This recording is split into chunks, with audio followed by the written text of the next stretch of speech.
torí ẹ ti lè tún ṣe tó bá di bíi few years time ẹ máa rí pé ègún internet òun náà máa ó ti add up sára àwọn ègún tẹ́ ẹ ti fà sílẹ̀ ègún ìdílé bàbá ló wà tẹ́lẹ̀ ìdílé ìyá wà ègún àfọwọ́fà wà nísìn ẹ ti ń hard because you make this internet toxic these days just because some people are saying the truth ẹ máa pick ẹ máa ẹ ti sọ di ẹ ti rí pé ẹ ti gbègún sórí ọ̀nà ilé because anybody tẹ́ bá dì lọ́wọ́ mú tẹ́ hold on to tẹ́ fi jẹ́ kí tẹ́ fẹ́ fi ṣẹ̀sín tí Ọlọ́run ò dẹ̀ fi ṣẹ̀sín ṣe mọ̀ pé ó ti dèpè fún yín ó ti di ègún fún ìran yín so in a few years let's say some 5-10 years ẹ máa hádi ègún àti èpè orí internet àwọn ọmọ yẹn máa bá yín ja ègún tí wọn ò mọ̀dí shame. Ẹ káàárọ̀ gbogbo lé bọ́dá. Light of the world let's have you. Nípa mi jàre ẹ káàárọ̀ ẹ jọ mo fẹ́ fi kún ọ̀rọ̀ tí Kid Boss ń sọ. Sherry, leaving an inheritance for your children is not even just about properties. Leaving an inheritance for your children doesn't have to be pé ẹ ra ilé, ẹ kọ́lé, ara ilẹ̀ kíníkan. No. It's your day-to-day life. Your day-to-day life with your fellow human being. How do you see the other person? How do you treat your children? How do you treat people? It starts from there. Definitely, you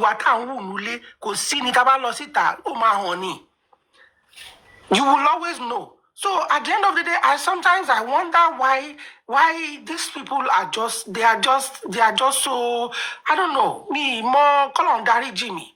They are like you said, they are a shame to us, both as Nigerians, as human beings. Because I wonder like why do they think the way they think? Why are they acting like animals? At least kò ń ṣàǹṣe pé bóyá wọ́n ní wọ́n pín owó àbí wọ́n ṣe party ní èèyàn ló kú wọ́n pa sínú ilé ẹ̀ ni, and that is all. The public meant no harm. The public meant no harm for nobody. Just ẹni tó kú ni wọ́n ní okay báwo ló ṣe kú kí ló ṣe, that's all. And these people come out, they start laying curses on people, they start saying all manner of things, and they think anything ṣe pé fún kò máa sí lẹ́gbẹ̀yìn orí afẹ́fẹ́ lẹ ti ń ṣe kò sí lẹ́gbẹ̀yìn, so definitely it's coming back to you, àti ìwọ àti àwọn ọmọ ẹ̀ tó ẹ̀ ń ṣe pé it's coming back to you. So my dear sister, sometimes àwọn people I don't listen. Well, for me, I don't listen to them. I don't go to them. I don't listen to them because it won't make sense. Èèyàn kan lánàá mo bọ́ sórí ṣé platform Papariano ni tó ń larúkọ yọ̀mí mo ní kiri what for me these people they don't know what they are doing. They know what they are doing. They are not looking for justice. More fair justice. The only problem ẹni tó ń tọwọ́ bọ̀ wọ́n lọ́fun tó ń tọwọ́ bọ̀ wọ́n lọ́pọlọ ni yọ̀mí kò sí nǹkan mi. They don't have anything to offer. They are not ready. They don't want it. So please let everybody. Lórí ẹbí ni problem wọn. Yomi, exactly. Yomi àti olórí ẹbí ẹ̀yin méjèèjì tó bá possible kan tì ní mọ́nú yàrá kan wọ́n locking up àwọn wèrè àwọn ìka ènìyàn kò ṣáà ń ṣe pé àjà fún okay fine Mohbad ti kú à ń jà fúnra pé kó lé orílẹ̀-èdè wa kó ba lè dání so kí wá ṣé àwọn òun ṣe Nigerians are they not part of the orílẹ̀-èdè? What is then their problem? Kí ni problem wọn? Kí ni ìṣòro ilé ayé wọn? Wọ́n ní leave an inheritance for your children. Baba, leaving an inheritance for your children does not have to be you having property or buying a car or whatever. It's your character, your life, the way you live your life. In fact, you don't work pàtàkì ni your day-to-day life, your relationship with your children, with family, with people. It goes a long way. It goes a long way because it gives you peace. At night when you go to lay down to sleep, how do you sleep? What is the state of your mind when you go to sleep? Dẹ̀ máa ṣe ilé ayé máa ṣe àsìf pé ilẹ̀ dára yín àbí nǹkankan. Ojú gbà mí tí fáwọn ẹlòmíì àti àwọn fámìlì Mohbad àtàwọn wèrè tó wà lọ tó sọra wọn di wèrè lórí íńtánẹ́ẹ̀tì. Ojú gbà mí tí fún wọn. That is my own submission on my sister. And you talk about unko boy, and you talk about them unko ma gbo wala ni aye won niyen. Thank you, ma. God bless you. God bless you. God bless everyone. Max Sonia, 1, 2, 3. Let's have you. My sister, I've said something before. Is Uncle Ready that bring me up again, but I will still add up to what you said and the light of the word said. You see, what can never be, you cannot force it to be. Baba have lost everything in life, but you never know. For now, money dey in hand. You don't collect money for public. You have duped the public. You have done the worst he can do. But maybe you think you have gotten everything that you're supposed to get, but you never know. Big one and big shame is coming for him tomorrow. I don't want to talk anything about that man because, you see, we the public, I think we are the one that even cause all this thing for ourselves. If you want to fight as a public, you fight as a public. At the first time, we are not supposed to involve him for the first place because the first time, people accused Baba, the whole hand was pointing at him. But yet, we still drag him because of emotion and the rest. I cannot blame the public and I cannot blame Baba. But what I know is karma. If Baba is doing the right thing, may God judge him. And if he's doing wrong, God will judge him as well. So that's why I was talking to Uncle Relby the earlier run. I said, please, the only thing you can do for yourself now is to give yourself peace. Because the person you're fighting for, doing all you're doing for, at the end of the whole day now, what happened? It turned back to you. He's not fighting for Lori is not fighting for Baba. He's fighting for Mohbad. We are team Mohbad. We are not team Baba. We are not team Wunmi. We are not team anybody. We are not gentlemen and ladies. Let me quickly. This is team justice. We are not fighting for an individual. We are fighting for justice, and this justice is for who? It's for, in this case, it's for Mohbad. But we are not fighting. We are not behind anybody like the rest of them. Fighting for Baba, fighting for Mohbad, fighting for Wunmi. We are not doing that. We are fighting for justice, and in this case, Mohbad is the one that we are fighting for justice.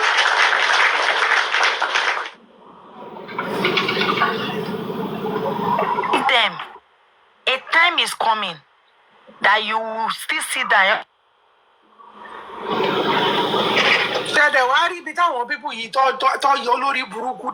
Most of them was in Nigeria. You understand? So,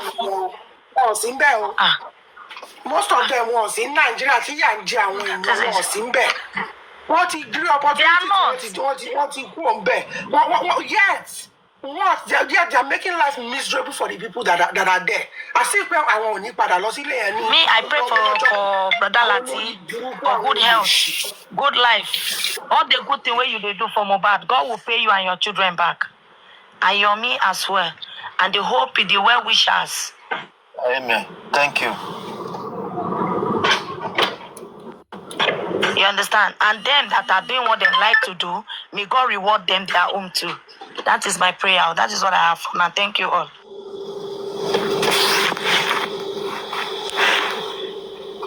All right. Good boss. Bami. Coordination. All right, sir.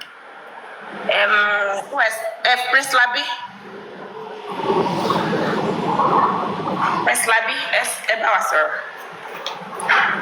I've given a submission initially, but I will still say something that honestly, justice is not being fight the way we are fighting it. Justice is not being selective, and justice is straightforward. No, Emma Bounce, I get come back So it's quite unfortunate. We choose a particular side initially, rather than we, focus on the justice we are looking for. So everybody, goes their own way. Some go for Baba, some go for Wumi, some goes for Yamubad, some goes for Liam. You know, it's quite unfortunate. They go to the issue at everybody, what yapa, and that justice. Cherry, justice, either justice anywhere, only force. So, kò ń jẹ́ kí a choose ní tá bá ń wá justice torí pé ó dàbí abẹ́rẹ́ tó sọnù ni. Abẹ́rẹ́ tó bá sọnù ìwákùwà lèèyàn ń wá. Èèyàn máa wá dé abẹ́ ṣòkòtò téèyàn wọ̀ gan nígbà míì. Bóyá ìgbà téèyàn fi gan ṣòkòtò last ló lèèyàn yọ kúrò ńbẹ̀. So anywhere lèèyàn ti lè rí. Òun ni ò ṣe ń jẹ́ kí a choose justice kó wà selective. Èèyàn tó bá sọ nǹkan nù nìkan òun ní ara ẹ̀ mọ́.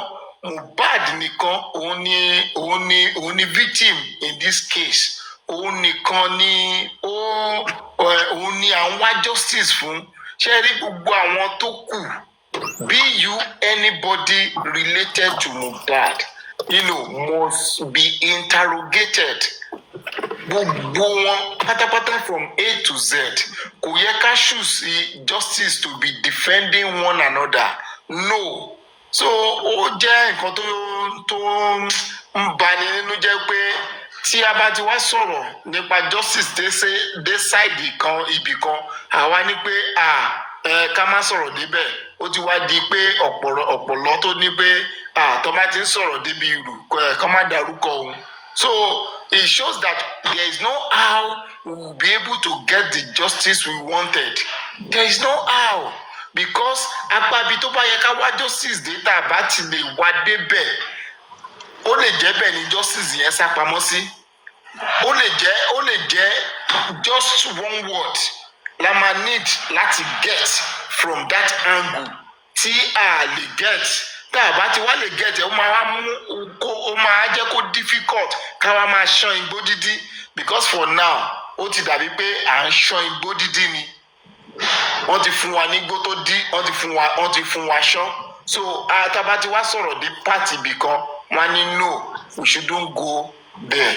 So I believe God will help us in this justice we are looking for until we are determined that we come together and speak with one voice and then don't let the justice be selective and then be focused about the justice we are looking for. Until then, we can see this justice. Besides, if we continue fighting, if we continue bashing each other, if we continue doing all sorts of things, honestly, there is no how we're going to get to where we are going. Because if it ain't low, in this part of justice, but if it ain't low, àwọn nǹkan tó yẹ pé kò tiẹ̀ ta mọ́rọ̀ justice tí a mú mọ́ òun ló pọ̀ jù.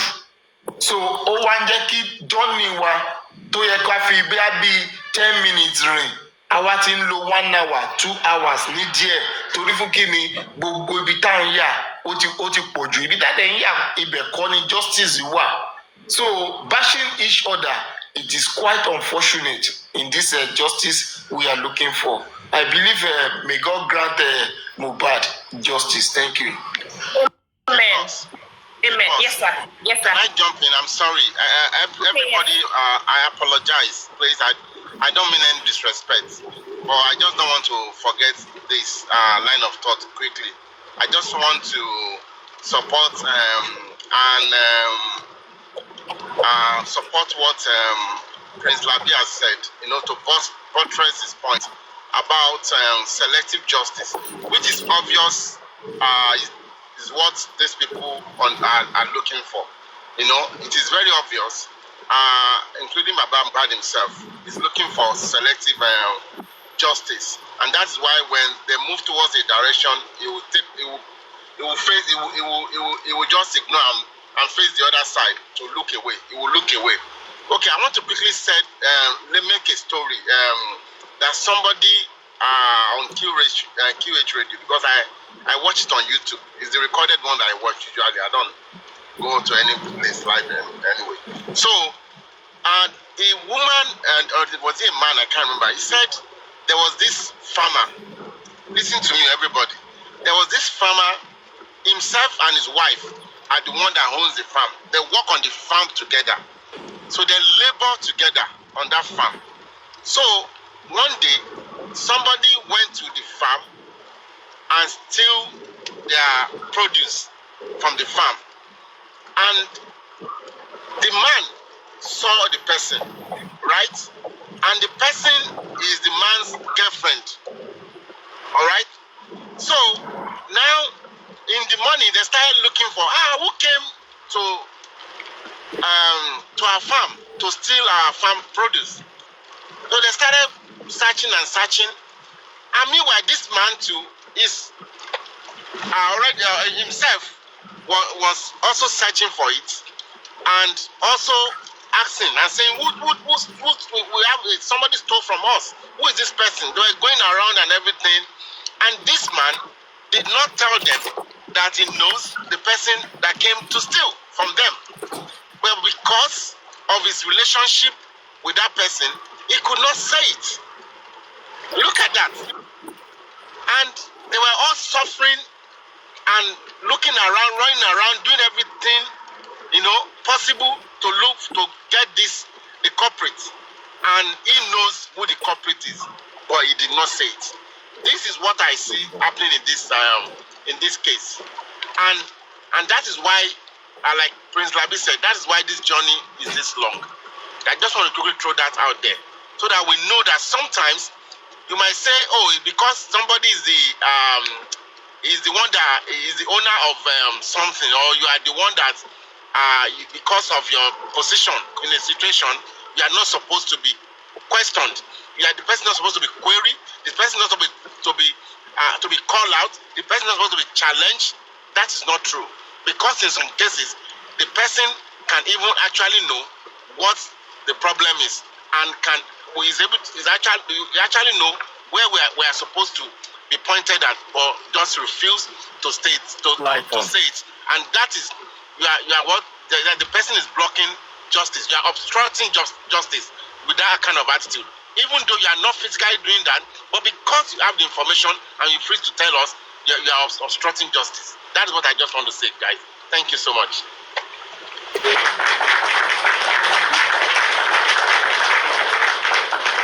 Thank you, sir. Uncle Latisne, sir. What I mean to sir. Please, people, you can come up and you have one or two things to say. Then one word. Okay, Uncle Latisne, please, I want to ask you one question, please. I'm sorry about this. Please, where is Lady Aries? Who? Lady Aries. Lady Aries.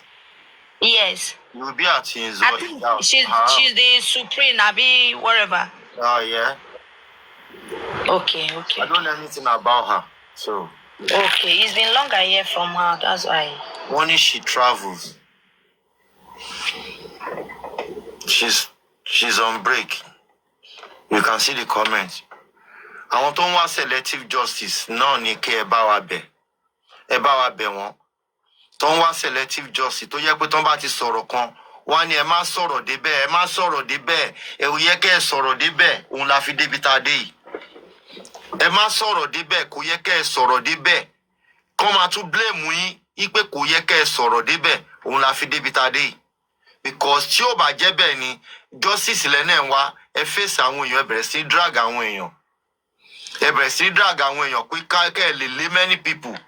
Kẹ́ lè lé wọn dànù. Kẹ́ lè lé wọn dànù. Ẹ bẹ̀rẹ̀ sí drag àwọn èèyàn, ẹ fi wọ́n ṣe bó ṣe wù yín. Ẹ wá rò pé tẹ́ bá drag irú èmi yìí. Irú èmi yìí, ẹ rò pé tẹ́ bá drag irú èmi yìí. Màá sá fún yín, àbí mi ò ní lè wá ṣe show because mi ò mọ̀ túmọ̀ dragging yín, àbí màá sọ pé mi ò ṣe justice mọ́. Mo ti tẹsẹ̀ bọ́ odò, mi ò lè kígbe òtútù. Do or die ni. Mo ti kí ẹsẹ̀ mi bọ́ odò, mi ò lè ever complain nípa òtútù mọ́. Àjọ lẹ̀pọ̀ sí ibà, àjọ máa tá tán síbẹ̀ ni. Àjọ máa tá ṣe kí ni? Àjọ máa tá tán síbẹ̀ ni. Ẹ̀yin kọ́ lẹ máa sọ pé kí n má ṣe justice mọ́. Ẹ̀yin ní none of you invited me to justice. So, something happened to Davido and a Ghanaian TikToker named Anazo official. Now even made the video to give the boy $5,000. Now what did the boy do? The boy used the video to talk to share account káàkiri. Òun ni ó ń ṣí àkáǹtì káàkiri. Gbogbo àkáǹtì ló ti ṣí tán. Bóyá ń ṣí Facebook ló ń ṣí TikTok. Ó ṣàfẹ́ gba owó.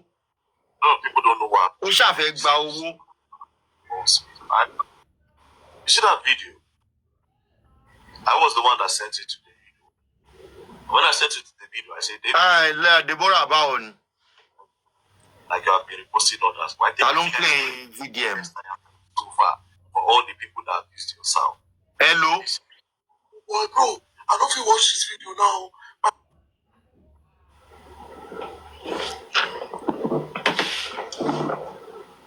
Bọ̀. Ẹ wá rò pé bóyá tẹ́ bá ti drag àwọn èèyàn yẹn wọ́n á máa sá lọ. Àbí mi nílé wa ṣe show mọ̀. Àbí pé kí mi tiẹ̀ mọ nǹkan tẹ́ ń rò lọ́kàn fúnra ara yín gọ̀sẹ̀. Olórí ẹbí ṣé mo lè sọ̀rọ̀ kí n tó sọ̀kalẹ̀ sà? Ṣé rí nǹkan tí mo rí sí gbogbo nǹkan tó ń ṣẹlẹ̀ yìí? Ìjọ tí QH radio tó ti advice bàbá lórí case Mohbad ní bó ṣe ń lọ tó bí ìgbà pé kéèyàn máa push èèyàn láti ṣe nǹkan tó yẹ kó ṣe at the right time. Ìjọ yẹn ni àwọn tí bàbá ti rí QH radio as justice. Nítorí nǹkan tó ṣe àtáàkì ẹ̀ ojú pé ìyá Èkìtì yẹn ní tájẹ̀tì wọn lọ́dọ̀ QH radio. Màmá yẹn dáwó gidi ń bẹ̀ ó yẹ kó sọ̀rọ̀. Ìyá yẹn gangan ní tájẹ̀ wọn náà máa búlì ìyá yẹn tó débi pé kò ní máa gbọ́ QH radio mọ́. Kò sí nǹkan tó fẹ́ ṣe. Ìyá yẹn gangan ni wọ́n fi tájẹ̀tì òótọ́ ọ̀rọ̀ tí ìyá yẹn ń sọ ẹgbọ́n nǹkan tó sọ ń pa mi náà òótọ́ ọ̀rọ̀ tí ìyá yẹn sọ òun ló jẹ́ kí wọ́n máa ṣe nǹkan tó ń ṣe yẹn ìyá yẹn ní tájẹ̀tì wọn. Tó bá sọ wípé àwọn fámìlì ṣé mo pé QH radio ó ní àwọn fámìlì tó máa ń dáwó fún láwọn olówó tó jẹ́ correct ni wọ́n ara wọn mà ní ìyá yẹn ta ló fẹ́ gbà lọ́wọ́ ẹ̀ kò possible. Màá wá kinní yẹn sìn. So àárín nǹkan tí wọ́n ṣe ń wá fún QH radio nìyẹn ní show tí QH radio ṣe ní 3 days ago. Ẹ máa gbọ́. Mo wò lórí YouTube. Ẹ máa gbọ́. Ok, gbogbo àwọn tó gbé bàbá lẹ́yìn àwọn ni bàbá wa wọ́n padà fẹ́ yóò ń gé jẹ. Ẹ mọ nǹkan tó ṣe fún Latisne lẹ́nu ọjọ́ mẹ́ta báyìí. Ẹnjìníà Latisne ó gbà. Ẹnjìníà tó ti bá Latisne ń ṣiṣẹ́ látọdún gbọ́n bàbá tún gbà. Latisne yẹn ló dẹ̀ kọ́ bàbá òun ló fi ṣe orí kọ́. Òun ló gbé wọ stúdíò. Tí ó fẹ́ bá yé ọmọ ọlọ́mọ jẹ́ kalẹ̀ ní ẹ̀wòrí tó kọ fọ́mọ yẹn. Bàbá ló mọ bí tó ti forí kò mú tiẹ̀ wá o. Èdò kí forí burúkú mọ̀ ní. Ṣí bèbí. Òun ló mọ bí tó ti forí kò mú ẹ̀. Ó kéré nìsí. Ọmọ wà láyé ẹ̀ ṣàánú ọmọ. Ṣí bèbí. Ọmọ tún kú tán ẹ̀tún fòkú ẹ̀ ráre.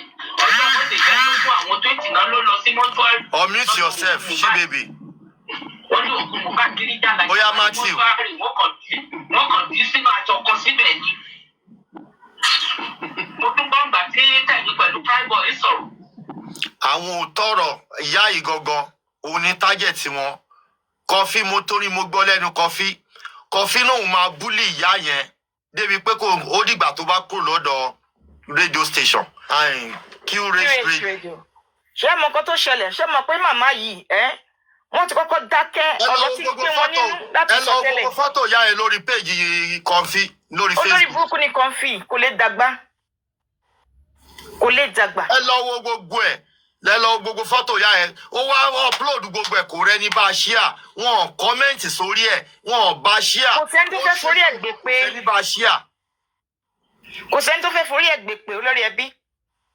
Tí èèyàn bá ń ṣiṣẹ́ ẹbí kiri ṣe rò bí àwọn èèyàn ò mọ̀ pé lẹ́yàwó ló wá ń wò tóun bá ń ṣe ṣó.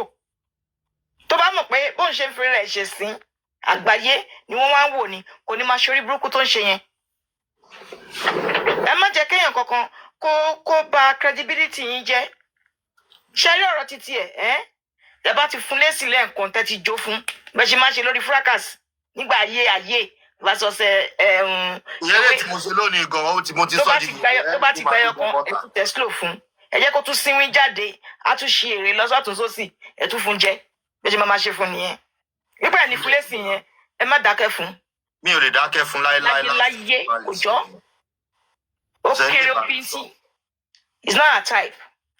jẹ́rí ti QH radio náà mọ bó ṣe ń fi iná síyàn ní ara ká nípa ẹ wo ṣóò tí ó ṣe ní ìjẹta ni ẹ lọ wo bó ṣe ń fún kọfí jẹ ó penetrate wo gbogbo àgọ́ ara ẹ ni lórí ṣóò yẹn ẹ fẹ́ rin gbọ̀n imagine. ó wá sọ̀rọ̀ ẹ̀dẹ́ ní àbùkù ká. bàbá wa ṣe bẹ́ẹ̀ pé ojú òun fọ́ jòsí tó ń pè ní bàbá ó ṣe bẹ́ẹ̀ pé ojú òun fọ́ ó ṣe bẹ́ẹ̀ pé tí òun di kò rí gbogbo yẹn ẹni tó ti ṣe bẹ́ẹ̀ yẹn sí àwọn aláàánú ńláńlá tó ṣeré fún kò lè rí àánú gbà mọ́ kó bẹ Ọlọ́run jù bẹ́ẹ̀ lọ kò lè rí àánú gbà mọ́. It's really sad. That's very sad, you know. It's unhuman.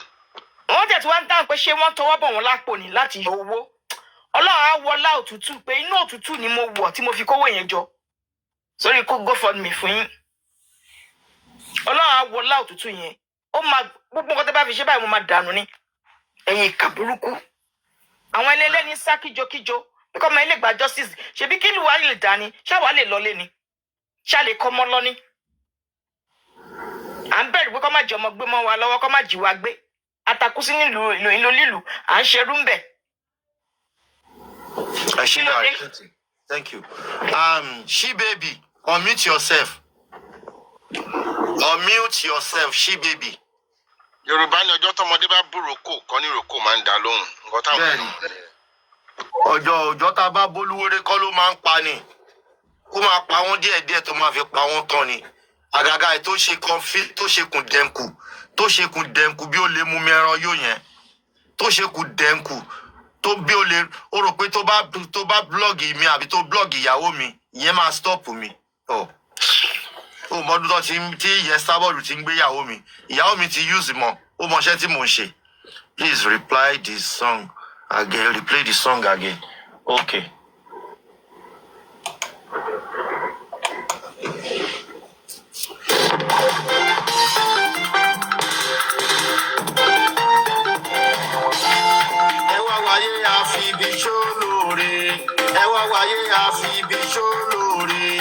Ẹni tí ò lè dúpẹ́ lọ́wọ́ èèyàn kí ló fẹ́ fi ṣe dúpẹ́ fọ́lọ́ tó dá gan. Ẹ wá wáyé àfi ibi ṣólóore.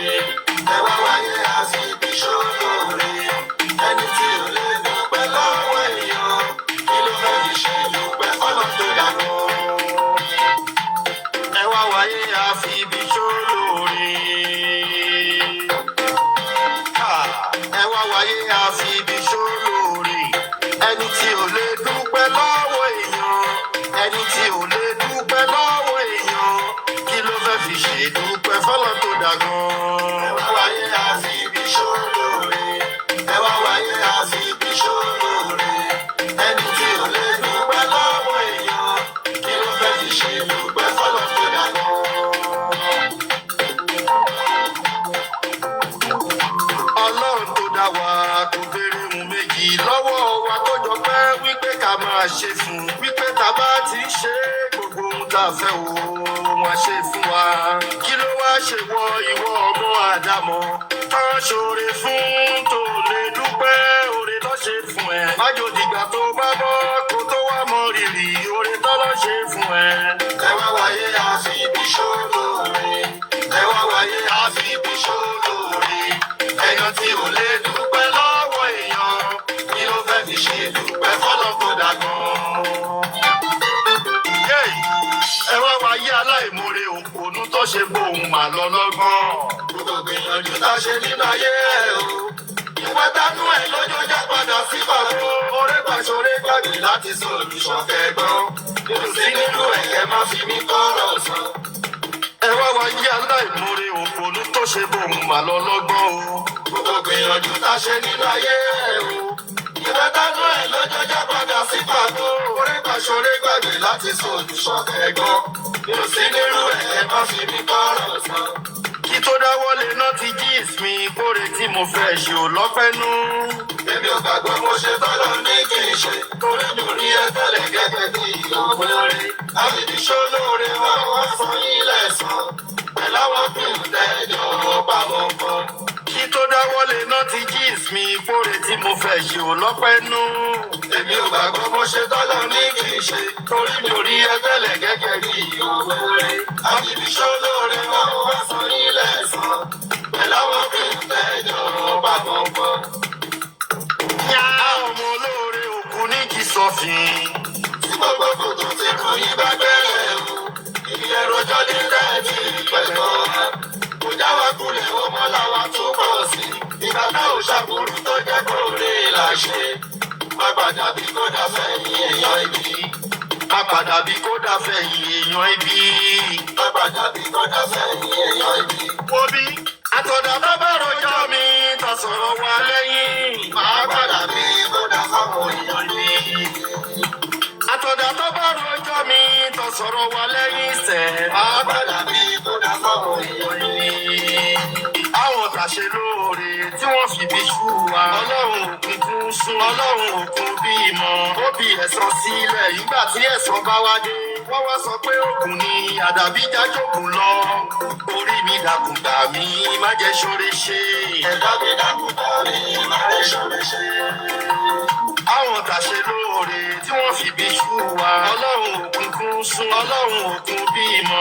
Ó bí ẹ̀san sílẹ̀ nígbà tí ẹ̀san bá wá dé. Wọ́n wá sọ pé òkun ni àdàbí jájòkun lọ. Orí mi dàkún gbà mí má jẹ́ ṣoore ṣe. Ẹ̀dá mi dàkún gbà mí má jẹ́ ṣoore ṣe. Orí mi dàkún gbà mí má jẹ́ ṣoore ṣe. Ẹ̀dá mi dàkún gbà mí má jẹ́ ṣoore ṣe. Láti àtúndá tún gbá. Èmi sọ fún yín pé gbogbo ìgbà tẹ́ ń kọrin bú mi, orin yín lésì. The battle line has been drawn. Orin yín lésì. Ó bá ṣe ń kọ́ èmi náà máa dá padà fún ẹ. Olórin tí ó máa yín nìke tí ó máa yín ní padà ọ̀gbẹ̀rì nírú wọn. Ọ̀gbẹ̀rì inú bíi tèmi náà wà ìdún stúdíò ni mo wà yìí. Ọ̀gbẹ̀rì nírú wọn. Ìwọ rò pé ìwọ nìkan ló lè wọ stúdíò kó máa búyàn. Ìwọ nìkan ló lè lọ sórí platform Coffee kó máa ní wọn ọ̀pẹ wọn ṣọ́wọ́ mi sister Coffee ṣọ́pọ́n bẹ́ẹ̀ kàn yín àbí báwo ló tiẹ̀ ṣe sọ ṣọ́pọ́n igbá kàn yín ṣọ́pọ́n àwo kàn yín ìwọ àtàwọn ta ni. Ṣé o mọ̀ pé ó gbá lórí mi lọ́wọ́ àtisídẹ́ǹtì mi lórí Facebook lọ́wọ́ kó lọ bèrè mi lọ́wọ́ tó kún babó ṣìrìn lọ bèrè mi dáadáa ẹ lọ bèrè mi ẹ̀yin dẹ́dẹ̀ mọ̀ mí o ìkànnù yín mọ̀ mí o ìtọ́ náà ní ṣọ́ọ̀ṣì tọ́ náà lánà fọjú bolẹ̀ èwo náà ní ṣọ́ọ̀ṣì tẹ̀ ẹ̀ ti mọ̀ ara lé yín tọ́ náà ní ṣọ́ọ̀ṣì wọ́n náà nà ní ṣọ́ọ̀ṣì. Ó mọ̀ mí o ó mọ̀ mí ó máa ń wo ṣó mi ní bẹ̀rẹ̀ ó mọ̀ pé mi ò gbádùn o ó mọ̀ pé ìlú yìí Dublin náwó lé mi lórí ni o wọ́n ń wò mí lọ́wọ́ ní Dublin ni ó mọ̀ o ó dẹ̀ ń fi kó wọ́n tó yẹ kó lọ sọ̀rọ̀ wọn fún kó tó lọ sọ̀rọ̀ mi fún wọn kó lọ introduce mi fún wọn kó sọ bí n ṣe jẹ́ ipe no kò yẹ kó rí bẹ́ẹ̀ ẹ̀yin olórí burúkú lẹ wá jọ múra yín lẹ lọ́ra yín papọ̀ lẹ́nẹ́ fẹ́ wá fún mi ayé yín máa bàjẹ́ ni ẹ ti ya wèrè ẹ ń ṣe èrè orí ti dàrú ayé àti bàbá yín kò ní dá fún yín gan àtẹ̀yìn àti bàbá yín orí bàbá yín dàrú orí ọpọlọ bàbá yín lọ orí bàbá yín tẹ̀ ń gbèjà yẹn gan dàrú dànù orí ẹ̀ dàrú. Kí ló fẹ́ ṣẹlẹ̀ gangan? Kí ló máa ṣẹlẹ̀ ó yá mo fẹ́ gbọ́ nǹkan tó máa ṣẹlẹ̀ orí bàbá yín ó dàrú orí ẹ̀ dàrú tẹ́bà gbọ́ tẹ́lẹ̀ kó máa pọ̀ létí orí bàbá yín dàrú bàbá yín fòkó ọmọ ẹ̀ pa owó ẹ̀ẹ́dẹ̀ ń deceive àwọn public ẹ̀ ń deceive àwọn public ó yá mo bú bàbá yín kí ló fẹ́ ṣẹlẹ̀ mo lórí bàbá yín dàrú bàbá yín lè bí mi lọ́mọ ni ó gbà mí lábúrò ní ọdún méjì ló gbà lọ́wọ́ mi orí bàbá yín dàrú mo sọ bẹ́ẹ̀ mo tún tọ́ kí ló fẹ́ ṣẹlẹ̀ ẹ yẹ kí n fún ní volume bọ̀dá láti ẹ yẹ kí n fún ní volume wọn ní kò ní dáa fún bàbá yín. Ṣé bàbá yín ya wèrè ni bàbá yín tó ń ṣẹlẹ́yà lọ́wọ́ bàbá yín tó gbówó public tẹ́ ó rí pé òun kò níjọ tó ń ṣe ṣó kò lè wo kámẹ́rà ó mọ̀ pé òun múlẹ̀ fún yín DJ YK múlẹ̀ ó múlẹ̀ fáwọn public àwọn náà go níbo ni kíní ẹ wà náà the only person tó sọ̀rọ̀ gidi lórí show bàbá jẹ́ ń wà mo ń bọ̀ ṣé ẹ ya wèrè ni ẹ máa gbọ́ bí obìnrin yẹn ṣe sọ̀rọ̀ mo mọ̀ pé wọ́n á lọ block woman ẹ̀ last ni ẹ máa gbọ́. má ju ẹnikẹ́ni lẹ́nu. òun dà ẹ máa gbọ́. no nǹkan yìí ẹ máa gbọ́ ẹ máa gbọ́ nǹkan tóbìnrin sọ ṣó bàbá ni o ẹ ti rí ṣó bàbá ni o ẹ máa gbọ́ obìnrin nìkan ló sọ̀rọ̀ gidi. ọtí rí yín kí ni reason. ẹ ti sọ gbogbo ìpè tẹ́ ń ṣẹlẹ̀ nǹkan dáàdi ẹni sọ̀rọ̀ ṣe rí gbogbo ìpè tẹ́ ń ṣẹlẹ̀ nǹkan kò múùfè mi because Wùmí ọmọ tó jáde nínú òbò díẹ̀ kan ó fi ṣépè despite the fact òun kúrò ni ó ti yẹn so èmi kan nǹkan tèmi kan wà bá yín sọ nítorí pé àwọn èèyàn ti sọ̀rọ̀ nǹkan tó wà nínú mi ti máa ní kí n sọ mo ti sọ pé ìjọ ti máa rí yín nìkan nígbà ibi tí bá ti rí wọn máa block mi lọ́jọ́ torí nǹkan tí màá sọ fún yín but àwọn èèyàn ti sọ̀rọ̀ mi ìdẹ̀ nífẹ̀ẹ́ sọ jù but tó bá kọwájú sí yín kẹta tó bá kẹ̀yìn sí yín kẹta tó bá ti kẹ̀yìn nìkan kẹtó rárá ẹ pa nítorí mo ń sọ fáwọn èèyàn pé irin tó bá rìn nínú movement ó bẹ́tà kó ṣọ́ dáadáa o. ṣe pé kò lè wo kámẹ́rà. Mohbad ló bí Mohbad tí bàbá Mohbad gan bá rí. ṣe pé kò lè wo kámẹ́rà. bàbá Mohbad gan máa fara gbẹgbà not to talk of our town. bẹ́tà tó o bá ti fẹ́ ṣe anything kó rọra máa lọ dan kó wá máa wá ṣe àwọn nǹkan kan. ó ti yẹn èmi kan máa. wọ́n kì í láyà pé kó wá ṣe ṣó yìí ni o wọ́n kì í láyà gidi ni o. ó ti yẹn òun máa advice yín ẹ̀tọ́ ọmọlúwàbí ṣe and tí dignity ẹyọ kan bá sì kù nínú yín tó bá pẹ́ mọ̀ nǹkan tó jẹ́ dignity DNA yẹn ẹ máa stay away fún ẹ̀jẹ̀ kan lọ ṣe dandan kan wọn yọ yín kúrò ní family but ẹ mọ́wọ́ yín kúrò tẹ bá ṣì ní dignity. DNA ló fẹ́ fi gbógun ṣe ti gbọ́ òótọ́rọ̀ ló sọ yẹn o. ẹ ká sọ bọ́dà láti mo bísí látàrọ. wọn lọ anywhere wọn ṣe kínní ni wọn lulẹ̀ wọn ṣe kejì wọn lulẹ̀ wọn á tún ṣe kẹta wọn á tún lulẹ̀ ni wọn lọ anywhere. lulẹ̀ bọ́ ọbẹ̀ ni Mohbad ló lọ́mọ náà máa sọ. ẹ ká sọ bọ́dà láti. báwo ni jàre.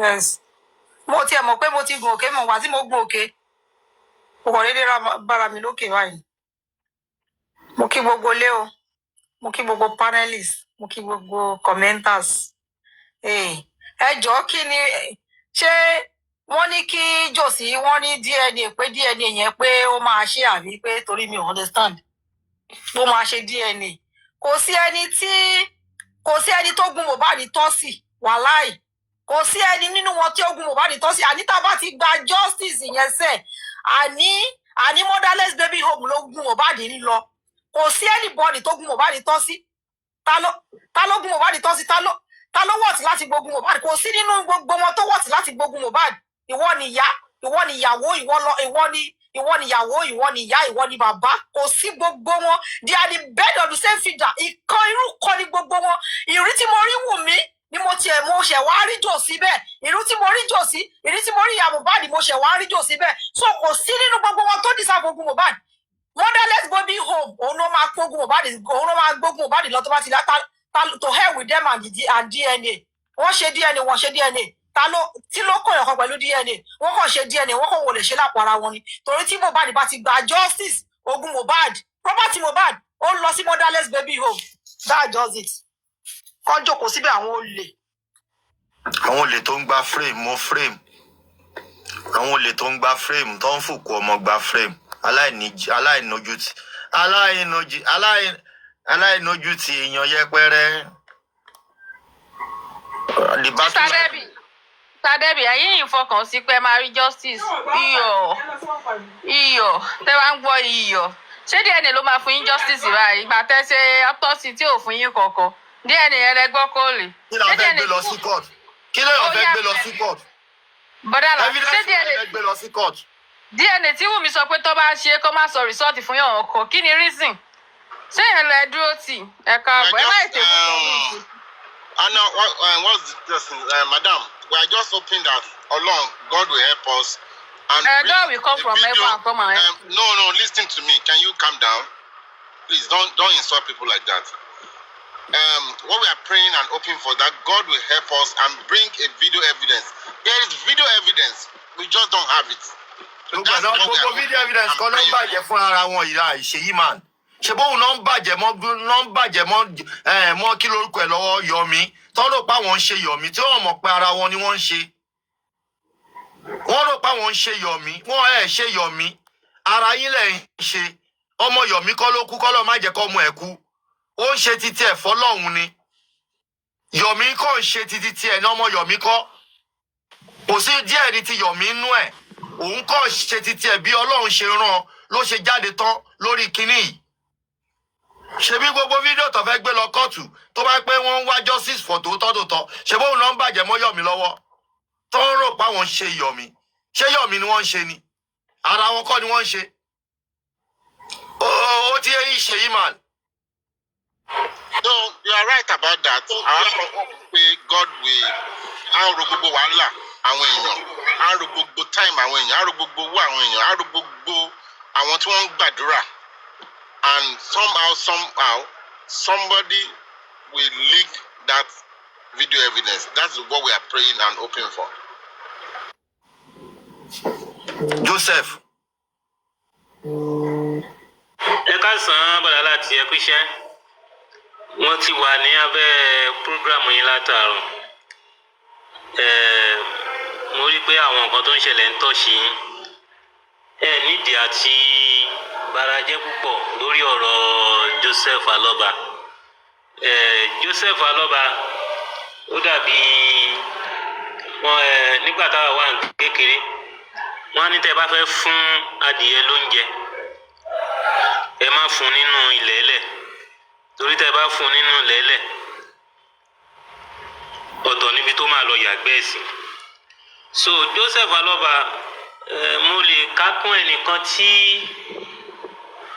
nǹkan tó ń pè ní ìwà ọmọlúwàbí ò sí nínú ẹ̀ lọ. Because pẹ̀lú tó bá ṣe pé ìwà ọmọlúwàbí wà lára wọn tàbí tó bá ṣe pé ilé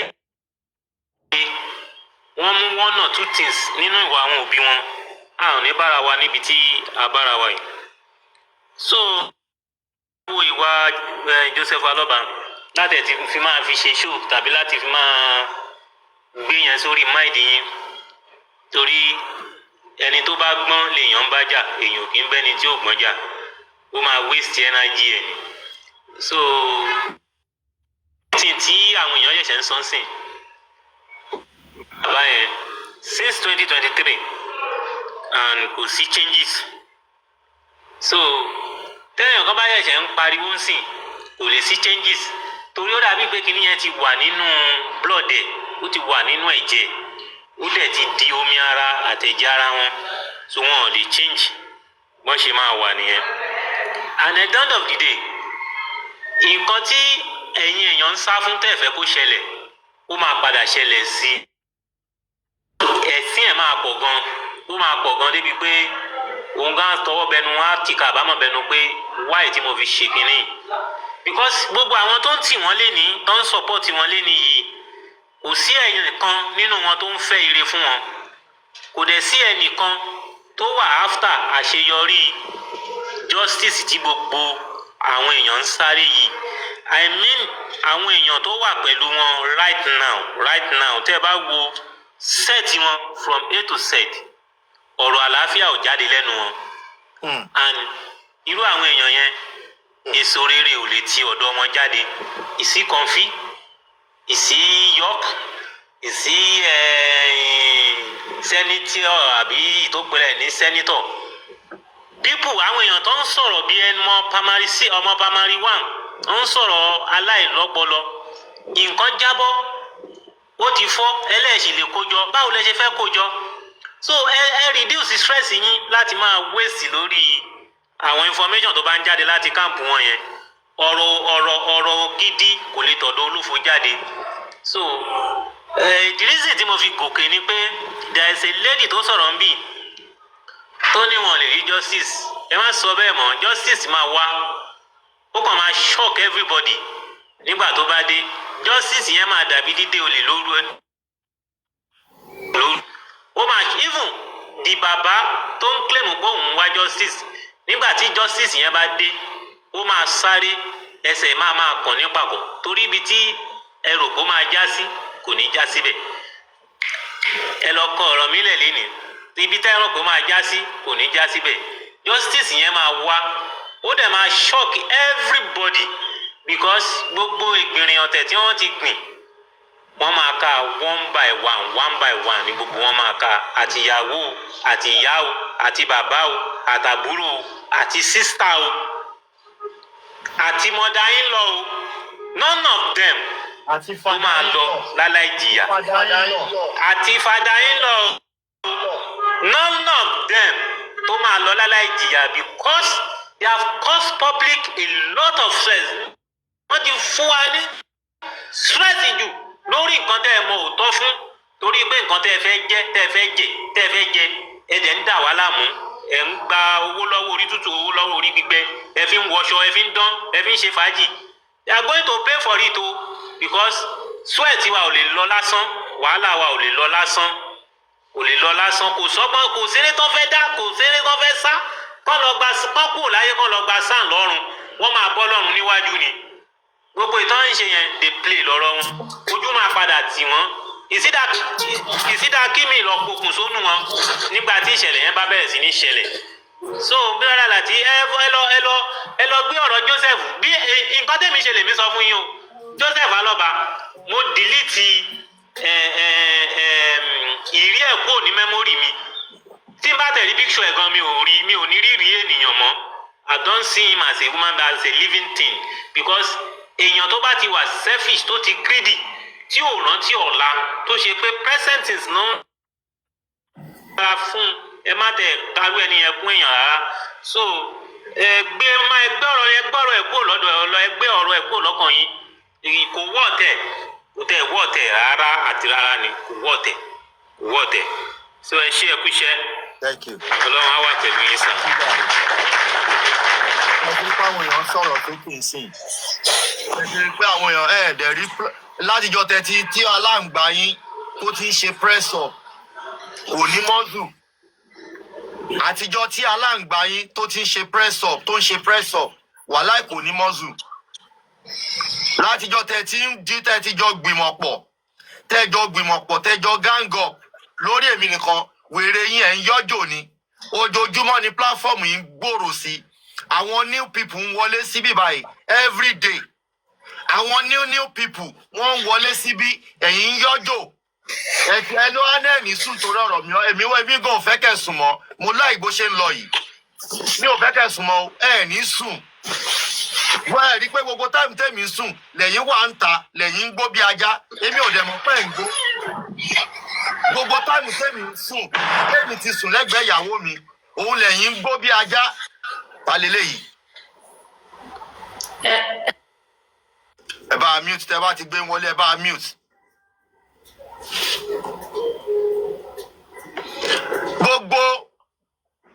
Gbogbo bẹ́ẹ̀ ṣe ń ṣe tọ́nà ń ṣe ṣó èmi ò rí yín èmi wà lẹ́gbẹ̀ẹ́ ìyàwó mi tí mò ń sùn bóyá mo ṣẹ̀ ṣọwọ́ kan tó ń gbà yẹn gan mi ò tiẹ̀ rántí because mi ò mọ táìmù tẹ́ ṣe ṣó mi ò rí ṣó yín mo ti blọ́ọ̀kù yín nílé ayé àtọ̀run a lè jọ pàdé mọ́ ẹ lè gun platform ẹ lè comment lórí platform yìí wọn ò bí yín dáa tẹ́lẹ̀tẹ́lẹ̀ Kọfí á ti sáré bẹ́ síbí báyìí á ti máa attack àwọn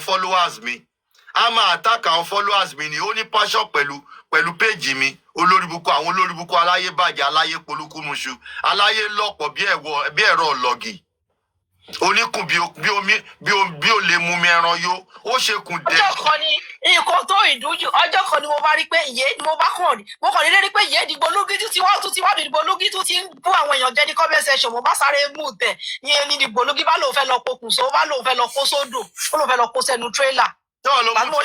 mo rí pé ìdìbò lógí tún ti ọkọ̀ ṣàdédé comment ìdìbò lógí mo kàn rí tí mo fi mọ̀ ìdìbò lógí ti débi ó ti ń gé àwọn èèyàn jẹ́ kí mú tiẹ̀ máa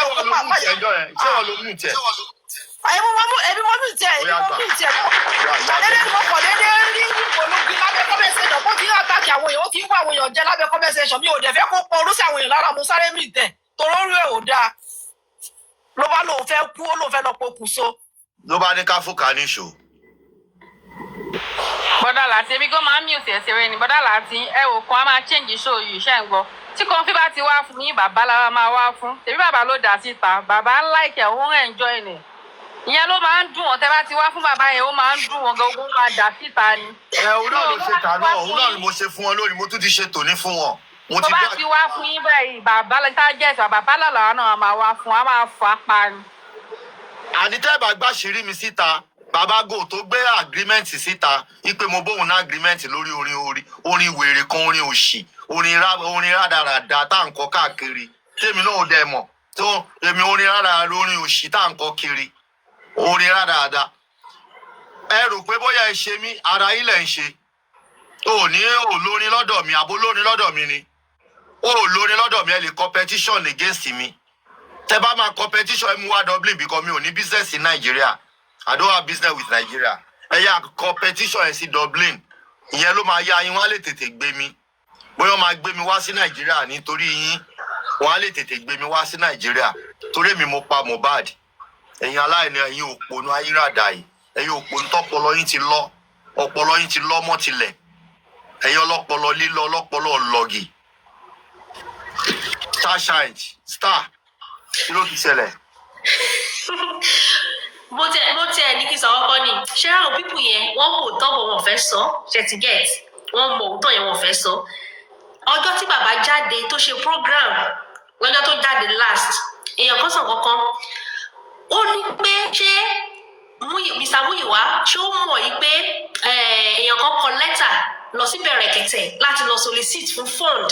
Ẹ bá mi pa tap ẹ bá mi pa tap. ìgbésọ̀ wà wíyà ṣé Muyiwa mọ̀ yìí pé Ishaq tó ṣe moderator Babáńjọ yẹn ló béèrè question yẹn ìgbé ṣé Mr. Muyiwa mọ̀ yìí pé èèyàn kan ti kọ lẹ́tà sí Bẹ̀rẹ̀kẹ̀tẹ̀ láti lọ gba owó autopsy and toxicology tó ti san owó ẹ̀ ní by the public fund.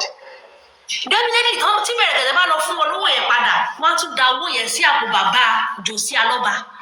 Ṣé rí pé àwọn pípù yìí owó náà ń wá máyọ̀ wá sọ pé ó lóun wá àwí ẹ̀ ó wá sọ̀rọ̀ yẹn bálabàla wípé òun bò sí wípé wọ́n ti kọ lẹ́tà again sí Bẹ̀rẹ̀kẹ̀tẹ̀ láti lọ gba owó míì fún toxicology and autopsy mẹ́wàá yìí tó ṣe tẹ́lẹ̀ àrí receipt wọn ò sọ orúkọ ibi tó ti ṣe toxicology and autopsy yẹn wọn ò sọ wà ní receipt up to now.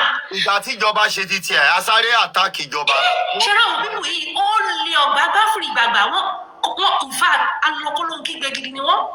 ọgbàgbà fún mi. wọn béèrè kò sẹ́ni nínú wọn tó béèrè ibi tó ti ṣe autopsy yẹn àárí receipt kò sí evidence pé wọ́n ṣe autopsy yẹn Mr. break the silence ẹ̀ ni pé ọ̀fẹ́ ni wọ́n ṣe ọ̀fẹ́ lọ́nà ṣe kìíní yẹn pé àwọn voluntary tó ti donate owó sí lab yẹn owó tó ti donate náà fi ṣe kìíní yẹn lọ́fẹ̀ẹ́ wọn ò dẹ̀ ṣọ́ wa ní receipt wọ́n dẹ̀ tún gbẹ̀yìn lọ tún lọ bá Bẹ̀rẹ̀kẹ̀tẹ̀ láti lọ gbowó nǹkan tó ṣe lọ́fẹ̀ẹ́ ṣé ní káwọn pípì yóò lè ní wọn in fact wọ́n ní láti arrest bàbá Mohbad ọ̀gbágbáfìrì gbàgbà gidi ni bàbá yẹn kò dẹ̀ sí nǹkan tí Muyiwa ṣe tí bàbá Mohbad mọ̀ sí kò sí nǹkan àwọn méjèèjì àpapín náà ń ṣe àpapín a gbọ́dọ̀ pariwo wọn síta láti ní lọ it don get started wọ́n ní a gbọ́dọ̀ pariwo wọn síta.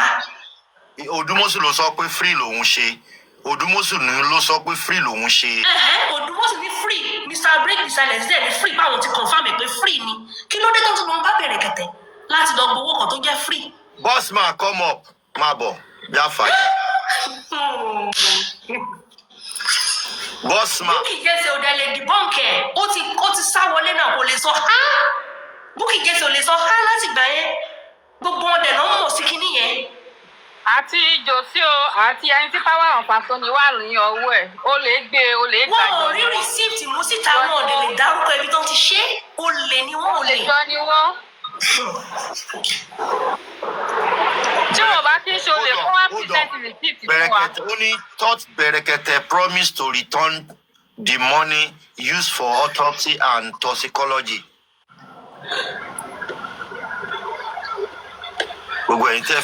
gbogbo ẹ̀yin tí hàn fẹ́ rí lórí pláfọ́ọ̀mù yín yẹn lórí pláfọ́ọ̀mù mi yẹn ẹ̀yin ni máa bá ṣe ń sìn torí ẹ̀ṣẹ̀ mi Bossman ò ṣẹ̀ mi rí Bossman ò ṣẹ̀ mi rí kò bú mi rí kò dráàgì mi rí ó ń ṣe títí ẹ̀ mú ṣe tèmi ni mi wàá mọ nǹkan tẹ́ fi ní problem fún láti máa wá sórí pláfọ́ọ̀mù yìí tó fi jẹ́ problem yìí mi ò mọ̀ welcome on board Bossman. I can't remember, Latin. Good morning. Good morning, everyone. The last show, those that came up with it, I want to shed light to the issue of toxicology and autopsy. And regarding to the letter, that was written to Berekete, it's a thing that I know about. Berekete said that, at the beginning, let me take you back to what he said at first. He said that he was going to take care of all the expenses of toxicology whenever Baba needs.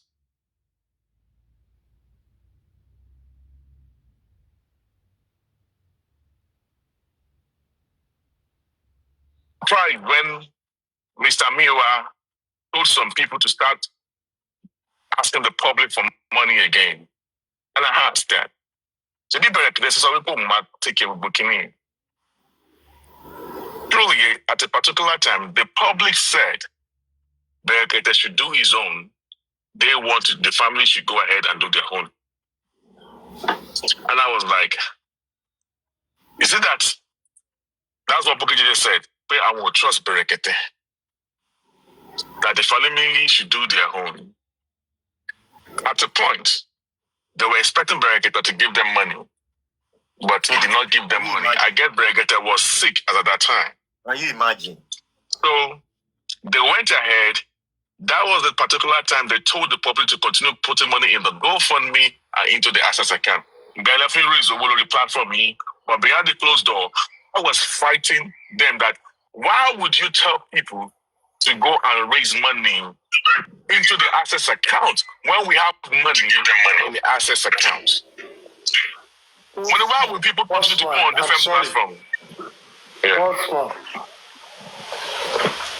Bossman. Hello, Bossman. I can hear you. Bossman, I want to do this. Good afternoon, my brother. Yeah, public never said they want to do their own. Gurexi àti Muyiwa Bukiji said it now. Bukiji said not public. Bukiji said sobe. Bukiji said sobe. Correct yourself, please. Bukiji said sobe, and the other platform were saying it too. I heard it myself. Okay, exactly. It's true. He said it. Bukiji said it. Not the public. I mean, yeah, then people said, okay, I agree. you do not support not it. The public. They did not. To me, they donated money from here. There was a time that already to and more time they raised about 5 million, 10 million, I guess on this platform that time. It was the time. The public did not support that. Yeah, you thank God you people can remember that they collected money from this platform. So behind the closed door, I was fighting behind the closed door. Mr. Mia, why would you continue to tell people what about the money in the GoFundMe? Okay. Is the money in the GoFundMe? He lied that the GoFundMe have not released the money to them. And I kept on looking. So GoFundMe have not released the money to you because I was aware where the GoFundMe was attacked. And each time it was attacked, they were sending email to me, and then the particular time they use Odumosu. You know, whenever Odumosu lawyer Odumosu wrote letter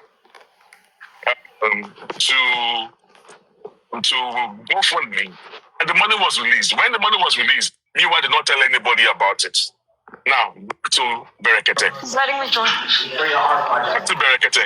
So at the point when after you guys said the public started donating money into different platforms, that was when the e-stock, the Young Daddy, or different platforms to put money into the access accounts. So okay, no problem. I thought they were going to do 2 different autopsies with the Berekete and the family, only for me to find out that there's only one autopsy they did. It is true, and I've been saying it since last year, that Berekete promised that after the family did their autopsy, he's going to pay them the money back. I repeat, Berekete promised that autopsy to Abaloshe able to pay you to know you will return it, they refund the padafun. So now, the last show that they came up, Prophet Frame Odumosu, I keep telling you, if they bring a matter to you people, don't listen to what people are saying out there. Whoever Bukije is fighting, people don't understand how they want to fight Berek, they want to fight Odumosu. It's Bukije that is fighting Odumosu, and the people are dogs are helping to fight Odumosu. Because Berekete told them that was going to refund the money back to them. That was what made Odumosu to write the letter that he wrote to Berekete. Since he said he was going to refund. And in that letter, Odumosu wrote, I've not seen the letter, but I was aware of what was going on back then. All right? Brookie is a support winning letter hello. Ẹ sọ fún Brookie jẹ́ sí àtàwọn Mr. Mi wà tó ní lẹ́tà yẹn lọ́wọ́ kọ́ ju lẹ́tà yẹn síta ẹ wá rí nǹkan tó wà nínú ẹ̀. Because wọ́n sọ fún public ń sìn wípé ẹni pé Odumosu was the only one. You only went there. Ó lè ní ó lọ lẹ́yìn ó lọ fọ lẹ́tà sí Bẹ̀rẹ̀kẹ̀tẹ̀ pé òun fẹ́ gba $5 million owó iṣẹ́ ẹ̀ kí ni. Ṣé owó iṣẹ́ ẹ̀ nìkan ló kọ síbẹ̀ ni? You see, when people come and say things, people just want to jump at it. Try to question it. Bukky just claim that I want the original letter to Odumosu call. Any point you sit any point you sit now, because in the letter, I've not seen the letter, but I guess what was the thing content in the letter here is Odumosu wrote how much was spent for the autopsy and everything. But if you will share TTSC, because autopsy and toxicology is not part of his job. But it's when they hire him. I don't know his job, but he said that the professional fee, according to the agreement that he made with them when they were briefing him, toxicology, autopsy, DNA was not part of it. The agreement was that he will go to coroner inquest. That was the agreement of Odumosu, including the son.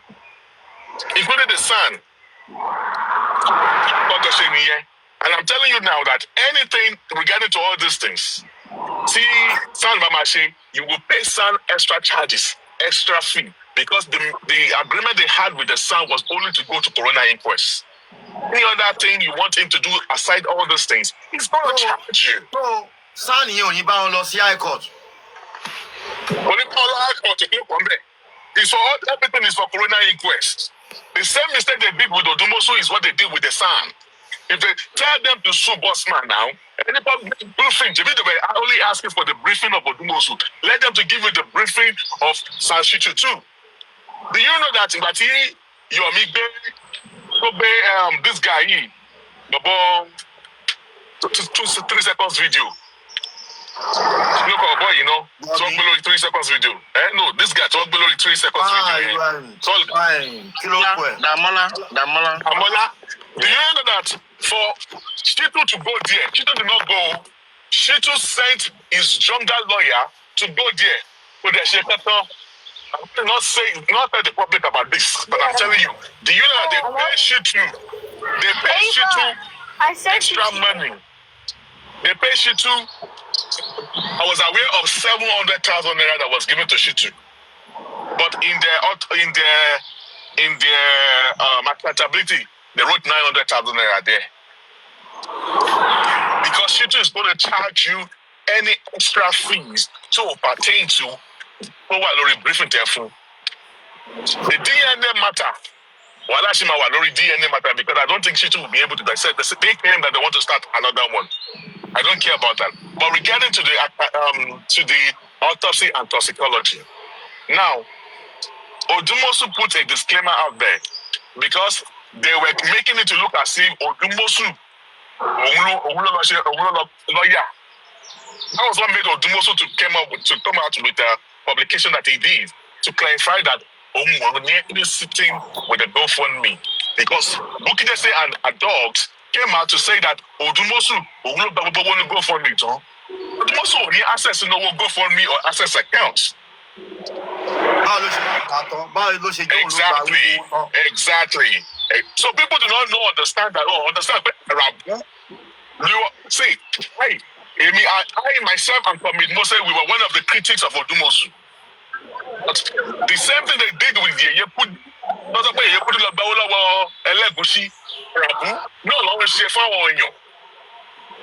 everybody is saying. So exactly. Can you see? So all those people, but when they said that the everybody believe that now. Some people believe that. Some godly people believe that. But sometimes when they bring matter to you, let us be truthful with all those things. Nobody knew that they would come back and to fight you now, Olori Ebi. But at that time, when they were saying nobody came out to debunk that. Give us evidence. What do you make? What did you see that make you say that Yekudi collected money from Elegbushi? Not knowing that the first referee of Bukky Jesse was a Yekudi, and it's a fracas. No, but the fracas of Paramo Yekudi. People jump at it and people believe that. People believe that. They don't know that she thought that she was going to be the one to bring justice for Mohbad. She wants anything that has to do with justice for Mohbad. Or Bukky Jesse, or the Bukky Jesse. We are going to get this justice. It's not going to come from the family of Baba Mohbad, neither from Bukky Jesse. Anyone with Baba Mohbad can never bring in justice for Mohbad. Mark my word for that. To cut it short, Berekete said, to one Olori toxicology and autopsy. Maybe Berekete is sick. I also hear that Berekete is probably in detention. I'm not sure, but I keep hearing different whatever that happened. We don't know where Berekete is. But he said and he promised that whatever money to from autopsy and toxicology, we will pay back. So now, if later in the future Berekete pays the money back, I can't want to pay over your law. Share to think about Mohbad because the public need to decide on that money. Whatever they claim that they spend on the autopsy and toxicology, Berekete has promised to refund the money back. So we should need to deliberate to stop it that way. Apada, is the money going to Baba Mohbad or what do we want to do with the money? Shaking up. Thank you.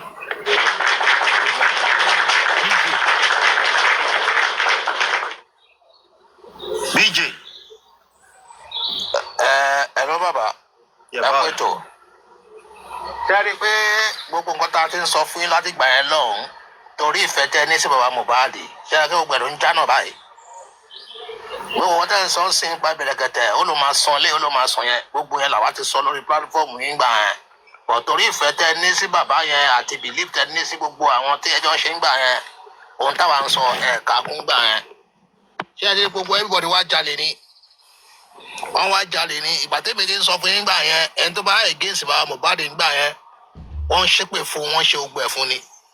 Exactly. Mo ti wá sọ káwa náà jáde nígbà yẹn náà nìyẹn sá. Torí mo ti wá sórí platform yín náà mo wá sórí platform yín bí tí mo sọ fún yín pé Berekete lóun fẹ́ dì pẹ̀lú kinní yìí ó lóun máa ṣẹlẹ̀ ó lóun máa ṣẹlẹ̀ kí là ń dáwó fún kí dó èmi ò dáwó fẹ́ ní kankan torí èmi ò rẹ àwọn family mi wà tó nídìí owó I won't waste my money for anybody because èmi mọ̀ yìí pé ohun tó ibi tó máa padà já sí ló wà yìí láwàá yìí.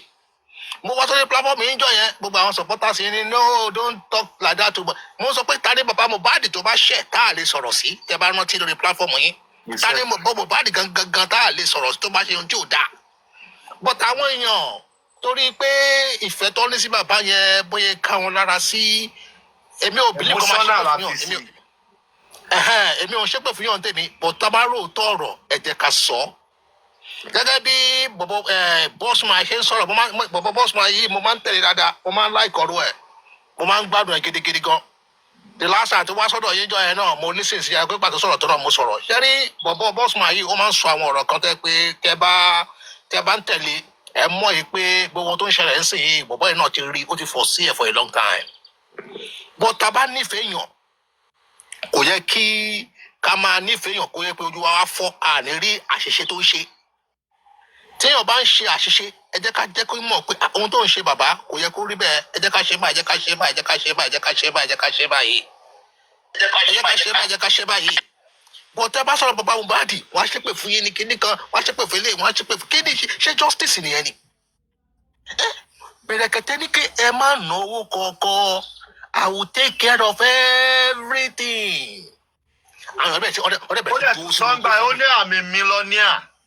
Yes. Ó ní àmì mílíọ̀nìà. Ó ní I will take care of everything. Àwọn ọ̀rẹ́ tó wọ́n tún kọ̀ wọ́n tún dáwọ́ bọ̀bọ̀ bọ́sùmá yìí sọ pé àwọn public sọ yìí pé we want our own ṣe autopsy ni toxicology ọwọ́ tẹ̀ bàtọ́ pé Bossman is right.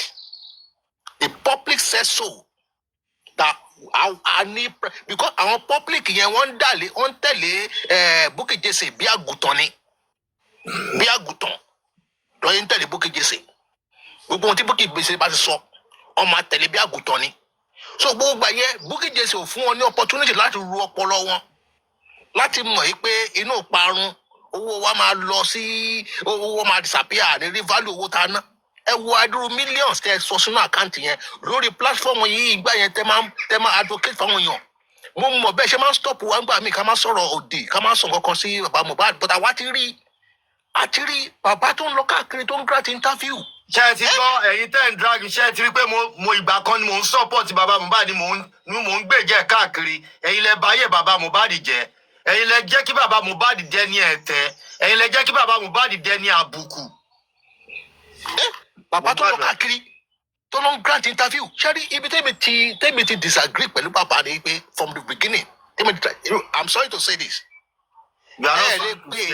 Say what you want to say. Lè pé ènìyàn ní ọmọ yín Liam yẹn kò sí any evidence kò sí any proof láti support pé kì í ṣe ọmọ Mohbad kò dẹ̀ sí any evidence or any proof láti claim wípé ọba Elégùṣì ló fún ìyá ẹ̀ lóyún tó fi bí kò sí proof gbogbo ìpátá just hearsay then hearsay máa ń rán ẹ̀rọ sẹ́wọ̀n ni hearsay ó máa rán ẹ̀rọ sẹ́wọ̀n tó ní dé mọ́ especially ẹ̀ tẹ́ ń ṣojú yín lẹ́yìn tẹ́ ń ṣojú lẹ̀ tẹ́bí ṣe plat tẹ́bí ṣe kínní àwọn èèyàn kan máa wá sórí social media á kàn sọ̀rọ̀ láì fún yín ní ẹ̀rí tó dájú ẹ̀ dẹ̀ bọ́ sórí platform ẹ̀ dẹ̀ máa sọ ẹ̀ mọ́ kọ́ orúkọ àwọn èèyàn kan lẹ̀ ń bàjẹ́ yẹn ni tó bá fọlọ́pàá mú wọn náà fọlọ́pàá mú wọn wọ́n àìjọ ọlọ́pàá ò ní mú wọn ṣé ẹnìkan máa borúkọ mi jẹ́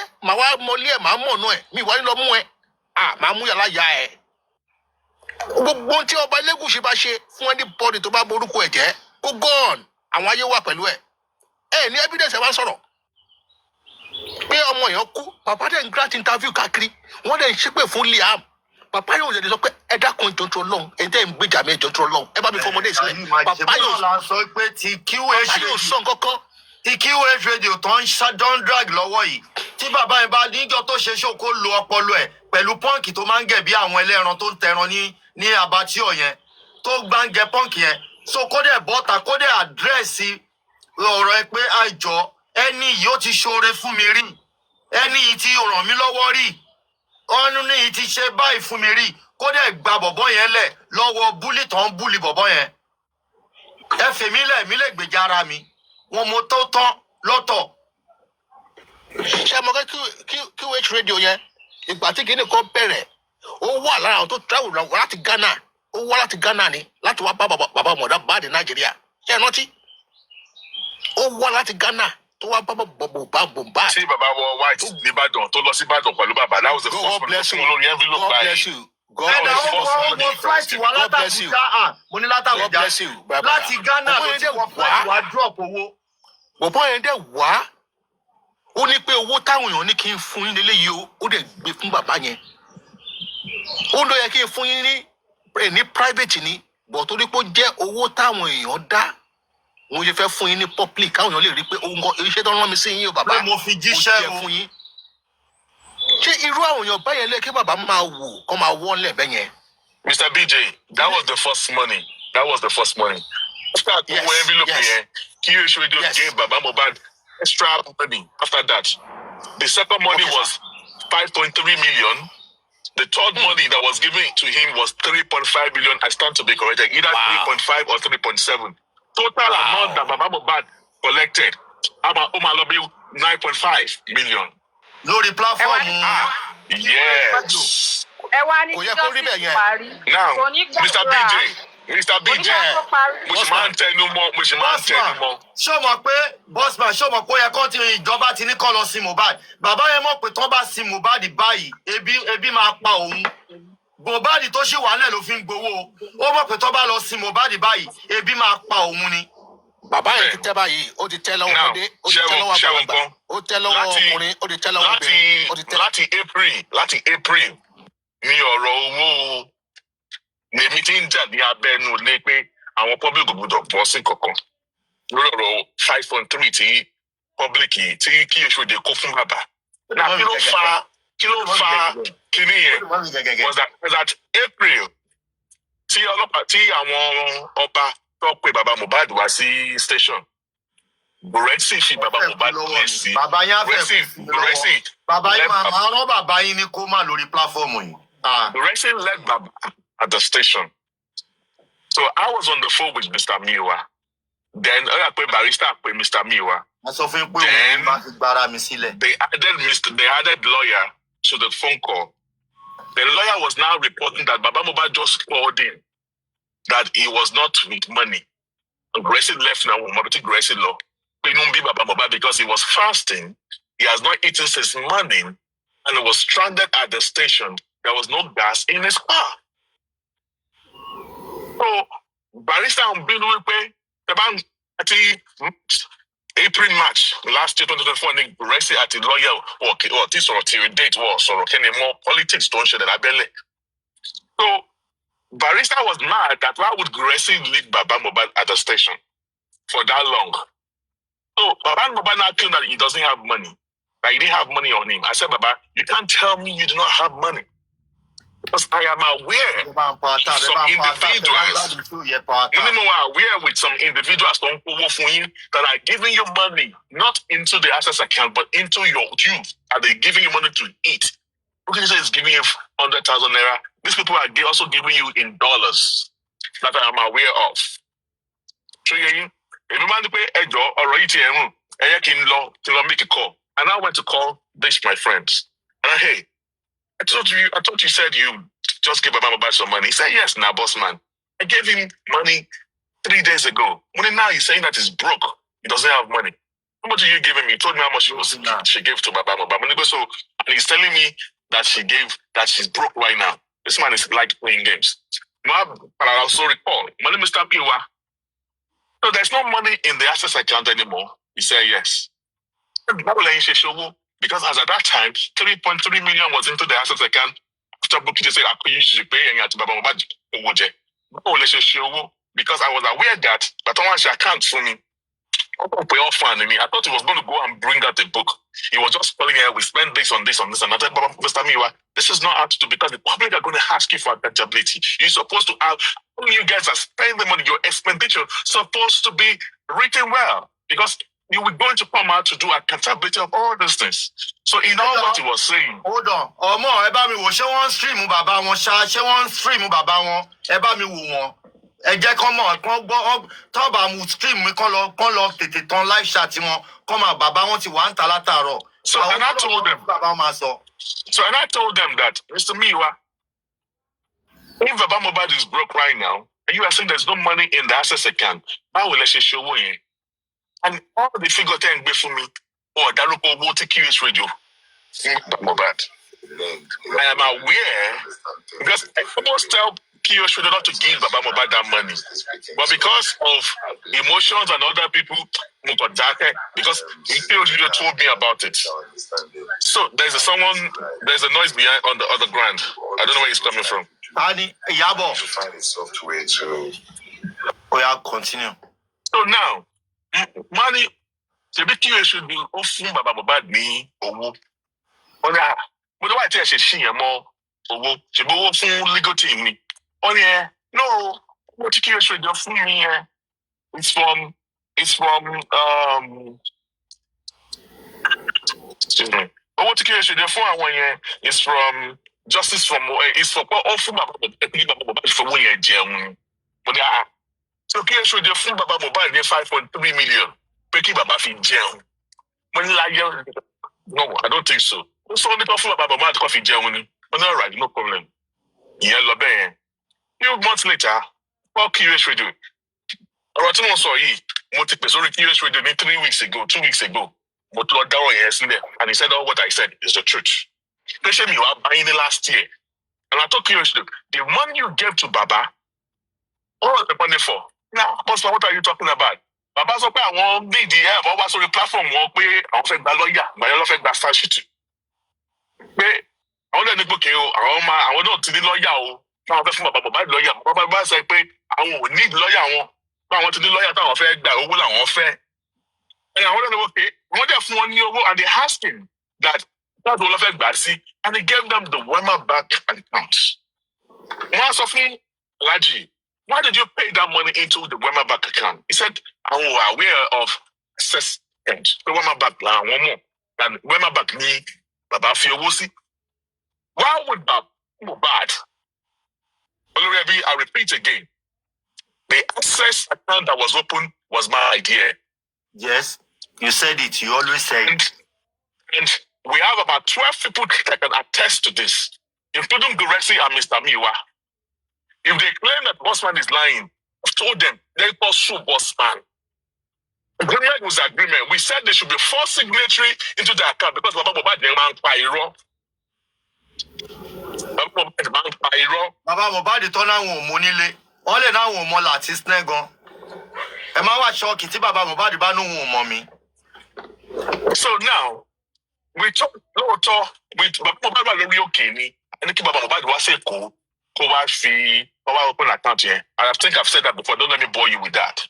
But to my greatest surprise, till date, Mr. Miwa, that we said that it should be a signatory to that account. Mr. Miwa is not a part of the signatory to that account. Baba Mohbad Nekoni. So why should we have 2 accounts? Baba Mohbad is only signatory to the Wema Bank account and to the access account. To defeat the main reason that we don't open access account. The reason why we said that there should be a signatory to that account is accountability. So that Baba Mohbad will not be the only one to have access to that account. So there will be other people that will sign before money is going to be thrown out of that account. But Mr. Miwa played us. Thank God for booking just kept coming out that day. Baba Mohbad to know but no claim that way. Give me the statement of account. In the statement of account, to find out Baba Mohbad is still the sole signatory of the access account. Now, Baba Mohbad láti fi Wema Bank account wọ́n sílẹ̀ láti fi gbà lọ́wọ́ QH Radio. Why would Mr. Miwa tell me that lied on QH Radio that they gave Baba Mohbad the 5.3 million because he jẹun ni? Alhaji. Alhaji ni pé bọ́ọ̀sì báwo máa yẹ fún Baba Mohbad lówó tó tó yẹn 5.3 because he jẹun. Owó legal thing làwọn fún wọn.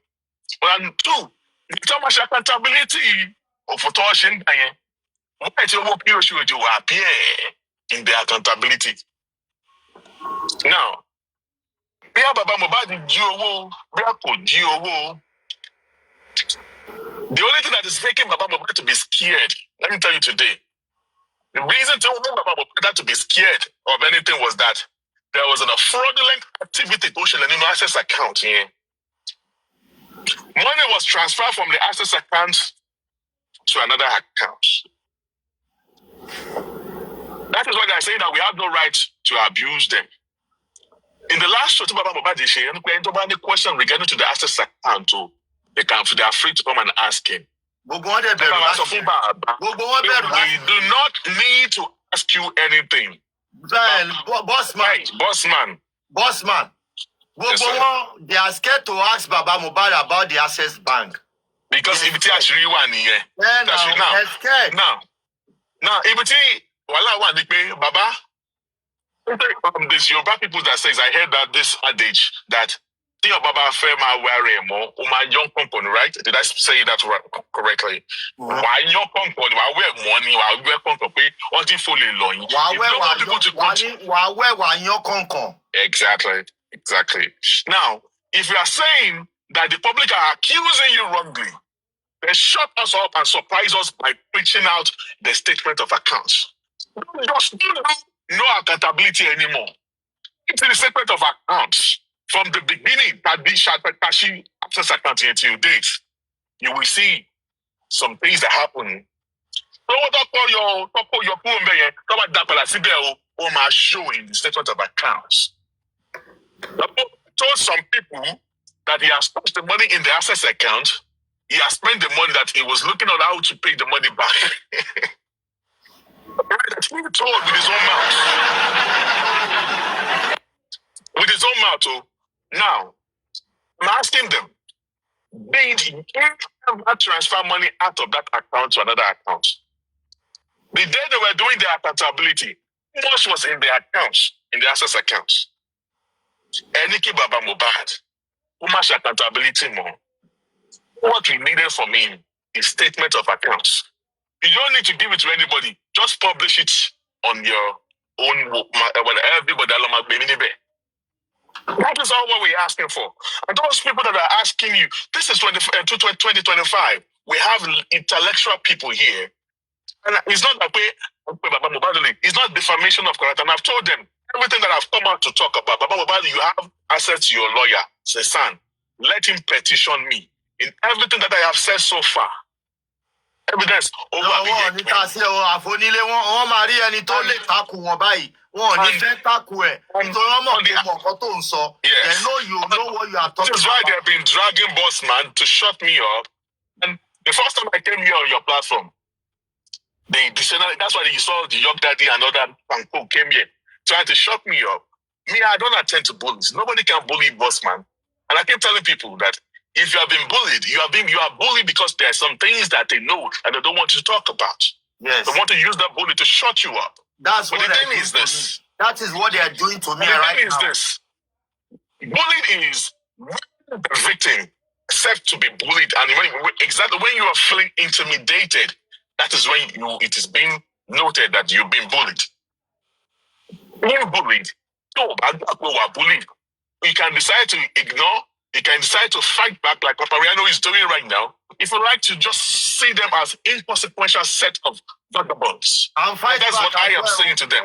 I'm doing that is if you want to fight back. You see, I am too intellectual for me to be throwing banter back to someone like Buki JC or Comfy. They're not on my levels. They are doing fracas. I don't do fracas. I'm here for justice for Mohbad. But because I want to say my own truth. Do you know why they are dragging Bossman at the 1st in December? So we were the first to find out that they've touched the money in the GoFundMe. They did not want me to talk. That's why Buki said, quickly come out. The day we came out, Mommy Lighton. They've touched the money in the GoFundMe. Are you aware of that? She said no. And I told Mommy Lighton, if you know that you are not aware of it, they've touched that money, go and report yourself to the police. It's Mommy Lighton.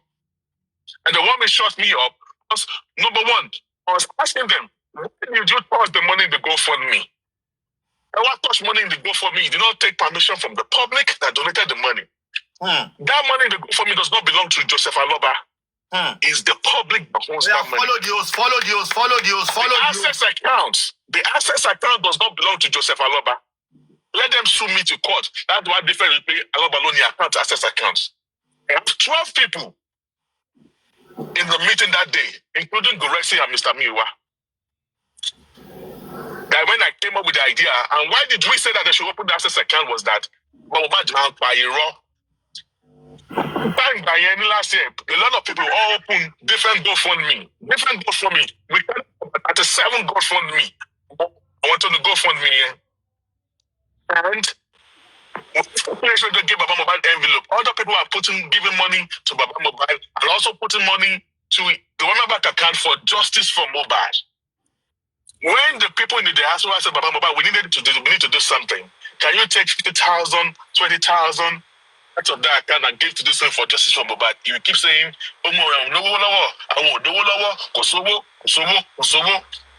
yet people are giving you money all over the world. You keep saying there's no money. So for accountability's sake, we said that we need to separate the justice money from his own personal money. That was the excess of what we did. And why did we use his own name? That was a mistake from our side. But we never believed that he could do something like this that he did. The mistake we did was that we should have named that access account as justice for its accounts. But the reason why we used Aloba's name because he's the father of Mohbad. So that trust nobody. Don't trust me, don't trust him. Trust Arawani. All right, okay. Because he's the father of Mohbad, he will not compromise. This is why we made him to be the owner. We use his name. But now look at how everything turned out. See how everything turned out now. Right. The money in the access account, I saw without permission from the public. Before I not go now, the thing is that the GoFundMe And the access account, both account is owned by Justice for Mohbad movement. Justice for Mohbad account here. The GoFundMe and the access account. If it is true that Mr. Miwa transferred the money from the GoFundMe into the access account, that has implicated Joseph Aloba.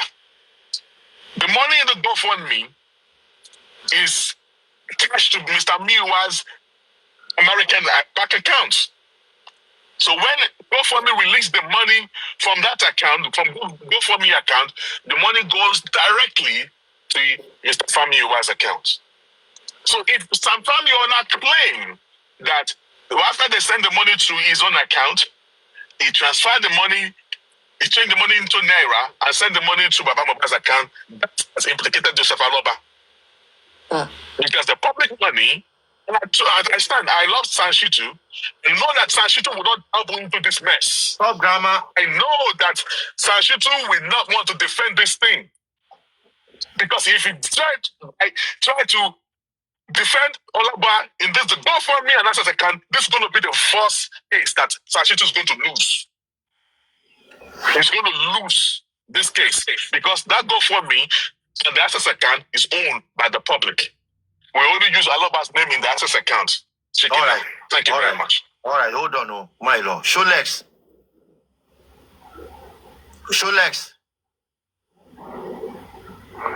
Can you unmute yourself? 5.7 million ni bàbá Mohbad fi jẹun. 5.7 million ló fi jẹun owó GoFundMe owó tó fi support lawyer ó ní bàbá fi jẹun àwa ní bàbá máa fẹ́ kí justice tán wọn ò ní gbàdúrà kó tán. Ìtorí ẹ̀ náà ṣe lè sin Mohbad òtọ́rọ̀ lè ní àsìkò tá a máa sọ òtọ́rọ̀ ládé yìí. I'm not here for Baba, I'm here for Mohbad. Gbogbo ẹ̀yin tẹ́ ń sọ ó dọ̀jọ́. Gbogbo ẹ̀yin tẹ́ ń sọ pé mi ò ṣe justice mọ́. Mi ò ṣe justice for Baba money. I'm still doing justice for Mohbad because Baba Mohbad kọ́ ló kú. Ikú kọ́ ló pa Baba Mohbad. Baba Mohbad kọ́ ni wọ́n pa. So it's because I don't do justice for Baba. Lẹ ṣe rò pé mi ò ṣe justice mọ́. Justice for Mohbad. Mo ti rí pé mo kó gbogbo ẹ̀ papọ̀. Mo ti yọ sọ́tọ̀ọ̀tọ̀. Mo ti fèsì nǹkan tí mo bá wá gangan. Justice for Baba ni mi ò ṣe mọ́. I don't do justice for Baba anymore. I'm still doing justice for Mohbad. I'm still doing justice for Mohbad. Dada, tẹ́ bá dàrú, àjọ máa dàrú ni. Tẹ́ bá túnṣe, àjọ máa túnṣe ni. Tẹ́ bá bàjẹ́, àjọ máa bàjẹ́ ni. Ẹ mọ mẹ́mẹ́, ẹ máa mọ mẹ́mẹ́mẹ́. Top grammar, ẹ ra mà. Ẹ gbà, ẹ kásán. Èmi ti kúrò lórí ẹ̀ tẹ́lẹ̀ torí gbà tó ti ń bújọ́ bossman kiri. So ṣẹ́rí olóòótọ́ ìlú òṣìkàlú ni àbí mo parọ́? Bẹ́ẹ̀ni. Olóòótọ́ ìlú ìṣìkàlú. Tẹ́ bá rántí pé kò sí gbogbo platform tó bá ti fẹ́ sòótọ́ wọ́n máa ń lọ attack ẹ̀ níbẹ̀ ni abẹ́ ìṣàkíyèsí rárá. Ṣé mọ̀ pé téèyàn bá ti fẹ́ sòótọ́ ṣé ọ̀kan máa kàn dà wá ní gbogbo wọn á kàn wá. The last one tó ń ṣe was on Paparano's platform. Èpè ipò ní Jọ́tàn wí.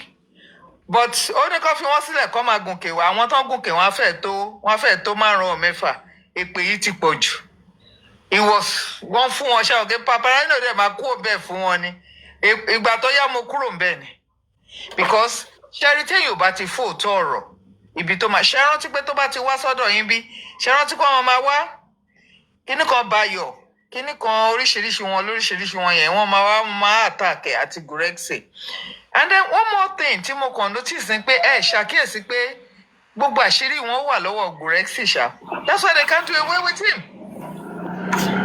Gbogbo wọn tó ń gbà fún pé gùrẹ́ksì ò ṣẹ̀rí lórí justice yìí ni kò ṣe mistake. Ẹ mọ̀ pé tó bá gbogbo àṣírí wọn owó ẹ̀ ló wà ó mọ gbogbo bówó yẹn ṣe ń lọ tó bá ní kò ní síbẹ̀ mọ́ wàhálà dé nìyẹn. Gbogbo owó tó ń gbà fún gbà tó sì kì yẹn wọ́n kọ́kọ́ fi pa lẹ́nu mọ́nì. Bossman, are you there? Sọ̀rọ̀ sí nǹkan tí mò ń sọ yìí. Bossman. Ó wà ńbẹ̀ ó máa dá yín lóhùn. Bossman. Sọ̀rọ̀ sí nǹkan tí mò ń sọ yìí. Àwọn pípò yìí wọ́n burú débi pé ìmọ̀ tí mo wá ti rí pé èpè ti pọ̀ jù wọ́n ń bá everybody jà. I just go off. Mi ò kí dé gbogbo àwọn justice yìí mọ́. Màá kàn lọ wo àwọn nǹkan kan bóyá mo ní nǹkan láti rà ń bẹ̀ máa ṣe.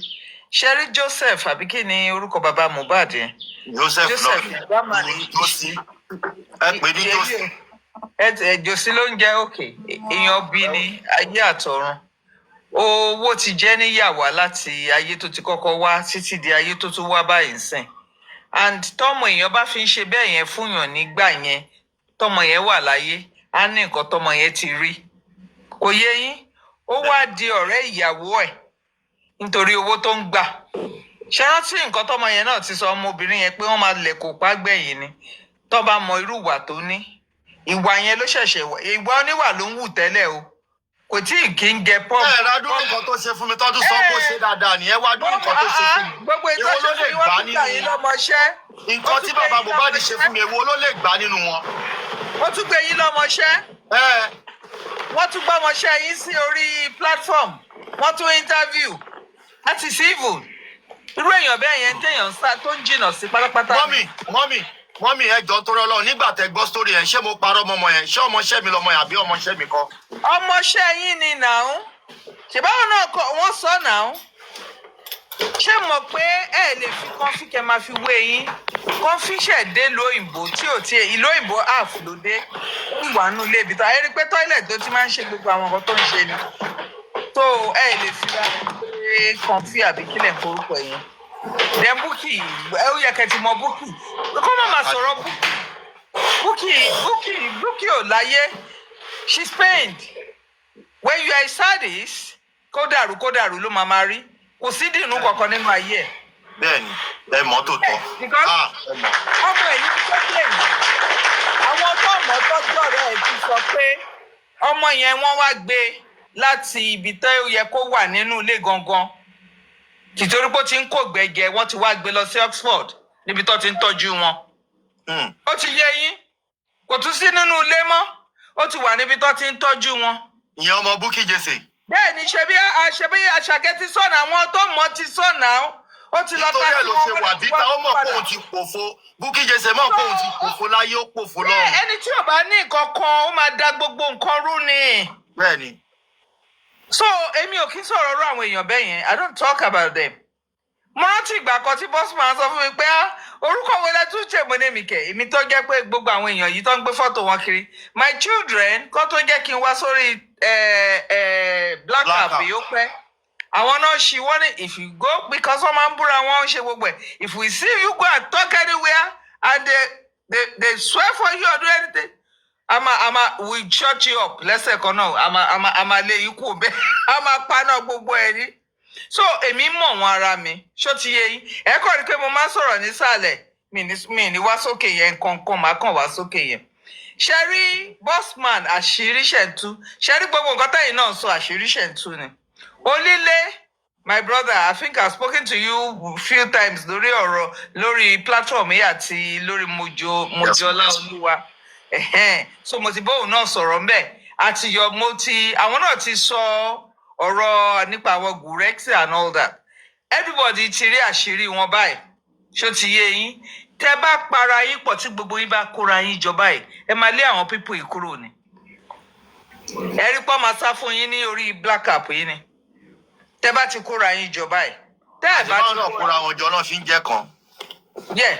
ó ṣiṣẹ́ ọwọ́ ni tẹ bá ti kó gbogbo àwọn mọ́kàn wá ń pawó ń bẹ̀ ni wọn ò ní nǹkan tó ń ṣe. Joseph tó ń gẹ irun tó ń gẹ sórí yẹn ṣé irun tó wà lórí ẹ̀ tẹ́lẹ̀. Onípọ́ǹkì sọnù. Ṣé irun tó wà lórí ẹ̀ nìyẹn ó wá ń kọ́ agẹ pọ́ǹkì á tún dá ìpọ́ǹkì kò tún ní rántí láti dá irun gbọ̀n. Á da ojú òní ti wà èmi kàn sọ few words sí máa kàn sọ òun lélẹ̀ pé nígbà tí gbogbo kiri ti ń ṣẹlẹ̀ kájọ gbogbo ilé yìí bẹ́ẹ̀ ẹ ti pa ní pẹ̀lú èmi tó gbogbo ilé yìí gbà yẹn. Àjẹ́ bó ṣe jẹ́ o àyè mẹ́mà báyìí. Onípọ́ǹkì sọnù jẹ pọ́ǹkì bí àwọn tó ń tẹran lábàtí ọ bí àwọn ọmọ ẹlẹ́ran kéèyàn gẹ pọ́ǹkì àdá èyí kó sì jẹ pọ́ǹkì a máa bóyí a máa rorí bí ẹni tó ń forí okó ẹ̀ ṣeré a máa rẹ́rìn bíi gay wọ́n á máa rẹ́rìn bíi gay can you imagine àdá èyí wọ́n á gẹ pọ́ǹkì bí àwọn ẹlẹ́ran abatí ọ. Olórí ẹbí ẹ̀ka sọ. Ẹ ká sọ jàre. Ìbáwọn náà ní ká fracalize everything. Ẹ já fracalize ẹ̀. I think Emma been already. Few days ago, I'm on the platform and then we'll take time last go through page that Modera post as such. I think I'm beginning to have interest in this matter. Thank God, and I heard from the boss. Sherry, the answer about justice. Justice is fairness. Justice for Mohbad, you go back to Mohbad padà sílé ayé. Ṣùgbọ́n at least let's look into the cause of his death and give a fair play. Now, what I want to say here, ní ọ̀sán yìí ni wípé the boss sọ wípé àwọn méjìlá ni àwọn bring up an initiative and wípé concrete GoFundMe, and I've heard a lot from him. Situation whereby it is evident wípé a certain person, or let me say some certain people, are trying to lavish public funds, to which Sebastian Singh, you are primarily concerned about justice for Mohbad. Èmi ò think wípé there should have been justice for Joseph Aloba from Adam. So now what I'm thinking there is this. Platform me, one raise owó náà. You use your platform to raise money for this GoFundMe. Láíláí, ẹ máa gbọ́ mi. You see, it is not for today. Mo wà lórí platform bọ̀bọ̀ kan lánàá pè ní Royal Everything. Wọ́n raise owó fún èèyàn kan 500,000. Now, àwọn kan àtẹ́kọ̀ọ́ máa raise money, wọ́n máa raise owó through platform mi. Ní rí wọn nínú boss. Ṣé kò yẹ? Wọ́n dẹ̀ máa follow yín. So, tó bá ń gbọ́ orú nǹkan báyìí wípé bó tẹ̀ jẹ́ £1 ni àwọn raise, àwọn kan dẹ̀ spend there ọ̀nà pepper soup, wọ́n gbé ṣe oríṣiríṣi káàkiri. You will think about when you will now come forth láti raise fund fún àwọn tó need ẹ̀ gangan. Àwọn tó ń san owó yìí kì í ṣe pé wọ́n ní in excess now. Wọ́n kàn ní human sympathy ni. So the truth of the matter there is this. My talk is that you should not pursue justice for Mohbad alone. You should be mindful of àwọn tí ó contribute to platform mi £1, 50 kobo, 500, 100 naira, 200 naira, whatsoever. Now, I want to contribute, put it 500 Goni. The boss should come forth. If it is possible, they have to petition EFCC against whosoever is concerned. They are strictly for economic and financial crimes. If asking somebody to print bank statement and post it there, only share online go edit there. You petition the appropriate body, they will call you to come and make accountability of every single penny. See, no public fund, it's not your personal money. So if anybody is attacking you, some certain things when you platform me, I want to consign, but follow on, and I will be going after this. So the other people then you are not after justice whatsoever. Do you understand? Every penny tier back, if I contribute a dime in it, I can ask you to make account for it. That is not saying that I'm not trusting you. It's just for people that will still contribute, only trust in that very what's it called? From that very source. So now saying that somebody will judge, somebody say, is for his own personal well-being. If anybody says that the man said, let's raise money for Mohbad, it is clearly stated. So now the money is for justice for Mohbad. Whosoever see every single penny must be accountable for. So now I will encourage you, you still use your platform. whosoever, any issue like whosoever, whosoever, but the money in question, the public raise, every single penny must be accounted for.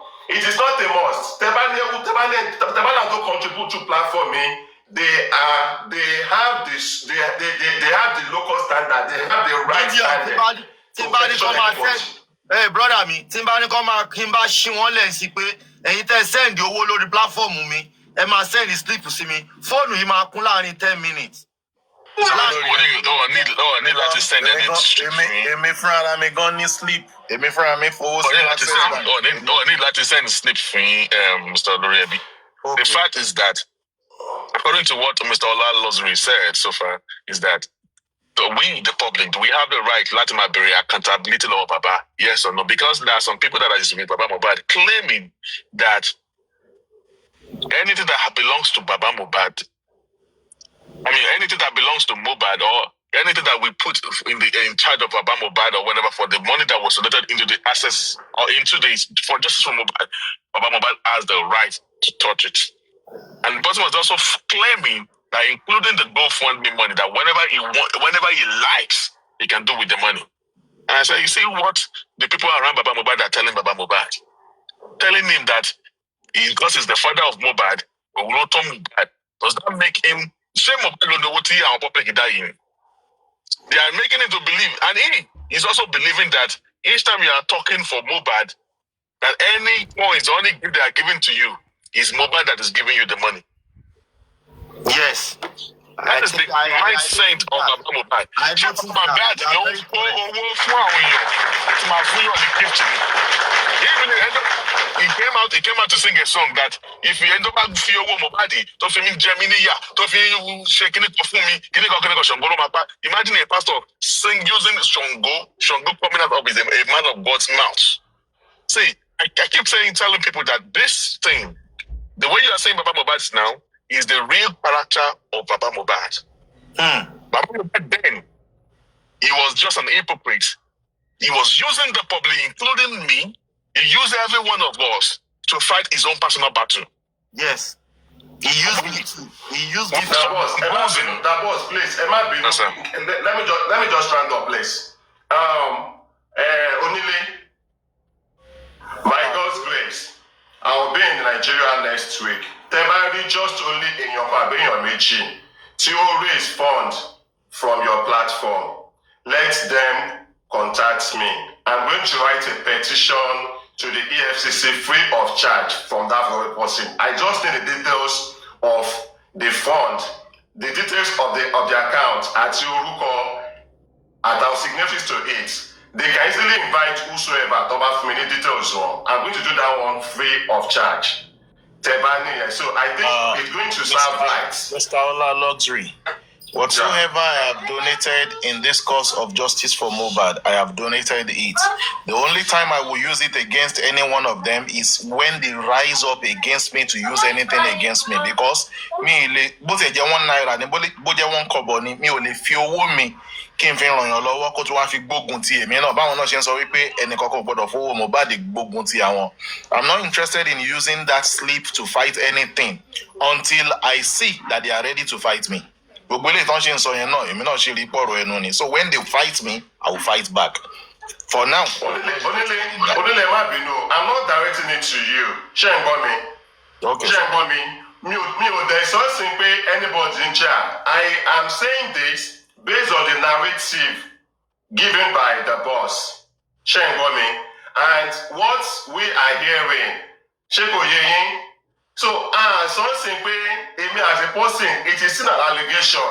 Shekoyeyin, and you still believe anybody feel who don't contribute to the person. But when somebody is saying that, come and give account of the money sent into this, since you are the only signatory to it, come and give account of it. It's not an allegation. It's not only you that actually funded that account. Whosoever, any you more crush queen. Crush queen, who are in charge here. You get my point. So we can link you up with crush queen. You get my point. So all right, no worries. I can link you up. We can do that later, not here. Oloriabi, Yes, to sir. add to what is going, the saga on ground, I also want to implore to let everyone to know that people are saying, what concern Baba Mohbad with the accountability thing or whatever? Why do you guys want to go to the EFCC? Well, I have no business with the EFCC, but the one thing is that when they get the EFCC and the EFCC needs me to talk about it, yes, I would definitely bring out all what I have and I will use them to help them get into the investigation. Including now, me too. Now the thing is that Baba Mohbad is I forgot my line of thought. Sorry.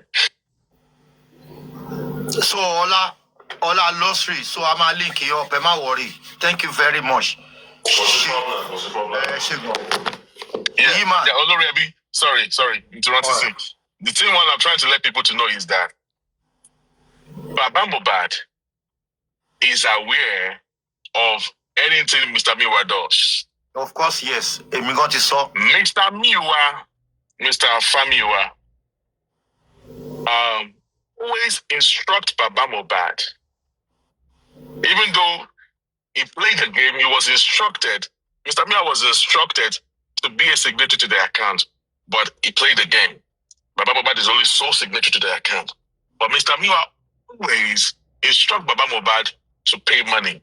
Baba Mohbad is the one that always pay money to every client in Justice Mohbad. So whatever Miwa does, Baba Mohbad is on the know. Baba Mohbad lo man so. So because of Baba Mohbad lo man so, Mr. Miwa. So far Baba Mohbad lo man so is also part of it. If it is true that Mr. Miwa transferred the money from the GoFundMe into the Access account, it has made Baba Mohbad to be an accomplice. Because Baba Mohbad don't give free will. When they wanted to do the toxicology, I was part of the people that was also looking for toxicology in abroad back then. All right. And I keep telling you that all our employee PR, they've been PR since April last year. May. Since May last year, they've what it PR. And the PR was Mr. Miwa. But what was paying for the PR was the Bento Sowo PR was the woman to one in America. Uloma person call Buki JC. Umulo ya money 5 million to Fibashi too. With the Lora Moto from any woman Lora Moto from Baba Mohbad, Moto to Baba Mohbad and Queen, woman Lora from. New woman alone saw PR. That's a crown. Public relations officer. Public relations. Yeah, public relations officer. Yeah. Woman lóní kékeré PR yẹn máa yọjú síta. PR yẹn ló máa ń post àwọn nǹkan tó máa wà lórí Facebook lórí TikTok account fún Baba Mohbad. Ó ní pé he scared. Tàtó òun bá gbójú síta òun náà mọ̀ òun ní family bọ́ máa drag òun. Ó ní for that one drag it, that means pé oh ṣiṣẹ́ ẹ̀dá dání. Nobody's going to drag you if you've done the right thing. Why would you employ? Okay, Mr.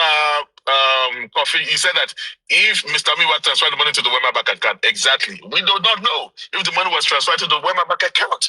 So that is why we are saying, that accountability, if Baba knows that he's being truthful, he's the man of God, he shouldn't be stressing the public about this. He should collect he should go and hire, in December, myself, Jay Blinks, and Comid Mose. Comid Mose said that accountability. You know, fire Baba Mohbad. But that day when we had a meeting with Baba Mohbad, let me now tell you something that I've not even said on your platform before. That day, that was the first week of December 2024. We called Baba Mohbad. If there any issue, I want the lawyer, this popular lawyer, Smith and Collie, and the magistrate, Tony Toshes Rutu, the case Mohbad. Now, I want to Baba Mohbad that a house that is divided can never stand. Let us settle all the beef among us. But don't far delay to justice for Mohbad because we are fighting among ourselves. Yeah, we are fighting among ourselves in justice for Mohbad. Can we settle this thing, Baba Mohbad? I will love you to go live and call a particular host. Settle, and that host was Papariano. And the people around Papariano will follow suit. Do you know the reason why Papariano have been calling you out is because they are not happy with you? What they said, and because your people are dragging him. And the reason why they drag you back is because to get at them, it's you that they use. I told Baba, and for real, that day, Baba Obaji, he said that he was going to talk to Mr. Miwa. But when Baba went to Mr. Miwa turned Baba Baba's head 360 degrees. So after we spoke with Mr. Miwa, the three of us again went to Mr. Miwa again to have a conversation. So, Mr. Miwa will settle matter here because I will from Buki Jesse. The people that are supporting Baba Bobat will not want the old people to come to work together. They will just they like it the way it is. Mr. Miwa. So because of these people, you are okay with the whole issue that is going on in justice for Bobat. You are too scared because Buki Jesse is going to drag you. And the thing by going this route is what is going to give us justice for Mohbad. We are fighting among ourselves. You are okay with it. That is the heart of anti-justice. Knowing that there is a fight among the house. Have you ever seen or heard of a place where a house that is divided against themselves? Have you ever seen it? Has he ever told up prospering? You will fight yourself to finish. I say Mr. Miwa has something about Mohbad.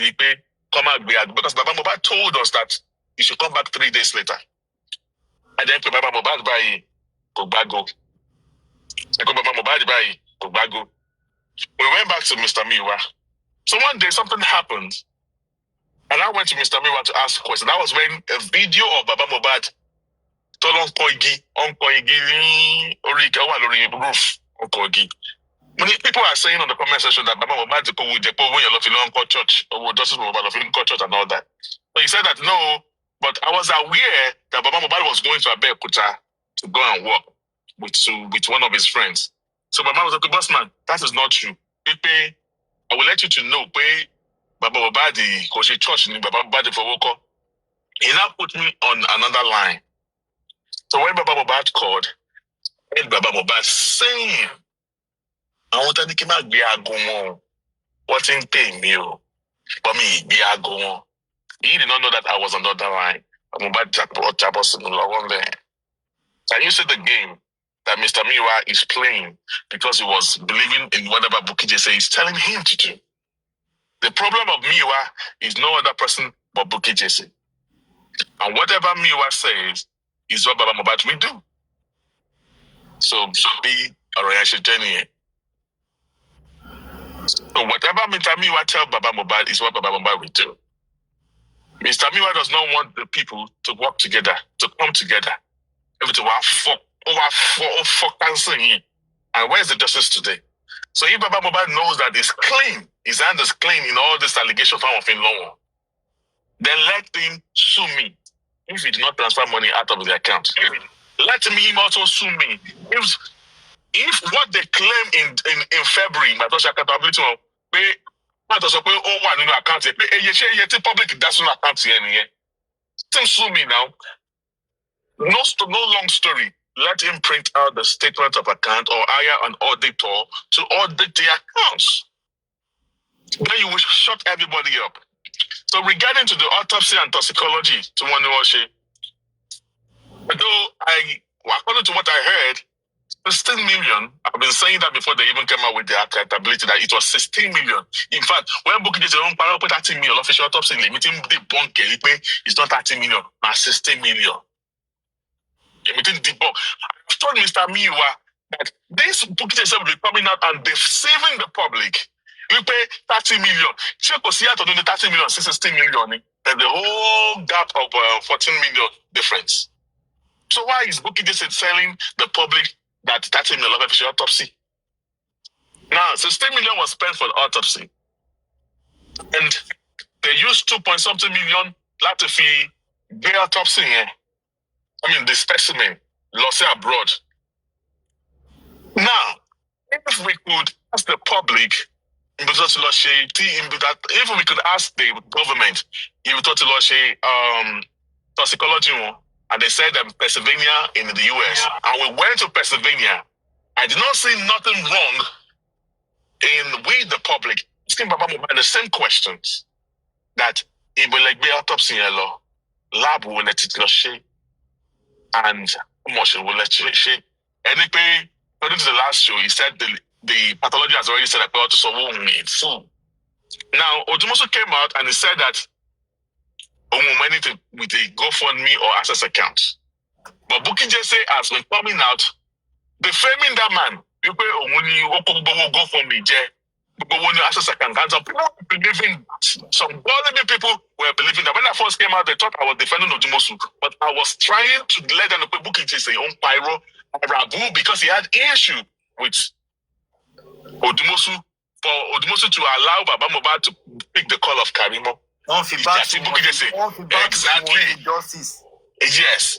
So they brought fracas into justice for Mohbad. I never knew what fracas got to do with justice for Mohbad. Justice in why are we now fighting among ourselves? But the thing is that we have been overshadowed with emotions and sentiment. None of us here, it doesn't Mohbad or anybody slay. We are all guilty, including me myself, of that. Because all the time, I swear to God, I blame myself all the time. I was loyal to Baba Mohbad. Because it has given us nothing. But the case, the casa that I've been talking about ever since I have it's going to happen, and we are going to get that justice. It's not going to come from the Olaba family, and it's not going to come from any of the dogs of Bukky Jesse. So Baba Mohbad should just sit down and get a professional to audit that account. If you want so that we can all shut up about the accountability and all that. And regarding to what Odumosu wrote, he said the toxicology and the autopsy that the toxicology was done free. It didn't expatiate in the letter to what published. So in got to watch is all everything is 60 million naira for autopsy and toxicology. We are not aware of that. Because all what we know was that the toxicology and the toxicology and the autopsy was 16 million.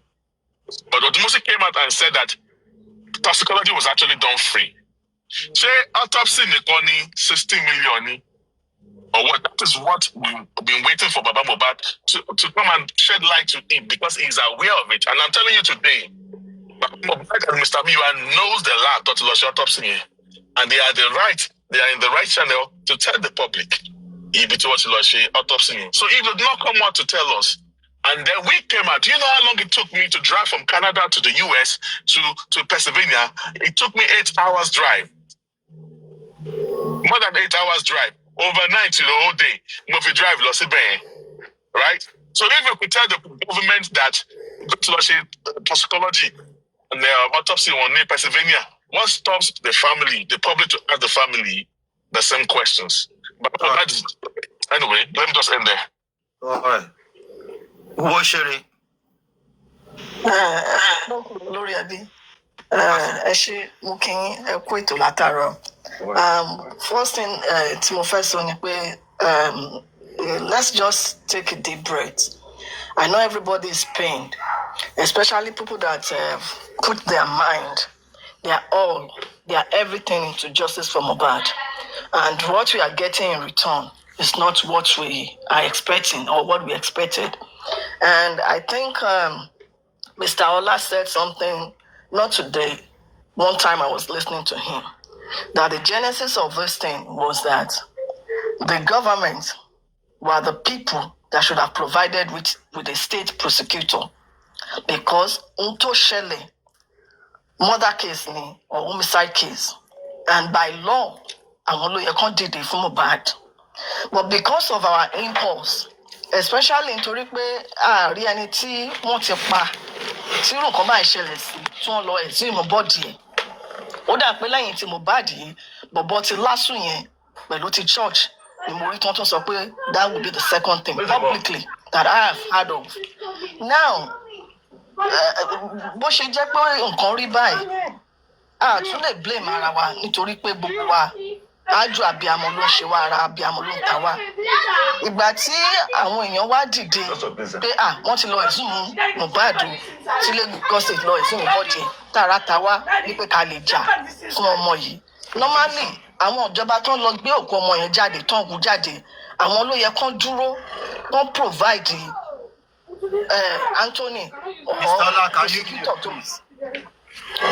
tó máa prosecute ọmọ yẹn but wọ́n ṣe yẹn ìtara yẹn ni àwọn aráàlú náà fi wá dìde la fi wá ń contribute pé okay o ká lè rí ìdájọ́ òtítọ́.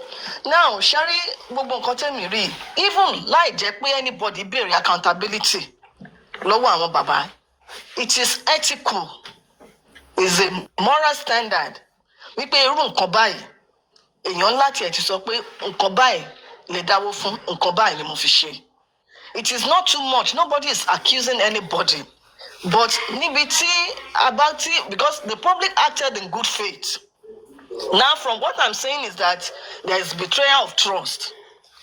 Àwọn Mr. Muiwa, àwọn baba Mohbad àbí àwọn tó bá wà as board of trustees, àwọn ló ń jẹ́ kí ó dàbí pé àwọn èèyàn béèrè accountability, because wọ́n pé àwọn gangan dúró lórí ẹsẹ̀ wọn ni kò ní sí pé à ń fara wa síbi à ń fara wa sọ́hùn. Àwọn yẹn ló yẹ kán jáde. Number one, àwọn aráàlú náà sọ pé àfẹ́kẹ́ lọ ṣe private autopsy, court dẹ̀ grant ẹ̀. Now ẹ wá lọ ṣe nìyẹn ìgbà tí result ti dé tí àwọn gan confirm pé láti last year ẹ̀yin tẹ́ lọ ṣe ẹ mọ̀ ìgbà tẹ́ tún ṣe tán tí ò bá sí pé ariwo tó pọ̀, especially let's all kọ́kọ́ realize pé nǹkan tí Yomi each time tá a bá ń sọ̀rọ̀ justice for Mohbad orúkọ Yomi máa jáde all the time ni, because ó ní ipa tó kó. Ó lè má rí bẹ́ẹ̀ lójú wọn sìn, but posterity will judge, the future will judge what Yomi Fabiyi has done in this justice movement. Gbogbo ẹ lè máa ṣẹlẹ̀, and mo máa tún máa gbé òṣùbà fún Yomi in the sense that bí wọ́n ṣe ń fà á tó ó sì ní soft spot fún wọn pé tó bá di lọ́la àwọn tó sì lè ṣiṣẹ́ pọ̀. Kí lẹ wí mà? Mo ní bí wọ́n ṣe ń fa Yomi tó. Bí wọ́n ṣe ń fa Yomi tó. Bẹ́ẹ̀ ni pé ó tún sì ní soft spot fún wọn pé tó bá di lọ́la òun sì lè bá wọn ṣiṣẹ́ pọ̀. So ẹ jẹ́ kán tiẹ̀ kí wọ́n gbé oríyìn fún, because lára àwọn nǹkan tí Yomi ṣe ipa ẹ̀ ti ń jáde àfi tá a bá fẹ́ sòótọ́ ọ̀rọ̀. Now owó tí wọ́n wá ń sọ ni pé wọ́n dá yìí tán contribute yìí láì jẹ́ pé anybody tiẹ̀ béèrè, ó yẹ kán lè sọ pé báyìí kásà báyìí káwòdì ni. Bí Bossman ṣe sọ olórí ẹbí, láì jẹ́ pé wọ́n tiẹ̀ sọ pé accountability tán bá print statement of account directly from the bank, that is self-explanatory enough. Ṣé o ti ń yé wa? Tí ò ní mú àní wá, because èmi rántí pé ńgbà kan tí Mr. Muiwa ń sọ̀rọ̀ yìí pé ẹnìkan fáwọn ní 10 million. Bó ṣe rè tó yá àwọn láàrin mi àti wọn ò ní lè ṣe irú ẹ̀, because wọ́n mọ̀ pé àwọn jalè nínú owó yẹn. Wọ́n wà transparent at all. Wọ́n transparent at all. Bó ṣe rè, it is actually true pé èèyàn tó yá wọn ní 10 million. I know the woman, ọ̀rẹ́ Yèyé Kúdí yẹn ló yá wọn ní 10 million fún autopsy nígbà yẹn. Ọ̀rẹ́ Yèyé Kúdí tó ọmọ àti Yèyé Kúdí lọ́jọ́ gbé bàbá Mohbad lọ sí Bẹ̀rẹ̀kẹ̀tẹ̀. It is true. Wọ́n máa ń sọ because nínú nǹkan tá a gbọ́ ni wípé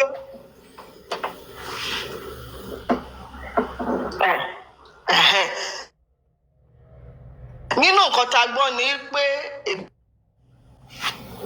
Please, everybody, let's power tap. Ìgbà tí wọ́n sọ pé ẹni tí wọ́n ontologist sọ pé wọ́n sanwó fún òun kọ́ orúkọ yẹn ò ṣó tí fún yàn èmi àti ìjọ ṣòwò ẹni tí mo ra nǹkan lọ́wọ́ ẹ̀ ó confirm pé mo fún òun lówó, èmi tí mo fún lówó kí ni, where is the evidence pé èmi ni mo fún onítọ̀hún lówó? It's not shown. And gbogbo nǹkan tá à ń sọ yìí kò yẹ kó fa àní-àní tó bá jẹ́ wípé wọ́n ti jẹ́ kí Bẹ̀rẹ̀kẹ̀tẹ̀ bí ẹ ti ṣe sọ ṣáájú, ìjọ tí Bẹ̀rẹ̀kẹ̀tẹ̀ ṣe live mo gbọ́ tí ó sọ wípé òun máa ṣe autopsy yẹn fúnra ara òun single handedly pé òun need help anybody. Tó bá jẹ́ pé adúró wípé kó lọ ṣe ni àníwá àbí ta wáyé and tẹ bá rí nǹkan tí Bẹ̀rẹ̀kẹ̀tẹ̀ ṣe. Bó ṣe rè adúró bàbá láàmú nǹkan tó lé bàbá kúrò lọ́dọ̀ Bẹ̀rẹ̀kẹ̀tẹ̀ nítorí pé bàbá mọ nǹkan tó fẹ́ ṣe lórí owó tó wà lọ́wọ́ ẹ̀. Owó yẹn ti ranjú mọ́ bàbá Mohbad, nítorí ẹ̀ ni bàbá Mohbad ò ṣe gba ọ́fà Bẹ̀rẹ̀kẹ̀tẹ̀. That is the reason why. Nítorí owó inú GoFundMe yẹn ó ti ranjú mọ́ bàbá Mohbad, so bàbá Mohbad ò lè gba anything free, kò lè gbà mọ́.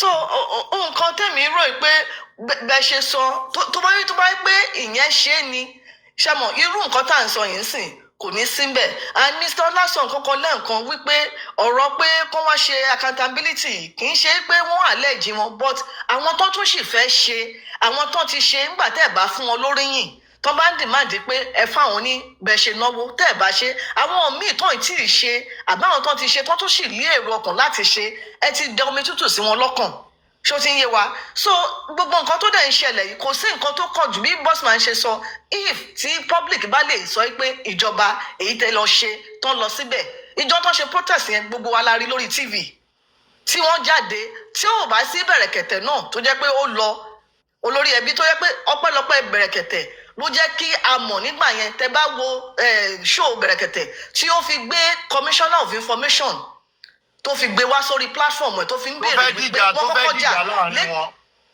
ẹ ṣe tó fi wá sọ pé òkè wọ́n ní wọ́n ti lọ ṣe autopsy pé ṣó lè dárúkọ ibi tán lè ṣe ìyẹn ló wá dárúkọ làwọn èèyàn fi wá ń tiptoe eventually làwọn gbọ́ pé wọn ò lọ síbẹ̀ so if èyí tí ìjọba ṣe tí ì ṣe pé ọwọ́ wa náà fi ṣe directly even though owó ìjọba náà lọ fi owó aráàlú náà lọ fi ṣe tí a lè máa tẹ̀lé ìjọba wípé kì í ṣe ibẹ̀ náà ti lọ ṣe gẹ́gẹ́ bí ìròyìn tá a gbọ́ kí ló ṣe tí private wa lọ ṣe number one ibi tán at least wọ́n ti lọ ṣe ń sìn ibi tán ti lọ ṣe kí lórúkọ ọbẹ̀ under normal circumstances àwọn nǹkan tó ń ṣe yìí tí ó bá yẹ pé corona gan fẹ́ ṣe dáadáa olórí ẹbí nígbà tí pathologist wá give report yẹn lórí autopsy tí wọn bá tiẹ̀ lè ṣe graphic picture Mohbad wọ́n ní 3D tó lè fi ṣe wọ́n ṣe get everything because these are part of the evidences these are part of fact finding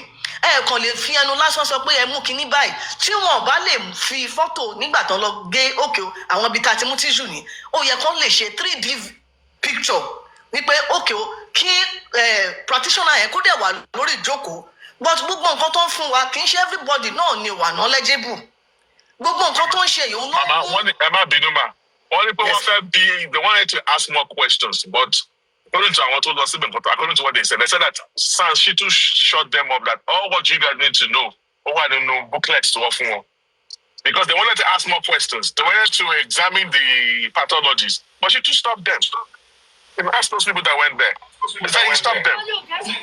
So yes, confirmed. So, I was there myself. tó bá dé higher court or trial court ọ̀rọ̀ this autopsy and toxicology tó ń lọ ṣe ó tún máa jáde because you cannot say you went for an autopsy or toxicology kẹ́ ẹ má lọ ṣe ẹ lọ wo lórí internet they have to show. mọ́mí nígbà tí toxicology jáde autopsy jáde tó sọ pé kò sí nǹkan àwọn ò rí nǹkan kan sìn kí ni weapon tí bàbá Mohbad fẹ́ gbé lọ sí court kí ni nǹkan tó fẹ́ gbé lọ sí court báyìí kí ló fẹ́ mú lọ sí court àṣẹ. ṣẹ́rí olórí ẹbí ṣẹ́rí ṣẹ́rí the issue ti autopsy àti toxicology is one part the other part tí a dẹ̀ ti ń sọ kó tó di pé ti autopsy yẹn òun ni gbogbo àwọn eyewitness tó wà bẹ́ẹ̀.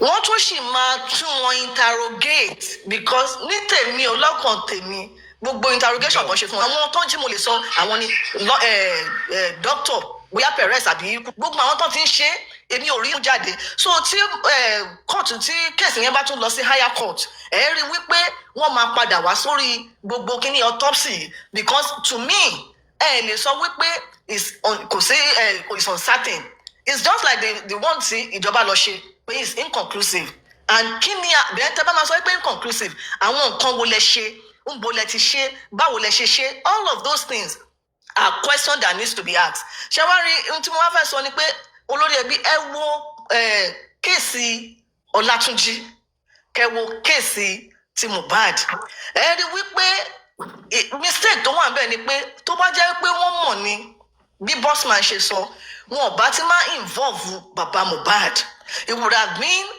justice movement ló máa wà lórí account public because ló dẹ̀ máa ń do ẹ̀ ìyẹn la ní public ló yẹ kó handle nǹkan. Exactly. Ẹ wúrú ti Ọlátúnjí yìí ń sìn ìjọba ò fún ní kì í ṣe pé ìjọba ló stand fún ẹ̀yin lẹ stand fún ẹ̀yin tẹ́lẹ̀ stand fún public èmi kọ́mà public ló stand. òun náà ni mò ń sọ ẹ̀yin tí mo mí pé àwọn public through you. I'm exactly. part of the public.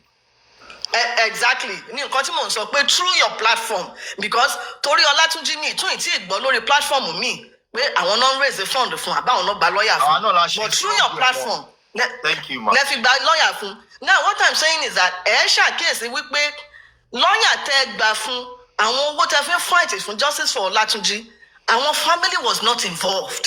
at all wọn káwọ́ wọn sókè ni. so ṣe ti rí distinction sí bó ṣe jẹ́ wípé kéèsì Ọlátúnjí náà kì í ṣe pé similar to kéèsì Mohbad wọ́n pa ni kì í ṣe pé òun ló parẹ́ now tó máa jẹ́ wípé bẹ́ẹ̀ ni ó ṣe ṣẹlẹ̀ sí ti bàbá Mohbad ni ọ̀rọ̀ bá ti níyànjú but ara bí amọ́ tó ta àwọn èèyàn wípé àwọn ti lọ wòkú Mohbad àárín tó sì fún. ẹ mọ tó ṣẹlẹ̀ nǹkan tó jẹ́ kémi gbọ́ ibẹ̀ yẹn ni pé èmi ò mọ̀ wípé bàbá Mohbad lè lọ withdraw owó without public consent mi ò mọ̀ wípé bàbá Mohbad lè ṣe níṣe pé family business bàbá Mohbad ti mú nímú family business wípé àbúrò òun ló lẹ́tọ̀ọ́ láti ṣe yìí eléyìí ló lẹ́tọ̀ọ́ láti ṣe léyìí ó ti mú as a business bàbá Mohbad ò mú bí ẹni wá justice kò mú bí ẹni wá justice rárá ó mú bí ẹni pé wà ọmọ mi ni èmi náà mo líle èmi mo lè pàṣẹ lórí ẹ̀ ló ṣe ń pàṣẹ fún àwọn ló ṣe ń pàṣẹ fún àwọn ọ̀dẹ̀ tó ń tẹ̀lé. ṣẹ́rí sentiment ni àti emotion òun la fi jẹ́ kó rí bẹ́ẹ̀ ṣe understand and ní tilẹ̀ tọ́lọ́hún gbogbo wa arabiamọ ló ta wá. ó wá di nǹkan fún wọn lọ́wọ́ wọn ò lè yọwọ́ ẹ̀ mọ́ báyìí ó ti wá di báńkúba. because ibi tá a ti máa mọ̀ ni pé ìgbà tí wọ́n fi Mr. Muiwa tó jẹ power of Anthony kò sí ní Nàìjíríà then gbogbo bí Mr. Muiwa ṣe jẹ́ tó ń represent bàbá tó he has never for one day travelled to Nigeria and is the power of Anthony. Where is that done? I know he has good intention. I know he wants to fight for justice for Mohbad. But ẹni tó bá pè ní power of Anthony, he has to be on ground. It's not like a guardian, a legal guardian. Even tẹ́ bá ní àgbàlagbà tẹ́ bá ní arúgbó tó ń bá wà láyé tó yẹ pé wọ́n wà incapacitated tó ń tí kú tẹ́ bá gba power of Anthony lọ́wọ́ court wọ́n máa court ma sọ fún yín pé you have to be there anytime tí kọ́ọ̀lù bá ti dé but Mr. Muiwa gbogbo nǹkan tó ń ṣe is so ìyẹn lèmi fi ń sọ pé kó jẹ́ ká gbé oríyìn fún àwọn tó wà ní on ground bí irú Yomi Fabiyi so gbogbo nǹkan tá à ń ṣe yìí Ọlọ́run á fún wa ṣe kò ní sú wa kò ní rẹ̀ wá Mohbad máa gba justice bó ṣe máa gbà láàbò gẹ́gẹ́ bẹ́ẹ̀ ṣe sọ ẹ jẹ́ ká máa continue àwọn ètò míì mo dẹ̀ fẹ́ kẹ́ túbọ̀ fọwọ́ wọnú gbogbo nǹkan tó ń sọ yẹn ẹgbẹ́ owó ń bì kan ọba kan fún yín ní kinní kan wọ́n ti mọ̀ wípé ẹdún lórí òótọ́. èmi ò gbọ́. ṣe mọ̀ pé ìgbà tá à ń sọ wọ́n sọ pé nǹkan báyìí ni wọ́n sọ pé wọ́n ó yé mi nǹkan tẹ̀ ń sọ fún lára. èyí lè gbọ́ bìkọ́ èmi ti blọ́ọ̀kù wọn èmi ò lè rí gbogbo shenanigans tó ń ṣe. so ohun tẹ̀mí kàn sọ ni pé ẹ má wo bẹ̀ tẹ́ ẹ bá ti wo bẹ̀ ṣe mọ̀ wọ́n bú mi kò ní. mọ́mì ẹ jẹ́ sọ nǹkan kan fún yín lónìí kí n bá a má wo bẹ̀ kí n bá a má wà distract ni mo ṣe block gbogbo wọn mo block wọn ní ìtí ẹ̀fẹ́ ní ti tó máa distract mi bẹ́ẹ̀ àwọn non struggle wàá wò mí àwọn non struggle náà ń lo different phone láti wá wò mí inú mi dẹ̀ dùn bí n ṣe punish wọn yẹn bí n ṣe punish wọn inú mi dùn bí n ṣe punish wọn tó ń struggle bí èmi ṣe lè bá wọn jà nìyẹn wọ́n ń struggle wàá wò mí wọ́n ń struggle stream mi ni àwọn arìndì tó hàn lójú tí ẹ̀ láìkìyàn ẹ̀ tún wo show ẹ̀ ibi tẹ́ ti gán líbù nìyẹn ibi tó pọlọ yín ti lọ nìyẹn ṣó yẹ kẹ́ ẹ rí nǹkan tí n bá ń ṣe tó wáyé pẹ́ ẹ̀fẹ́ mi ayé bàbá yín máa bàjẹ́ sí tójú yín báyìí láyé bàbá yín ṣe máa bàjẹ́ mo sì dúró de ijọ́ tí àṣírí bàbá yín bá tú síta dáadáa àṣírí ò tí ì tú síta ó sì ń réèyàn fún nígi ewédú lórí platform ẹ̀ tó bá wá ṣe show ó nígbà tí ó bá rẹ́ni fún nígi ewédú mọ́ ẹ̀yẹn tó bá tó bẹ́ẹ̀ kóun lọ sí Mohbad tóun bá tó bẹ́ẹ̀ tó bẹ́ẹ̀ tìṣẹ́ kóun lọ sí Mohbad kóun pàṣẹ pé òkè a fẹ́ sí Mohbad lọ́túnla káwá sí Mohbad tó bá rí irú opportunity mọ́kẹ́ pè mí lọ́mọ àlè tí n bá wá lọ ń gbà yẹn kẹ́ pè mí lọ mà lórí yín ti dàrú ẹ ti ya wèrè ẹ ń ṣí èrè. ẹ ṣe olórí ẹbí ẹ má tẹ̀síwájú. Thank you for everything that you are doing. Mo dẹ̀ kí everybody, mo kí onílé, mo kí bossman, mo kí everybody tó stand for true justice. Ọlọ́run á tún lé àti everybody àti ọ̀nà everybody ṣe. Mo dẹ̀ kí kid boss náà everybody àtàwọn tí mo dárúkọ àtàwọn tí mi ò dárúkọ. Ọlọ́run á ràn gbogbo wa lọ́wọ́. Àánú á dìde fólúkálùkù wa níbẹ̀ tá lọ́kùnrin sí tá lọ́kùnrin sí orí á ti bẹ̀ jáde fún wa. Lágbára Ọlọ́run ẹ máa bẹ́ẹ̀ tó lọ sà.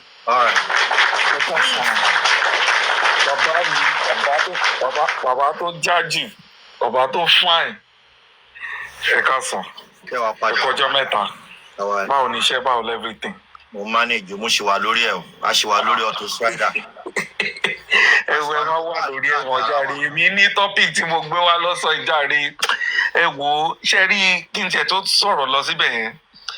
Gbogbo nǹkan tẹ̀ ń sọ yìí, mo kàn máa ń bá fòs mi ṣá pé ṣé a ṣe báwọn míì ṣe ń behave Nàìjíríà ṣé human being ni wọ́n ṣá àbí another creature because mi ò rò pé a normal human being tó ń ronú tó ní conscience ó yẹ kó máa behave báyẹn. Your child died, the whole world wọ́n gather wọ́n ṣùgbọ́n ẹ̀ wọ́n help wọ́n dáwó lọ́tún lọ́sì wọ́n sọ̀rọ̀ ń pa ẹ̀ before kí gbogbo ẹ̀ tó rí báyìí ẹ bá rí gbogbo protest táwọn èèyàn ti ṣe nígbà tí mo bá ṣe ẹ̀kú yẹn àwọn ọmọ ẹlòmíì dẹ̀ ń kú ẹlòmíì ò dá sí wọn ò rí ẹ̀pì yẹn rárá. You now sat down owó yẹn wá pọ̀ owó àròpọ̀ ti arrive wá jókòó lówó yẹn you now left your son justice you left it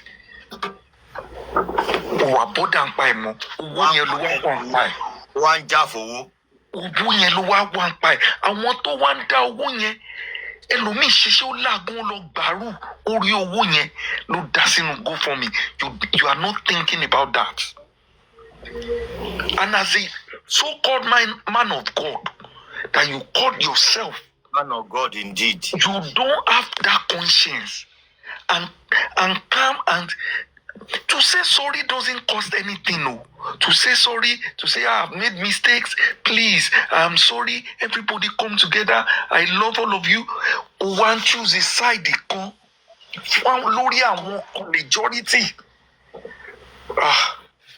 ẹ wo mi ò rò pé human being ló àwọn àti papọ̀ máwọn kan o ó lágbára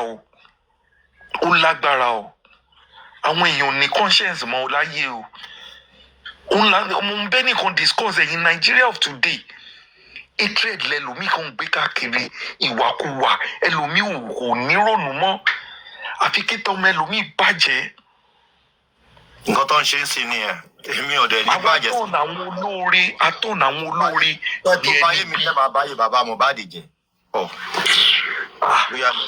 ẹ wo iye tí Zuel o ẹ wo èmi gbé tọ́pìkì wa lọ́sàn-án yìí o because I don't want to talk about him I don't want to talk about because it's so irritating hearing this. ẹ bá gbé tọ́pìkì wa ṣe hold on ọ̀ká ẹ. ẹ mo gbọ́ thank you God bless us. tọ́pìkì a ṣe ń jà lọ́wọ́lọ́wọ́ yìí náà.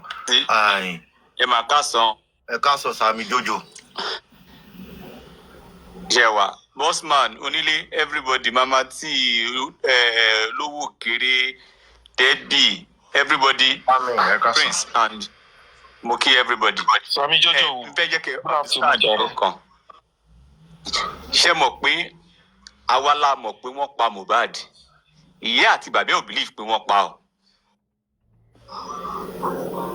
ìyá àti bàbá ẹ̀ wọn ò believe pé wọ́n pa because tó bá jẹ́ pé wọ́n believe pé lóòótọ́ wọ́n pa bọ̀bọ̀ yìí wọ́n á jà síta wọ́n á ṣera wọn lóṣooṣù ọwọ́ wọ́n á fight fún justice but deep down ìkan máa wò pé àmúwò Ọlọ́run ni ìkejì máa wò pé wọ́n sọ pé kíníkan they never believed that guy was murdered and that is why we have this problem of them not uniting together That is why you will not see them, especially the mother, to say, I want justice for this boy.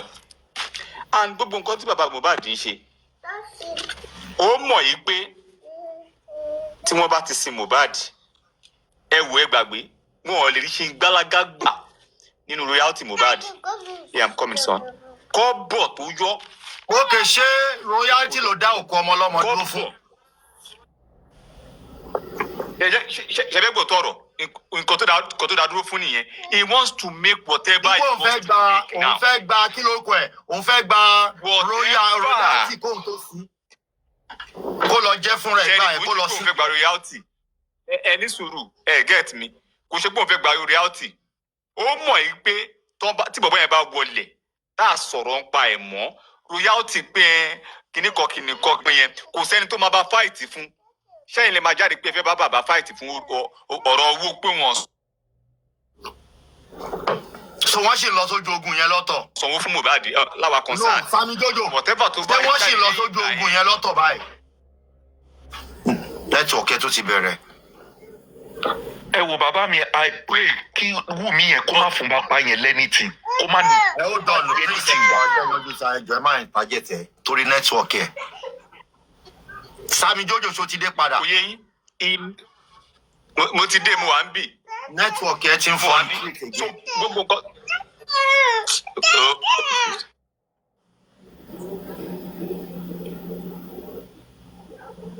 So odomọdúró di royalty kẹ tó gba royalty kẹ tó sí Mohbad.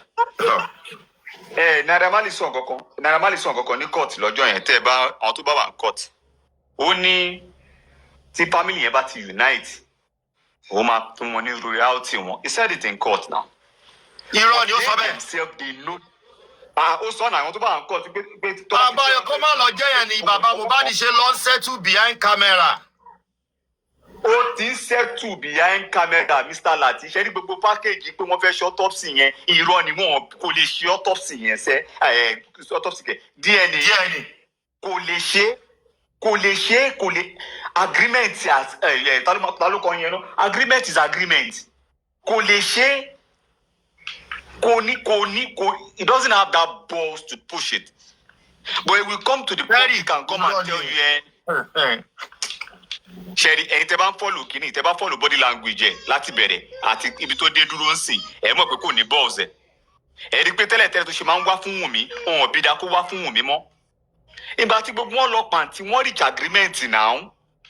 When they all went to pàǹtí ìgbà tí bàbá lọ sí pàǹtí wọ́n reach agreement lọ́jọ́ yẹn.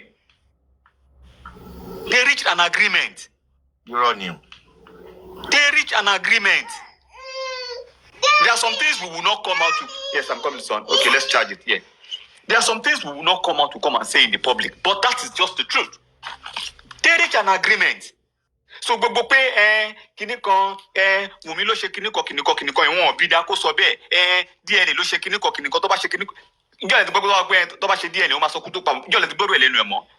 Kò jẹ́ sọ rú ẹ̀ mọ́, can't say that again. Bàbá tí ọba arrest tí bàbá ò wá sọ fún àwa tá à ń jà ń ta pé ọba arrest. Yóò wá sọ fún yín ta.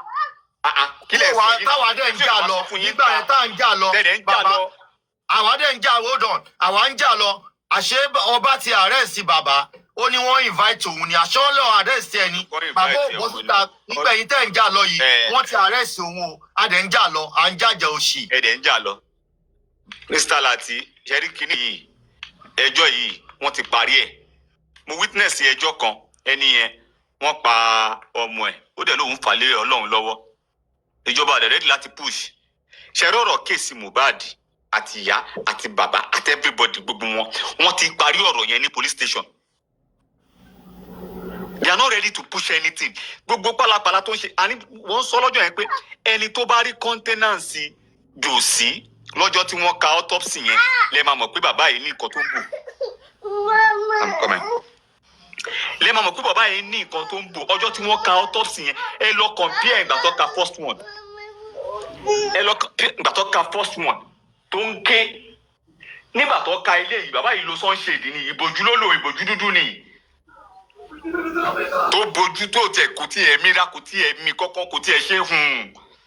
And some people still believe in him that he's still fighting for justice. He's not fighting for justice. If you tell me any problem right from the beginning, okay. Kí ló stop wẹ̀ yín méjèèjì àti ìyá àti bàbá kẹ́ parapọ̀ kẹ́ fight for justice. Tó bá bí ìyá Mohbad nígbà á ní pé kọ́ lọ yanjú ẹ̀ nílé ló máa ń sọ. Ẹ jẹ́ ká lọ yanjú ẹ̀ nílé ló máa ń sọ. Kò ní sọ pé ẹ jẹ́ ká jà fún justice. Ẹ fi wálẹ̀ ẹ jẹ́ ká lọ yanjú ẹ̀ nílé. Gbogbo pé don't let ṣẹ́rí mistake tọ́wọ̀n èèyàn ṣe ń gbà yẹn ni pé àṣírí Josie ò bá ti tú tipẹ́. Àṣírí yẹn ò bá ti tú tipẹ́. Ká ní wọ́n allow ìgbà tá à ń push sókè. Ẹ jẹ́ kí ìyá àti bàbá ẹ̀kọ́ parí kí wọ́n fight for justice. Ṣé fipá àṣírí yẹn ò ní tú ni? Àwọn ọmọ ẹni tó ń dí justice lọ́wọ́ náà méjèèjì náà. Ṣé Josie fẹ́ fi justice fi pawó ni àbí ìyá fẹ́ fi justice fi ó fẹ́ da gbogbo ẹ̀rù àti mọ̀ ń gbà yẹn. But people came for us, came for my head. What is Sam Jojo pushing? Kìnìkọ́ kòkó bàbá aṣáṣùn. Àṣírí ti máa tú ti pẹ́. Bó jẹ́ ọ̀rọ̀ owó yìí náà ni a ti dájà wọ́n lẹ̀. Bó jẹ́ Josie ló máa accuse ìyá Josie pé ìyá Mohbad pé ó kówó báyìí jẹ́ wọ́n sọ báyìí fún kò sọ síta. Àṣírí ti máa tú. But because Josie also is a greedy man. Mo sọ fún pé àtìgbà tó ti ra mọ́tò sẹ́, ó máa ń gbéga sókè ládùúgbò ni. Nígbà tí ó dẹ̀ ti ó máa ń gara ni. Ó máa ń gara. Tẹ bá rí landlord kan ládùúgbò ẹ̀ wá sọ story ẹ̀ fún yín. Landlord kan ẹ mọ̀ pé ọ̀hún láàrú tẹ́ pé ìgbà tẹ́jọ ní mọ́tò tẹ́jọ ní kankan yẹn tẹ́jọ máa ń wà. Tẹ́yìn wá ìgbà tó ní kankan tẹ́jọ máa ń wà tó wá di pé orí yẹn kò yẹ yín tó wà kí n kiri dáadáa mọ́. Àwọn máa ó tún láìpẹ́ kó máa ṣe Sami Jojo tún láìpẹ́ kó máa ní ẹ ṣáà mọ̀ pé kápẹ́ńtà lèmi kó máa fìyẹn wá sí parties lọ́dọ̀ àwọn èèyàn ẹ ṣáà mọ̀ pé kápẹ́ńtà lèmi kápẹ́ńtà tó ń kọ́ mi tó ń pawó. Ẹ ní sùúrù ṣé kápẹ́ńtà ń gba 100 million ni? Ṣé kápẹ́ńtà ń gba 200 million ni? Ẹ má mà dáhùn ó sọ kápẹ́ńtà di iṣẹ́ ilébi. Ṣé kápẹ́ńtà ń gba contract 50 million ni? Tí bàbá yẹn bá ṣe eré dáadáa ẹ̀gbọ́n bàbá. Tálùbáríkà bá gorí iṣẹ́ èèyàn tálùbáríkà bá gorí iṣẹ́ èèyàn. So Yorùbá ni Matilda come up Matilda Matilde come up please. So gbogbo máa ti bẹ̀rẹ̀.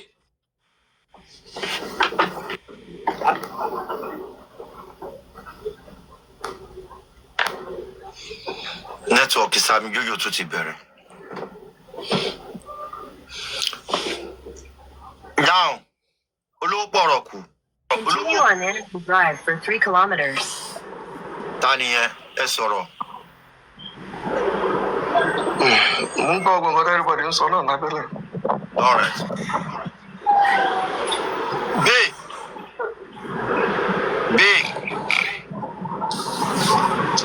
77.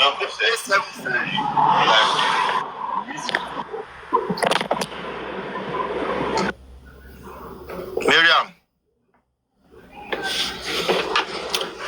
Break the silent foundation. Ẹ bá mi dá lọ́ọ̀fù bolẹ̀ fún ìjáyà wọn.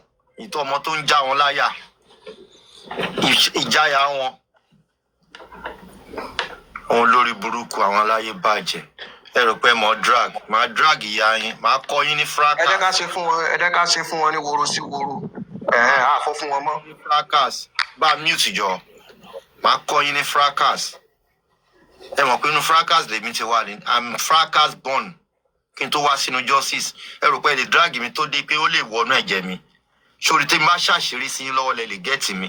Màá train yín ní fracas. Àti ṣe láàrin mi àti yín. Àti sọ di fracas ó ti di horo. Fracas là ń ṣe gbogbo wa. Àti olórí burúkú kọ̀ǹfì yẹn tó máa làbò mọ́lẹ̀ yẹn. Fracas everybody ẹ̀ ṣe justice o. Torí tẹ bá lọ rò ó. Bẹ́ẹ̀ ṣe justice irọ́ lẹ̀ ń pa o. Fracas là ń ṣe at the moment. Wá justice à ń báyé justice yẹn jẹ́. À ń báyé ẹ̀ jẹ́ ni. Tẹ bá lọ rò pé ẹ̀ ń wá justice ẹ̀ ṣe gbá ẹ̀ ṣàwò. Fracas là ń ṣe o. Mo dẹ̀ rí pé iná dẹ̀ láìkẹ́. Ẹ jẹ́ kájọ máa ṣe fúnra wa. Tó bá ṣe kinní yẹn fún màá ṣe fún ẹ. Ẹ tún lọ ṣe show lóru. Kẹ́ lọ ṣe show lóru kẹ́ lọ gang up. Ìyá yín bàbá yín. Bọ́dún máa pọ́kọ bàbá lákù bàbá yín ò lè dá mi dúró. Alọ́ba ló máa jẹ̀yà ẹ̀. Alọ́ba ló máa feel the heat. Kò lè rí owó gbà lórí ìkànnì ìmọ̀. Tó bá rí owó ẹ̀ dáràn. Ó dára pé mo gbọ́rin kan lẹ́ẹ̀kan. Owó 70 million. Ó tó wá ṣe ẹjọ́. tá tí the court ẹ wà ń corona inquest ẹ ti náwó tán. Ẹ wà ń corona inquest tí the court ẹ ti náwó tán ẹ tún fẹ́ wá gbowó mi. Tẹ́ tí the court ẹ wà ní corona inquest ẹ ti náwó tán. Onínàkúnà ni ọmọ onínàkúnà ni oníjẹkújẹ aláìmoore aláìlálùbáríkà ni olórí burúkú aláyé bàjẹ́ tún ni ẹ ti ya wèrè. Tí dé high court ẹ ti ná 70 million tán. Ẹ tún expect kí àwọn èèyàn tó lọ mo fẹ́ wò bóyá ẹni lójú tì bóyá tún máa gbá káǹtì síta pé fẹ́ gbowó màá tún wò. A jẹ́ pé abaniláyéjá ni ẹ fẹ́ bà ayé àwọn èèyàn jẹ́ lọ́nà torí òkú Mohbad. Aláyé bàjẹ́ ni tó bá bí yín dá kẹ́ tún gbá káǹtì síta pé fẹ́ gbowó màá wo nǹkan tẹ́ fẹ́ fowó ṣe. Ládùúró owó tẹ́ gbà lórí pláfọ́ọ̀mù yìí. Àbí owó tẹ́ gbà lórí pláfọ́ọ̀mù kan ló lọ yìí. Ẹ mọ̀ tẹ́ gbà ń bì báyìí. Orí yín ti burú. Yes. Hello. Jọ fún wa lórí orí tó ṣe ẹ fún wa lórí ẹ. All right. Kẹ́kẹ́ forí sí ká forí sí. All right. Ẹ ti ń ṣe eré o. Ẹ mọ mẹ̀mẹ̀. Ẹ máa tó mọ mẹ́mẹ́mẹ́. Ó ti set. Ó ti di woro sí woro. Ẹ mọ mẹ̀mẹ̀. Àdáwó kọ̀ọ̀kan mọ́. Àdáwó kọ̀ọ̀kan mọ́ báyìí. Àdáwó kọ̀ọ̀kan mọ́. Àdáwó kọ̀ọ̀kan. Adówó Bèbí ti ṣẹ́jú. Ẹ wá wáyé àfi ibi ṣó lóore. Ẹ wá wáyé àfi ibi ṣó lóore. Ẹni tí ò lè dúpẹ́ lọ́wọ́ èèyàn kí ló fẹ́ fi ṣe dúpẹ́ fọ́lọ́n tó dá gan-an. Ẹ wá wáyé àfi ibi ṣó lóore. Ẹ wá wáyé àfi ibi ṣó lóore. Ẹni tí ò lè dúpẹ́ lọ́wọ́ èèyàn kí ló fẹ́ fi ṣe dúpẹ́ fọ́lọ́n tó dá gan-an. Ẹ wá wáyé àfi ibi ṣó lóore. Ẹ wá wáyé àfi ibi ṣó lóore. Ẹni tí ò lè dúpẹ́ lọ́wọ́ èèyàn. Ẹni tí ò lè dúpẹ́ lọ́wọ́ èèyàn. Kí ló fẹ́ fi ṣe dúpẹ́ fọ́lọ́n tó dá gan-an? Ẹ wá wáyé àfi ibi ṣó lóore. Ẹ wá wáyé àfi ibi ṣó lóore. Ẹni tí ò lè dúpẹ́ lọ́wọ́ èèyàn. Kí ló fẹ́ fi ṣe dúpẹ́ fọ́lọ́n tó dá gan-an? Ọlọ́run tó dá wa kò béèrè ohun méjì lọ́wọ́ wa tó jọ pé wípé ká máa ṣe fún wípé tá bá ti ń ṣe gbogbo ohun tá a fẹ́ o wọ́n ṣe fún wa. Kí ló wá ṣe wọ ìwọ ọmọ Àdámọ̀ tán ṣoore fún tó lè dúpẹ́ oore tó ṣe fún ẹ. Májò dìgbà tó bá bọ́ kó tó wá mọ rírì oore tó lọ ṣe fún ẹ. Ẹ wá wáyé àfi ibi ṣó lóore. Ẹ wá wáyé àfi ibi ṣó lóore. Ẹni tí ò lè dúpẹ́ lọ́wọ́ èèyàn kí ló fẹ́ fi ṣe dúpẹ́ fọ́lọ́n tó dá gan-an. Ẹ wá wáyé aláìmoore òpònú tó ṣe bóun mà lọ lọ́gbọ́n. Gbogbo gbìyànjú tá a ṣe nínú ayé ẹ̀ o. Ìwé dánú ẹ̀ lọ́jọ́ já padà sí pàbó. Oré pàṣọré gbàgbé láti sọ olùṣọ́fẹ́ gbọ́n. Mi ò sí nínú ẹ̀ má fi mí kọ́rọ̀ sàn. Ẹ wá wáyé aláìmoore òpònú tó ṣe bóun mà lọ lọ́gbọ́n o. Gbogbo gbìyànjú tá a ṣe nínú ayé ẹ̀ o. Ìwé dánú ẹ̀ lọ́jọ́ já padà sí pàbó. Oré pàṣọré gbàgbé láti sọ olùṣọ́fẹ́ gbọ́n. Mi ò sí nínú ẹ̀ má fi mí kọ́rọ̀ sàn. Kí tó dáwọ́lé náà ti jí ìsinmi kóre tí mo fẹ́ ṣe ò lọ́pẹ́ nú. Èmi ò gbàgbọ́ mo ṣe tọ́lọ ní kì í ṣe. Torí mi ò rí ẹgbẹ́lẹ̀ gẹ́gẹ́ bí ìyókù lórí. Àfìdí ṣó lóore wá wá sọ yín lẹ́sàn. Pẹ̀láwọ̀ fún ìtẹ́jọ́ pamọ́ kan. Kí tó dáwọ́lé náà ti jí ìsinmi kóre tí mo fẹ́ ṣe ò lọ́pẹ́ nú. Èmi ò gbàgbọ́ mo ṣe tọ́lọ ní kì í ṣe. Torí mi ò rí ẹgbẹ́lẹ̀ gẹ́gẹ́ bí ìyókù lórí. Àfìdí ṣó lóore wá wá sọ yín lẹ́sàn. Pẹ̀láwọ̀ fún ìtẹ́jọ́ pamọ́ kan. Àwọn ọmọ olóore òkú ní kì í sọ̀fìn. Tí gbogbo kòtò tí kò yí bá bẹ̀rẹ̀ o. Ìyẹn rojọ́ ní rẹ́ẹ̀dì pẹ̀lú ọ̀la. Kò já wa kulẹ̀ ó mọ́ làwa tún pọ̀ sí. Ìgbà náà ò ṣàkóso tó jẹ́ kó rí àṣẹ. Má padà bí kó dà fẹ̀yìn èèyàn ibi. Má padà bí kó dà fẹ̀yìn èèyàn ibi. Má padà bí kó dà fẹ̀yìn èèyàn ibi. Àtọ̀dá tó bá rojọ́ mi tó sọ̀rọ̀ wa lẹ́yìn. Má padà bí kó dà fáwọn èèyàn yìí. Àtọ̀dá tó bá rojọ́ mi tó sọ̀rọ̀ wa lẹ́yìn sẹ̀. Má padà bí kó dà fáwọn èèyàn yìí. Àwọn àwọn tàṣe lóore tí wọ́n fi bí ṣú wa. Ọlọ́run òkun kún sún. Ọlọ́run òkun bí ìmọ̀. Ó bí ẹ̀san sílẹ̀ nígbà tí ẹ̀san bá wá dé. Wọ́n wá sọ pé òkun ni àdàbí jájòkun lọ. Orí mi dàkún gbà mí, má jẹ́ ṣoore ṣe. Ẹ̀dá mi dàkún gbà mí, má jẹ́ ṣoore ṣe. Àwọn tàṣe lóore tí wọ́n fi bí ṣú wa. Ọlọ́run òkun kún sún. Ọlọ́run òkun bí ìmọ̀. Ó bí ẹ̀san sílẹ̀ nígbà tí ẹ̀san bá wá dé. Wọ́n wá sọ pé òkun ni àdàbí jájòkun lọ. Orí mi dàkún gbà mí, má jẹ́ ṣoore ṣe. Ẹ̀dá mi dàkún gbà mí, má jẹ́ ṣoore ṣe. Orí mi dàkún gbà mí, má jẹ́ ṣoore ṣe. Ẹ̀dá mi dàkún gbà mí, má jẹ́ ṣoore ṣe. Yẹn láti àtúndá tún gbá. Ẹ fẹ́ kú. Ẹ tí mọ̀ mí. Olórí ẹbí. Orin revival yìí dùn gan-an. Orin ìsọjí leléyìí o. Àwọn màláìkà ló gbé wa. Bẹ́ẹ̀ni. Àwọn màláìkà ló náà ṣe. Ó mọ̀ pé orin ẹ̀mí ni. Orin ẹ̀mí ni orin revival ni. Orin ẹ̀mí ni. Àwọn màláìkà ló gbé wá fèmí náà. Mr. Lati, ìgbà wo làwọn màláìkà gbélé wá bá yín? Òru mọ́jú àárọ̀ yìí náà gbé wá. Orin ẹ̀mí ni. Àwọn màláìkà yẹn ìgbà tó gbé wá courier service wo ló lù? Ṣé UPS lò ní? Ṣé fẹ́ bọ́ ṣe ń bá mi rẹ́ mọ̀ pé ilé agodo ni mo wà. Ilé agodo ni mo wà tó bá ti gbé wá bẹ́ẹ̀. Bẹ́ẹ̀ ni wọ́n lò bẹ́ẹ̀. Lẹ́yìn kí n ṣáná sí loud. Báyìí láti èmi àti máa ń ṣe fún bàbá o. Èmi àti máa ń ṣe fún bàbá bọ̀ láti a máa ṣorí fún wọn, a máa ṣe track ẹ̀yọ̀ kan. Èmi ò tiẹ̀ ní sí i. Sórí fún bàbá ṣorí fún bàbá ni.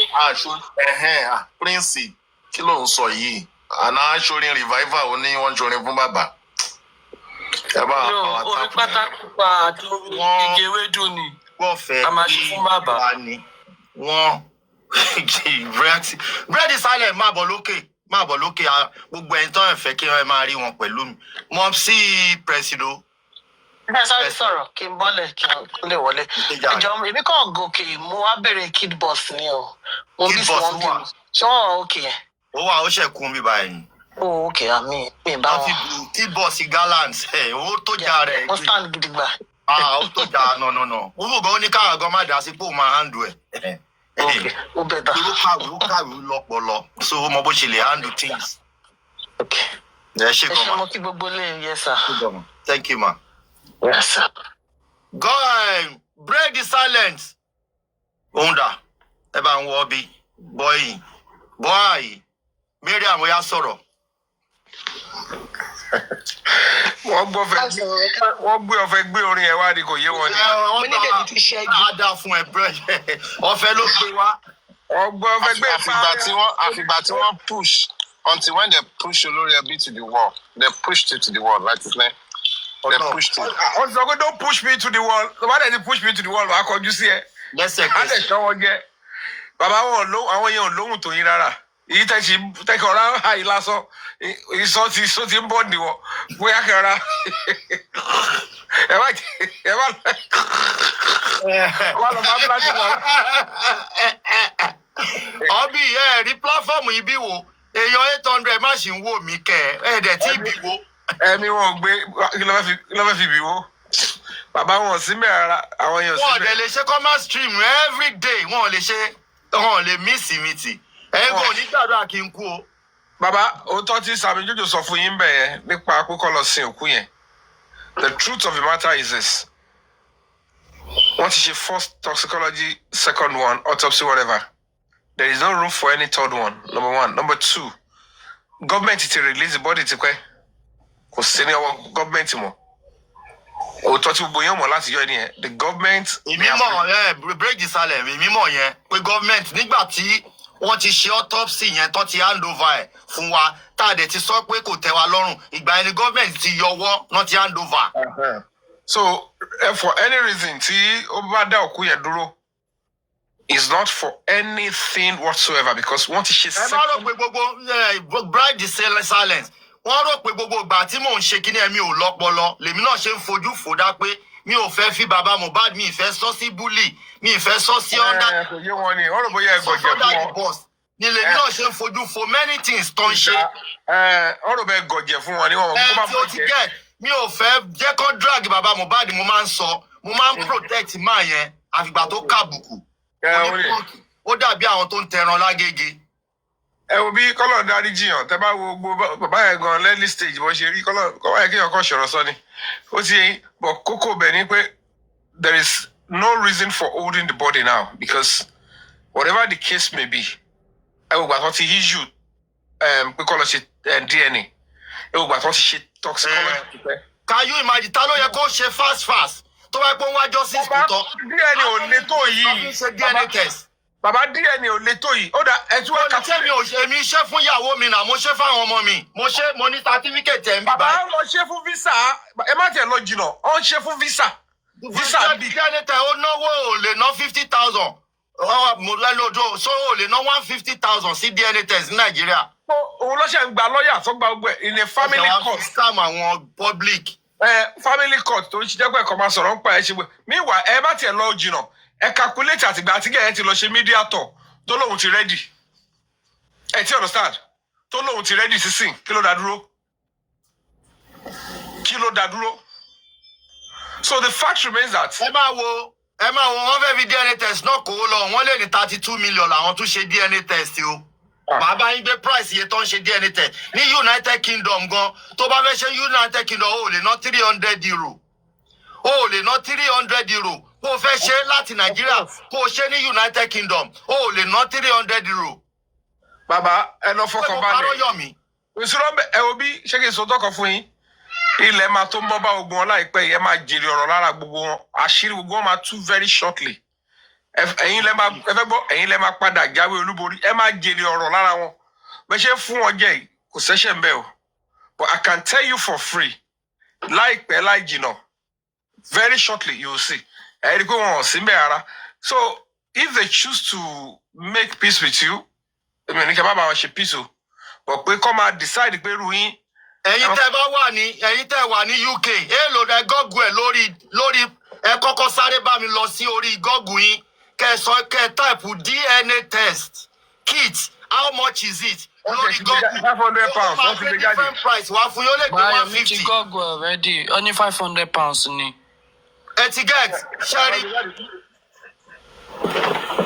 wípé o fẹ́ ṣe fún wọn nìyẹn tó bá fẹ́ ṣe oríṣi 3 ló wà sí 4 wípé o bá fẹ́ ṣe fún wọn ló ná 500 euro ṣé ti rí òun ni ọlá glory ni ṣé o ti rí 350 euro 50 pounds to 500 kò wọ 1,000 euro kò wọ 1,000 euro ẹ máa rí iye bíìlì tó máa tún mú wá fún DNA test wọ́n lè ní 10 billion àwọn ṣe wọ́n ṣàn ṣòwò lówó yamayama wọ́n ṣòlówó kúmọkúmọ. gbogbo èèyàn kan phone forensic èyí tó mi fẹ́ béèrè ni pé kí ló dé tí wọ́n apply fún phone forensic ní corona court gbàtọ̀ tí wàá mẹ́la kí ló dé tó wọ́n apply fún. ìyẹn lè fẹ́ béèrè lọ ìtẹ̀wá lè wẹ́ kí ló dé tó wọ́n apply fún because it's easier for them to apply for phone forensic tó bá jẹ́ pé wọ́n sọ pé kò sí CCTV lórí Mohbad kò kú lọ́nà lẹ́wọ̀ kí ló dé tó wọ́n apply for so that they will know whether lábẹ́ bó tilẹ̀ nǹkan rí Mohbad o nǹkan báyìí ló wà nù archive ẹ̀ o ṣáà ló kú wọ́n dẹ̀ ní àwọn kan tó store ó dẹ̀ ti evidence pé nǹkan wà lórí fóònù ẹ̀ tó store so kí ló dé tó apply for almost 2 years. Mr. Yomi 1 minute jàre jẹ́ mi sáré dáná. mo fẹ́ béèrè question kan lọ́wọ́ Mr. Yomi ni. mo mọ̀ pé nítorí question lẹ ṣe. Mr. Yomi ṣé mọ̀ pé wọ́n ní pé wọ́n bá oríṣiríṣi oògùn kan tó bà gbogbo bọ́ọ̀dì tó bà gbogbo ẹ̀jẹ̀ ṣé. Chemical not oògùn chemical yẹn tí ó lè jẹ́ kí ṣé DNA ní kò ní fi come conclusive. ìkan náà ni gbogbo ẹ̀ the same result. ẹ jẹ́ kí wá bẹ̀rẹ̀ tán ṣé ẹ fi pé kó lọ sí òkú yẹn kó mú bàbá Mohbad àti ìyá Mohbad kó gba sample lára wọn kó fi ṣe DNA.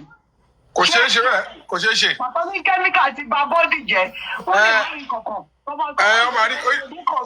kọ́ máa lọ sọmọ yẹn di inconclusive child ìyẹn ló máa wọ́n ti jó. inconclusive child.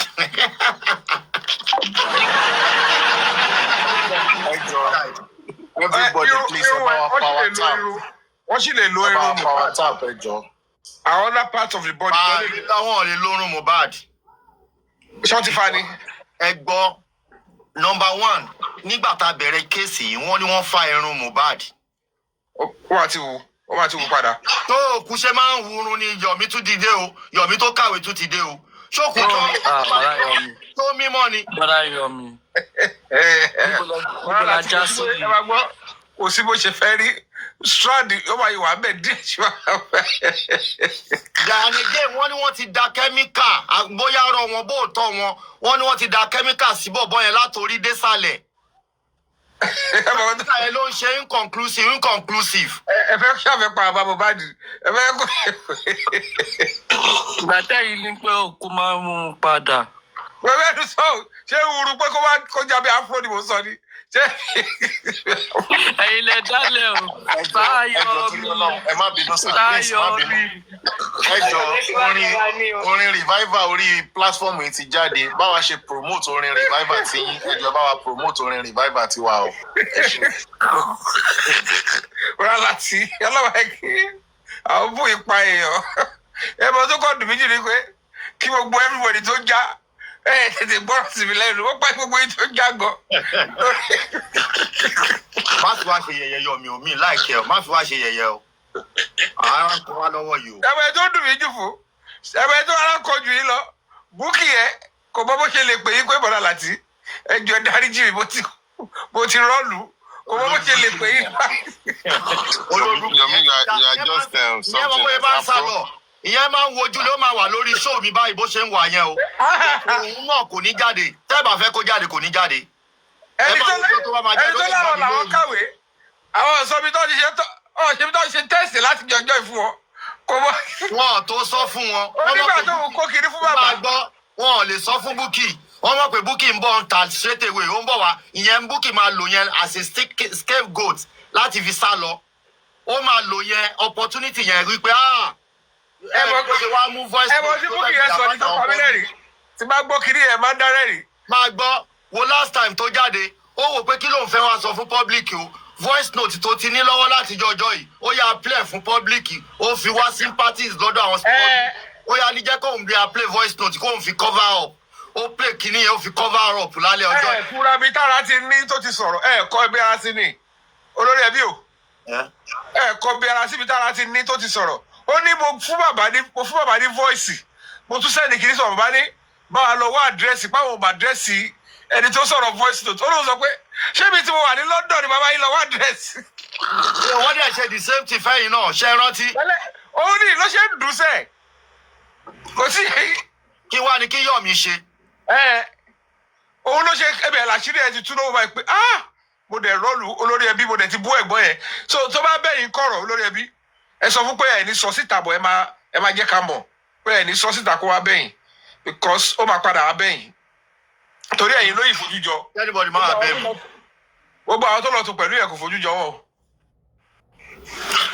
Adìyẹ náà bí ṣe máa ń pọnlé lórí platform ìyẹn Bukky Jesse yẹn mi ò fẹ́ káṣírí ẹ̀ tú sí mi lọ́wọ́ kò yá kéńjẹ́ mi ni màá máa tú àṣírí Bukky Jesse pé kí n jẹ́ kí gbogbo ayé mọ̀ páyé Bukky Jesse bàjẹ́ kí n jẹ́ kó mọ̀ pé gbogbo nǹkan tó tara Bukky Jesse ti bàjẹ́ ó ti dòbu Bukky Jesse eyín nìkan ló kù fún eyín nìkan ló kù eyín wàǹgà tó gbé eyín sámúgà yẹn bóyá máa wá yín sábọ́ nìyẹn wà yín sá ó ti sá lọ́sìn ó mọ bóyá máa ń sá lọ mọ́ ọ lọ́wọ́ tó bá máa tún jáde báyìí. Bọ̀ Mr. Lati. Ó lè jáde lóru ó lè jóòru ló máa bọ́ta àbí kó bọ́ta láàárọ̀. Mr. Lati inú justice for Mohbad náà ló ti pick ṣe yín yẹn náà ṣé kò ṣe yín yẹn nínú justice for Mohbad. owó gómìnà wọ́n tún èyí ṣe nínú justice. ó tún kílẹ̀ ń sọ ẹ̀. Wọ́n tẹ́ yín ṣe ẹ mọ̀ pé kí nìyẹn wọ́n. Ojú Mohbad rí tó o. Ojú Mohbad má rí tó o. Òbí dẹ̀ jẹ́ ìyá mi tí wọ́n wà ìwọ náà. Mr. Lati eyín tí Bukky ṣe yẹn ẹ mọ̀ pé wọ́n ẹ mọ̀ pé kí nìyẹn wọ́n. Ṣé mi lè fẹ́ sọ fún ni eyín bíi 1,000 plus. Wọ́n ṣe ó kékeré náà ṣe. Kó má lọ 1,300 euro lẹ́yìn yẹn bó ṣe wà yẹn. Òun fẹ́ blow cake fire bóyá candle fire orí kéèkì. Wàhálà tí ẹ sọ pé tó bá ṣe birthday cake fún kó má lọ blow candle orí kéèkì o kéyìn má fò yọ o kó dẹ̀ rọra máa kí sí o. Àwọn máa kì í bọ̀ ni. Mo kú. A máa yọ ó lè yọ ó wà removable eyín Bukky Jesse ṣe yọ. Jésù. Àwọn olórí burúkú. Ẹ̀yin lẹ kọ̀ sí ẹ o ẹ̀yin lẹ drag mi ẹ bá ti drag mi báyìí mi náà yà mú bàbá Mohbad maya wọ sí abẹ́ maya máa kì í bẹ́ndẹ́ máa kì í bẹ́ndẹ́ máa sọ̀tàn lé ayé ẹ̀ fún mo ṣe mẹ́yẹ bọ̀ lápò ni o mo ṣe mẹ́yẹ bọ̀ mi ò tí ì dé tán o tí n bá dé tán orí platform yìí wàhálà agbóná máa yé bàbá Mohbad gan máa regret kóhùn délé mi rí ṣé bàbá Mohbad sọ fún yín pé ilé mi ló lọ ni ilé mi níbi tó lọ yànnà kó kọ pé kó lọ gbé wọn bẹ̀rẹ̀ àwọn ilé mi ni èmi mo nílé àbẹ̀rù pé mo kéré náà ilé tí mo ṣe studio sí èmi mo nílé ilé mi. Ayé màjì. Àbórò pé bóyá mo gbé sájò ni àbójú ọmọ ìkéré gan ló tẹ̀ tún fi ń wò mí. Ayé màjì. Ẹrù mi ò bá ni. A máa mọ̀ lára. Ẹni àbára kan fi ra àtùpà tó lóun àjìtànná wò. Wọ́tá olóhùn star. Gbogbo wa bẹ́ síta, a ní oníkàgbà ẹ̀. Gbogbo wa bẹ́ síta wa. Àwọn wo níwájú àwọn tani pẹ̀lú àwọn tani. Pẹ̀lú àwọn wo. Ẹ ní ṣoríire. Bàbá yín ọkàn bàbá yín gan ò ní balẹ̀. Lórí ọmọ ẹ̀gán ọkàn ò ní balẹ̀. Bóyá mi mo bá yé ẹ̀jẹ̀ ni. Báwo ni màá jẹ́ kọrin ó máa kọrin ṣéèdì àwọn tó ń bẹ raise fund publicly? Irú òfòkànbalẹ̀ wo ni? Àjọ máa kọrin ni tó bá kọrin máa kọrin. Èmi náà mo rin kan. Ó ní sùúrù lórí àwọn tó olórí ẹbí ẹ bá mi bí wọn àwọn tí bàbá sátọ èló ni wọ́n dá nínú lórí kọfí wọn ọ̀dá €1 lórí ọ̀dọ̀ kọfí yẹn. Kọfí gbowó bàtà ń gbowó yẹn káàkiri. Olórí burúkú kọfí yẹn ò bá wa dá sí o. Kò dá sí wọn gba €1 lórí platform ẹ̀. €1 báyìí wọn lórí platform ẹ̀. Bí ara wọn á balẹ̀. €1 báyìí wọn gbà lórí platform wèrè kọfí yẹn. Wèrè olóbò gèlètè tó ní dot oní k-leg àwọn arífàgọ́ ló jẹ́ ká mọ̀ kò ní k-leg mi mọ̀ pẹ́sẹ̀ ti lọ́kọjá. Ìṣòwò máa yẹn ò lè bọ́ sí. Pẹ̀lú òde gbogbo tó ní. Abẹ́ máa ti papọ̀ papọ̀ ni bó ṣe ní k-leg yẹn abẹ́ máa ti papọ̀ papọ̀. Abẹ́ máa lẹ̀ pọ̀. Alábẹ́ rúnrún because abẹ́ ti máa lẹ̀ pọ̀ atẹ́gùn ò lè fẹ́ wọlé. Òbú ẹ̀ máa rùn ni. Jésù olórí ẹbí. Ó máa bú ṣíì ni. Bítorí ló fi máa móbò yẹn, á tún sojú òbò yẹn, á tún sojú ẹ̀dẹ́lẹ̀. Á jókòó lè mọ́lẹ̀. Báwo ló ń ṣe atẹ́gùn ṣe fẹ́ wọlé? Jésù. Ẹ̀kọ́ ti bàjẹ́ o. Jésù. Ẹnẹ béèrè tó bẹ̀. Ẹ mọ̀ pé fracas èmi mọ̀ pa fracas dáadáa, mo mọ inú bẹ̀. Ẹ lọ béèrè lọ́wọ́ ìyá yín. Bẹ́ẹ̀ a ṣe ní bàbá yín, bẹ́ẹ̀ ṣe ní bàbá lẹ níyà. Ìyá adé tó tún lè ròyìn mi fún yín, tó lè sọ mi pa mi fún yín. Lọ béèrè mi lọ́wọ́ tó kú máa bọ́dẹ rìn. Estabod lọ béèrè mi lọ́wọ́ ẹ̀. Ẹ lọ kọjá lọ kẹ́ lọ béèrè mi lọ́wọ́ ẹ̀. Ikú òjijì pa yín ní kọ̀ọ̀kan. Ẹ ní ṣoríire. So olórí ẹbí o. Ta. So láti gbogbo ẹ máa ti lọ́pọ̀ báyìí. Ó ti lọ́pọ̀ ó ti lẹ̀pọ̀ ni kò lọ́pọ̀. Ó máa lẹ̀pọ̀ ní oníkélẹ̀. Bẹ́sẹ̀ ṣe rí ni ẹsẹ̀ rí lọ́kọjá báyìí ni ẹsẹ̀ lọ́pọ̀ bí ọ̀nà lọ́kọjá ni. Tó tún wá sanra bàǹbà tó tún níkùn ikùn ti bojú òbò mọ́lẹ̀ ikùn báyìí ó ti bojú òbò mọ́lẹ̀ ìtọ́ tún lẹ̀pọ̀ ikùn bò mọ́lẹ̀. Kí ni ká máa fi scan airport yẹn tó bá gbégbá bẹ́ẹ̀ bẹ́ẹ̀ yẹn? Ẹ wọ̀ kí tá bá ti wọ́n. Báwo ni atẹ́gùn ṣe fẹ́ sí ojú òbò? Olórí ẹbí o. Yí bíbù yìí ẹ̀ náìsì rárá. Olórí ẹbí o. Ẹ ṣáà mọ̀ téèyàn bá travel, a máa ní ká wọnú machine, a máa mú kiri bíi scanner sọ̀rọ̀ báyìí. Tó bá gbé sábẹ̀ bẹ́ẹ̀ yóò máa la ló máa pariwo ni kúrúkúrúkúrúkúrúkúrú. Látijọ́ ọjọ́ ìwọ̀n ń ṣe pressure látijọ́ tálágbá yìí ti ń ṣe pressure kò ní mọ́sù látijọ́ tẹ́ni fẹ́ bí platform yìí wo kàkà kó wó ń increase sí everyday ó ń increase àwọn èèyàn tuntun ráwọn èèyàn tuntun tó gun panelist lónìí àwọn tí mo ti dè mọ́lẹ̀ tí mi ò jẹ́ kó sọ̀rọ̀ látijọ́ ọjọ́ yìí wọ́n ṣẹ̀ wá ń sọ̀rọ̀ sókè. Ewúrẹ́ mi àfìgbà tó padà tẹ̀ ó padà lọ jẹ pákí onípákí tí ò yẹ kó jẹ ewúrẹ́. Onílé léwúrẹ́. Eshego, thank you for my gifter. Thank you to all my gifter. Thank you. Thank you to all my fans. Ẹ̀yin tẹ́ ẹ dúró tì mí, mo appreciate yín. Ẹ̀yin tẹ́ ẹ jẹ́ kí platform yìí bàjẹ́, mo appreciate mo mọ̀ lóore. Ẹ̀yin tẹ́ ẹ dúró sẹ́ pé olórí ẹbí ni sẹ́, tẹ́ ẹ ń type lórí comment pé olórí ẹbí ni sẹ́, mo appreciate yín. Ojú òníjọ tiwa. àtijọ́ bẹ̀rẹ̀ nìyẹn. Owó ni kókó. Ẹ lo owó ni kókó.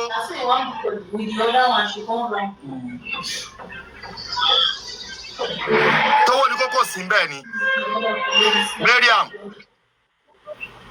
Mariam tó ti padà dé. Sàá mo ń dá yín lóhùn sùn.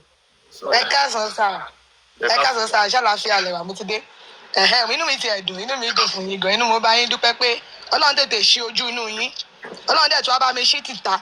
Ẹ tètè mọ géèmù tá. Àwọn people yẹn ń play. Mo ti sọ tipẹ́ ń bì báyìí pé the best thing is they should go and bury that boy. Because what ń lo as an avenue to make money. Then now people tell me yìí, wọn ò ní fẹ́ kí justice yẹn tán. Because ẹlòmíì inú wọn ò ní fẹ́ kí justice yẹn tán. Because ẹlòmíì inú wọn kò níṣẹ́ mọ́ láàárọ̀ lọ́sàn-án lálẹ́ lóru. Mi gbọ́ bí lórí òkú ọmọ 27 years. Ẹ ti wá sọ òkú mọ̀, wọ́n ti sọ òkú mọ̀ báyìí, wọ́n ti sọ di an avenue of making money. Wọn wà níṣẹ́ kọ̀ọ̀kan mọ́ látàrí ọ̀dàlẹ̀ ní ẹlòmíì máa ṣe show. Kí ló dé lórí òkú ọmọ 27 years? Ẹ wá sáwọn public ìdìmúgùn, wọ́n bẹ̀rẹ̀ sí ń dáwó. Èmi ò lè dáwó orí ẹ̀ má jẹ́ kí n tàn yín o. Tí bá dáwó láti mo dáwó mi síbẹ̀ ni. Ẹsẹ̀ ní ṣọ́ọ̀bù tèmi o má ti fẹ́ pé pa wọ́n. Because tí bá ṣe ń jí láàárọ̀, tí bá rántí pé wọ́n sọ pé kíní kan inconclusive, wọ́n dẹ̀ ń gbowó lọ́wọ́ àwọn èèyàn dẹ̀ bẹ̀rẹ̀ tún sí ń bú àwọn èèyàn tó fún wọn lówó. Èpè á ti pọ̀ jù, máa lọ jẹ̀bú lọ mépè wá fún wọn ni. Because I can't imagine láti almost 2 years tọmọ yẹn ti kú. Ẹ̀dẹ̀ wá níṣẹ́ mímọ̀. Àfi kẹ́ wá láàárọ̀ Mohbad o Wùmí ló gún Mohbad pa o kíní kan ló ṣe Wùmí gún Mohbad pa mú evidence wá láti jọjọ́ yìí Liam kan ló ní Mohbad o kíní kan ló ní Mohbad mú evidence wá láti jọjọ́ yìí wọ́n bẹ̀rẹ̀ sí máa wọn public ẹ bẹ̀rẹ̀ sí yí wọlé ẹ mú story mi wá lónìí ẹ mú story mi wá lọ́la ẹ bẹ̀rẹ̀ sí narrate different things. àmì fún happy da ojú àwọn èèyàn ti ń là tó bá ya yín I always say it ìṣẹ́dá kẹ́ gbé Mohbad kẹ́ gbé lọ sí museum kẹ́ máa lọ fi gbowó tàbí kẹ́ lọ mú ọmọ yẹn kẹ́ lọ sí because mi mọ̀ ọgbọ́n ìsapá láìka ọmọ yẹn justice àpárá yín lẹ̀ ń wá justice ó lé ní ó lé gidi 100 million on what 100 million lórí kíni ó tún wá dé 100 million almost 100 million rí nǹkan kan fi ṣe rí anything rí fi ṣe ogún àwọn olóògùn gbogbo àwọn tó tún wá dáwó yẹn fún yín ẹ tún wá mú igi ẹ tún wá fi ń gún wọn lójú. Ẹ wá ní ẹ ti ní frame lórí ọkọ ọmọ 27 years Ọlọ́run ò ní jẹ́ kí n fi kú ọmọ lókìkí Ọlọ́run ò ní jẹ́ káwọn ọmọ mi fi kú lókìkí gbogbo ẹ̀yin tẹ̀wọ̀n pa ní platform yẹn ní fi kú ọmọ lókìkí lágbára Ọlọ́run gbogbo àtúnṣe àwọn ọmọ yín bá dé aṣojú ẹ̀mí yín kò ní ṣẹ́ yín lágbára Ọlọ́run because I don't know mi mọ bí parent tẹ jẹ́ tó bá yẹ kí àbá gidi ní lòótọ́ bẹ ṣe ń push ní pé you are a good father and you want to lay an example of a good father. You will not let this case to be like this. Ní jẹ́ kí kéèsì yìí ní jẹ́ pé kó lọ báyìí. Ṣé o pé inú ọmọ yẹn dùn sí yín ni? Mi gbọ́ rí nílé ayé mi láti almost 30 something years bí 37 38 years tí mo ti délé ayé yìí. Mi gbọ́ rí pé wọ́n gbéyàn sínú ilẹ̀.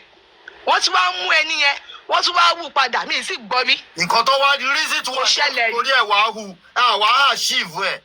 Yes now. Ẹ wo ọmọ yẹn sọ láti jọjẹ. Wọ́n ìtàn fi lọ wú bọ̀bọ̀ yẹn. Wọ́n achieve anything.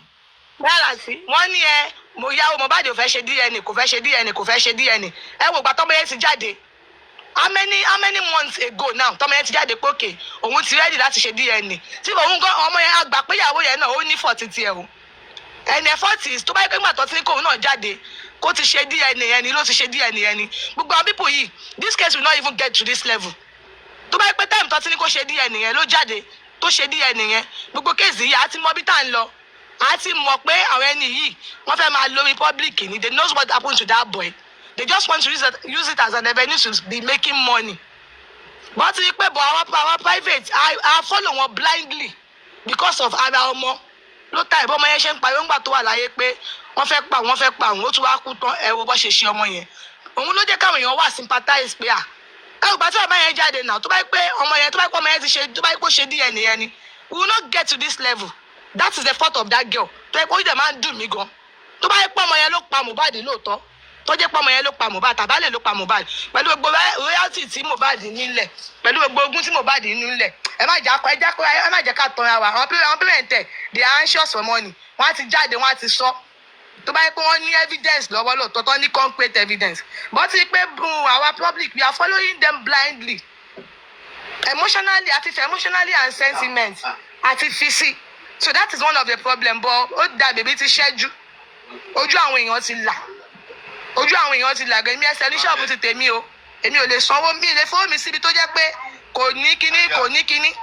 Ibi tẹ́ pé kò ní lélẹ̀ tá pé mo lọ fowó mi síbẹ̀ ni wọ́n á ti mọ̀ lára o. Wọ́n máa jáde máa gbé yín ṣépè ní lójoojúmọ́ tó pé kí ni ogún aláàrú ò gbọ́dọ̀ gbẹ. Ogún aláàrú kò gbọ́dọ̀ gbẹ. Àwọn tó tún wá ẹ̀pù yín gbogbo àwọn tó sọ yín dèèyàn gbogbo àwọn tó mú yín kò nínú ghetto tí wọ́n sọ yín dílẹ̀ ogun wọn lẹ́wọ́n ti gúgú lójú. Nǹkan tó tẹ̀sùn máa ń bí mi nínú jù èèyàn wá jáde àwa ní ẹ̀ṣẹ̀ bọ́mọ òun ló kú. Is that a pride? Ṣé nǹkan gidi ni òun tọ́mọ òun kú ẹni tọ́mọ ẹ̀ kú? Ṣé nǹkan gidi ni ẹ gbọ́ does it even sound well? Ó fi ń wá sympathies lọ́dọ̀ àwọn public ni ló fi ń gbà wọ́n. Imagine òun tọ́mọ òun kú ṣá Mohbad ló máa kọ́kọ́ kú ni. Àbí nǹkan ṣe é ni tọ́ba táìpẹ́ láìka ọmọ yẹn lóòótọ́ ẹ̀ níjẹ́ kíkèsí ọmọ yẹn ẹ̀ níjẹ́ kó di fracas. Gbogbo àwọn ẹbí tí wọ́n ti ṣe báyẹn ṣe lélẹ́yìí ẹbí Ọlátúnjí ṣe báyẹn ṣe lélẹ́yìí ni. Ṣé àpò ní ọmọ yẹn máa bọ̀ nǹkan tẹ́mi mọ̀ ni pé there is nothing that you do in this life ẹni tó kú la rí àìsí ìmọ̀ tẹni tó ń bọ̀ òkú ẹlòmíì nínú wọn òkú ajá máa bẹ́tà òkú ẹlòmíì nínú wọn òkú ẹran ó máa bẹ́tà òkú ẹlòmíì nínú wọn tó bá kú because there is always karma is very very real ìwọ kan máa jókòó síbì kan wàá bẹ̀rẹ̀ wàá náà ń gbé fọ́tò àwọn èèyàn wàá náà ṣe kíní kan kìnìún kò sí kan tó kọ èmi o èmi I don't have any bad thing mi ní nǹkan tí mo ṣe mi ṣe kọ́ káyé má gbọ́ kẹ́ gbé fọ́tò mi kẹ́ gbé láti bí báyìí kẹ́ gbé lọ Kutu Ranger I don't care because one I don't live a fake life and secondly mi ò ní bad accident bó bá ṣe rí sàn láàrin ajé ló mú ní pẹ́kọ̀ if it is 1 naira that I have I'm comfortable with that 1 naira tí bá jẹ inú mi dùn tí n bá jẹ I look up unto my God mi ìwòwò òṣì mi ìwòwò yàmàyàmà ìwọ ká wá jókòó síbi kan wá níwọ̀ kan fọ́ àbẹ̀rẹ̀ sí ń gbé fọ́tò àwọn èèyàn wàá máa gbé fọ́tò mi and that is what ìgbà yẹn tún wá ń kọ́ kí ló wá tún wá fẹ́ ṣẹlẹ̀ o wà níṣẹ́ mọ́ o wà ní Germany ẹ̀ẹ̀jà wà níṣẹ́ mọ́ látàtàwọn lórí burúkú kan náà tí wọn ní àwọn tí wọn nọkọ gidi ńlẹ tí wọn ní àwọn tó ń rí àwọn òbí bá ń bú. wọn ò ní dùnú wọn pọ̀ bẹ́ẹ̀ lórí platform tó ń ní dùnú tó ń lọ. most of these people that you are seeing all depression ti set sínú life wọn so wọn wà nǹkan láti máa wipe depression wọn máa wá jáde wọn máa sọ kátikàti wọn máa sọ yamayama because ní stage tí Nàìjíríà tí ìlú tílé ayé dé yìí ìwọ tó bímọ tó lọ́mọkùnrin tó lọ́mọbìnrin ṣé àwọn ọmọ yóò kì máa ń jiyàn máa ń pè yín wọn máa ń ṣe struggle fún yín ni lórí òkú ọmọ ọlọ́mọ ẹ̀ wá níṣẹ́ mọ́ ẹ̀ tí wàá sọ̀rọ̀ ayín di tiktoker sọnù ẹ̀ wá ní ẹ̀ máa bú àwọn èèyàn. hospital lọ ti ń join live tó ń ṣe àwọn hospital yẹn lè fi wọ́n lẹ̀ kọ́ lè fi test brain wọn. mo máa wò pé ṣáwọn eléyìí wọ́n fi fóònù tọ́jú wọn. mi ẹ má bínú sáà mo máa pé ṣáwọn eléyìí ṣé wọn ò ná pọlọ ṣá ṣé wọn gbọ́n ṣá àwa gbọ́n tá a jẹ́ ọmọ kékeré yìí tí àṣẹ ń bọ̀ yìí a lè máa ṣe gbé yàmàyàmà gbogbo ṣẹ̀gbín gáàsì máa ń ṣe yẹn ẹni kíní kan ti ṣe kíní kan lánàá kíní kan ti ṣe kíní kan kí ló ṣẹlẹ̀ kí ló dé lórí ọkọ ọmọ 27 years all I know is tó bá dijọ́ kan mo mọ̀ bó jẹ́ 10 years ló tèkì yín bó jẹ́ 100 years ló tèkì yín I know you still bury that Mohbad mo mọ̀. mo máa tó bá ń kó sí tó bá ń kó má sí kó lọ bọ̀ jẹ́ fúnra ẹ̀ náà kó lọ bọ̀ jẹ́. kò sígbà tí wọn ò ní sí nítorí pé nísìnyí àwọn tó bá jẹ́ múmú ní tó bá jẹ́ múmú ní tó bá jẹ́ múmú àwọn náà máa dáwó fún ẹ ègé wọn tó fọwọ́ sí ẹni ìwé. Ọlọ́run ti kó sínú gbogbo kòtò yẹn gbogbo nǹkan tó kó sí kòtò yẹn gbà tó kó sí yẹn. kí lẹ wí. gbogbo nǹkan tó kó sí kòtò yẹn gbà tó sí lálàkọ́kọ́ yẹn tọ́lọ́ máa tì wọnú rẹ̀ lẹ́ẹ̀kejì èyí tó máa ya wèrè nu wọn èyí tó máa ṣe ọ̀pọ̀lọpọ̀ nu wọn òótọ́ ni mo ní parọ́ fún yín gbogbo tí wọ́n ṣe gbogbo àjọpọ̀ tó ń ṣe yẹn bàbá òkò bàbá wa ń bí ìyàwó àlọ́ yẹn wọ́n ṣe ń torí ará àta tó pa Mohbad wọ́n ṣe ń torí ẹni tó wà nu ara wọn nu ilé wọn tó pa Mohbad ni kò sí ní tìfẹ́ bí òṣèlú ẹni òṣèlú tó. ẹ dọ́nà ẹ̀yin mọ́tò tó ẹ bá mi wo ewo ní Mrs. BB yìí tó pé ẹ ní Mrs. BB kí lẹ́yìn talẹ̀ ń bá wí bí báyìí indirectly abuse bàbá Mohbad so bàbá Mohbad lè lọ kọrin bú àwọn èèyàn míì bàbá Mohbad ní ráì láti lọ. ó tí o indirectly as Mohbad lọ́kọ̀. okay abuse Mohbad okay. wọ́n àbí kò ń ṣe Mohbad. abuse Mohbad sorry. ó dàbẹ̀ sáré fún wọn jẹ àbá kò ṣe ó bá ti ó yẹ yín tẹ bá ti rí tó bá yẹ gbowá náà ni àti correct ò le rárá. àwọn tí ẹ̀gbọ́n kankan mọ́ àgbọn kankan bàbá wù kí ẹ gbé fọ́tò kẹ ní àwọn kan olè as long as gbogbo nǹkan tẹ̀ ń sọ yẹn tá a bá ti ṣe ṣé inú ń bí wọn ni ó ń dùn wọn ni because wọ́n ti rí pé ojú.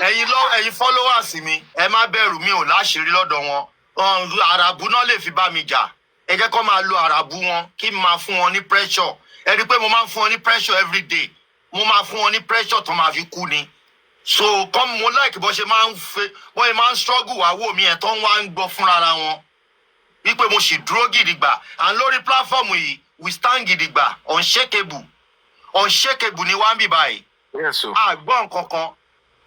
wọ́n ti rún wa létí. mo tẹ̀lé ẹ fẹ́ gbọ́ ẹ tún stream record again mo tún sọ tí ó bá sí Yomi justice for Mohbad ti tán ti pẹ́ Yomi ló jí padà àwọn nǹkan tẹ́ fẹ́ máa gbọ́ Yomi ló wéèkẹ́ padà gbogbo àwọn jubilate àwọn iṣẹ́ tí Yomi ṣe sẹ́yìn ló ń dáhùn gbogbo àwọn ibi tó kọ lẹ́tà sí àwọn bẹ̀rẹ̀ náà ń gẹ́bà àwọn ọ̀dẹ̀lẹ̀ ọmọ Yomi kọ́ ló kú bàbá Mohbad náà máa gẹ́bà sí ó yẹ kó show appreciation sí Yomi wípé òun ti rí wọ́n mọ̀ pé bó ṣe gbọ́dọ̀ lọ nìyẹn wọ́n kàn fi yẹn tàn wọ́n tó wá ń tàn ni kò tí yẹn wọ́n ń fi yẹn tàn wọ́n tó bẹ́ẹ̀ tàn. kò tí Yomi sọ gbogbo òkò tó sọ gbogbo ẹ̀ ló ń dáhùn sí àwọn òkò tó sọ ìtòsọ sí house of assembly ìtòsọ sí president ìtòsọ sí senator ìtòsọ sí ọmọ àbí kí lè máa ń pè àwọn assembly yìí ní Nàìjíríà kí lè máa ń pè wọ́n ṣe bí house of assembly ni. house of assembly níjọ́ kìíní àná. state house of assembly. yes àwọn iṣẹ́ tí Yomi ṣe yẹn ló feedback ẹ̀ lẹ́ ń gbà.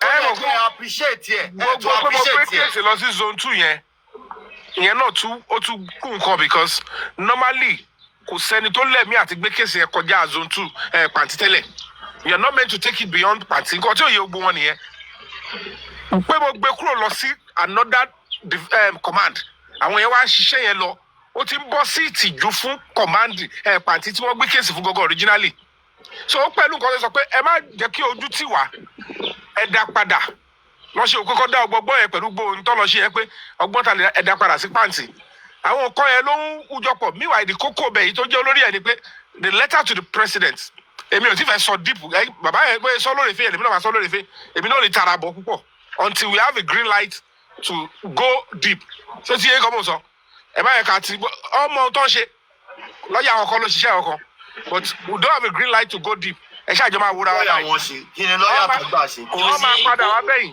kò sí nǹkan kan bọ̀dá àti ẹ̀ka sàn Mr. Yomi everybody kò sí nǹkan kan tí lọ́ọ̀yà wọn fẹ́ ṣe ṣe rí wọn ò lè appreciate Mr. Yomi láéláé ṣe rí gbogbo bọ́n ṣe ń pretend wá ta tó ń fi pé bóyá bí àwọn dunnú yẹn inú kankan ò dùn dunnú kankan o because tí wọ́n wà after àti Joseph Aloba àti gbogbo àwọn critical thinker tó ń jọ ń tẹ̀léra wọn káàkiri yẹn Mr. Yomi ọlọ́ọ̀bà mi gbọ́ kò sí kankan nu wọn tó fẹ́ kí wọ́n give justice fún Mohbad. gbogbo ibi tí Mr. Yomi rìn tó ń rìn dé tí táwọn ẹ̀ fi ń contact bàbá Mohbad lónìí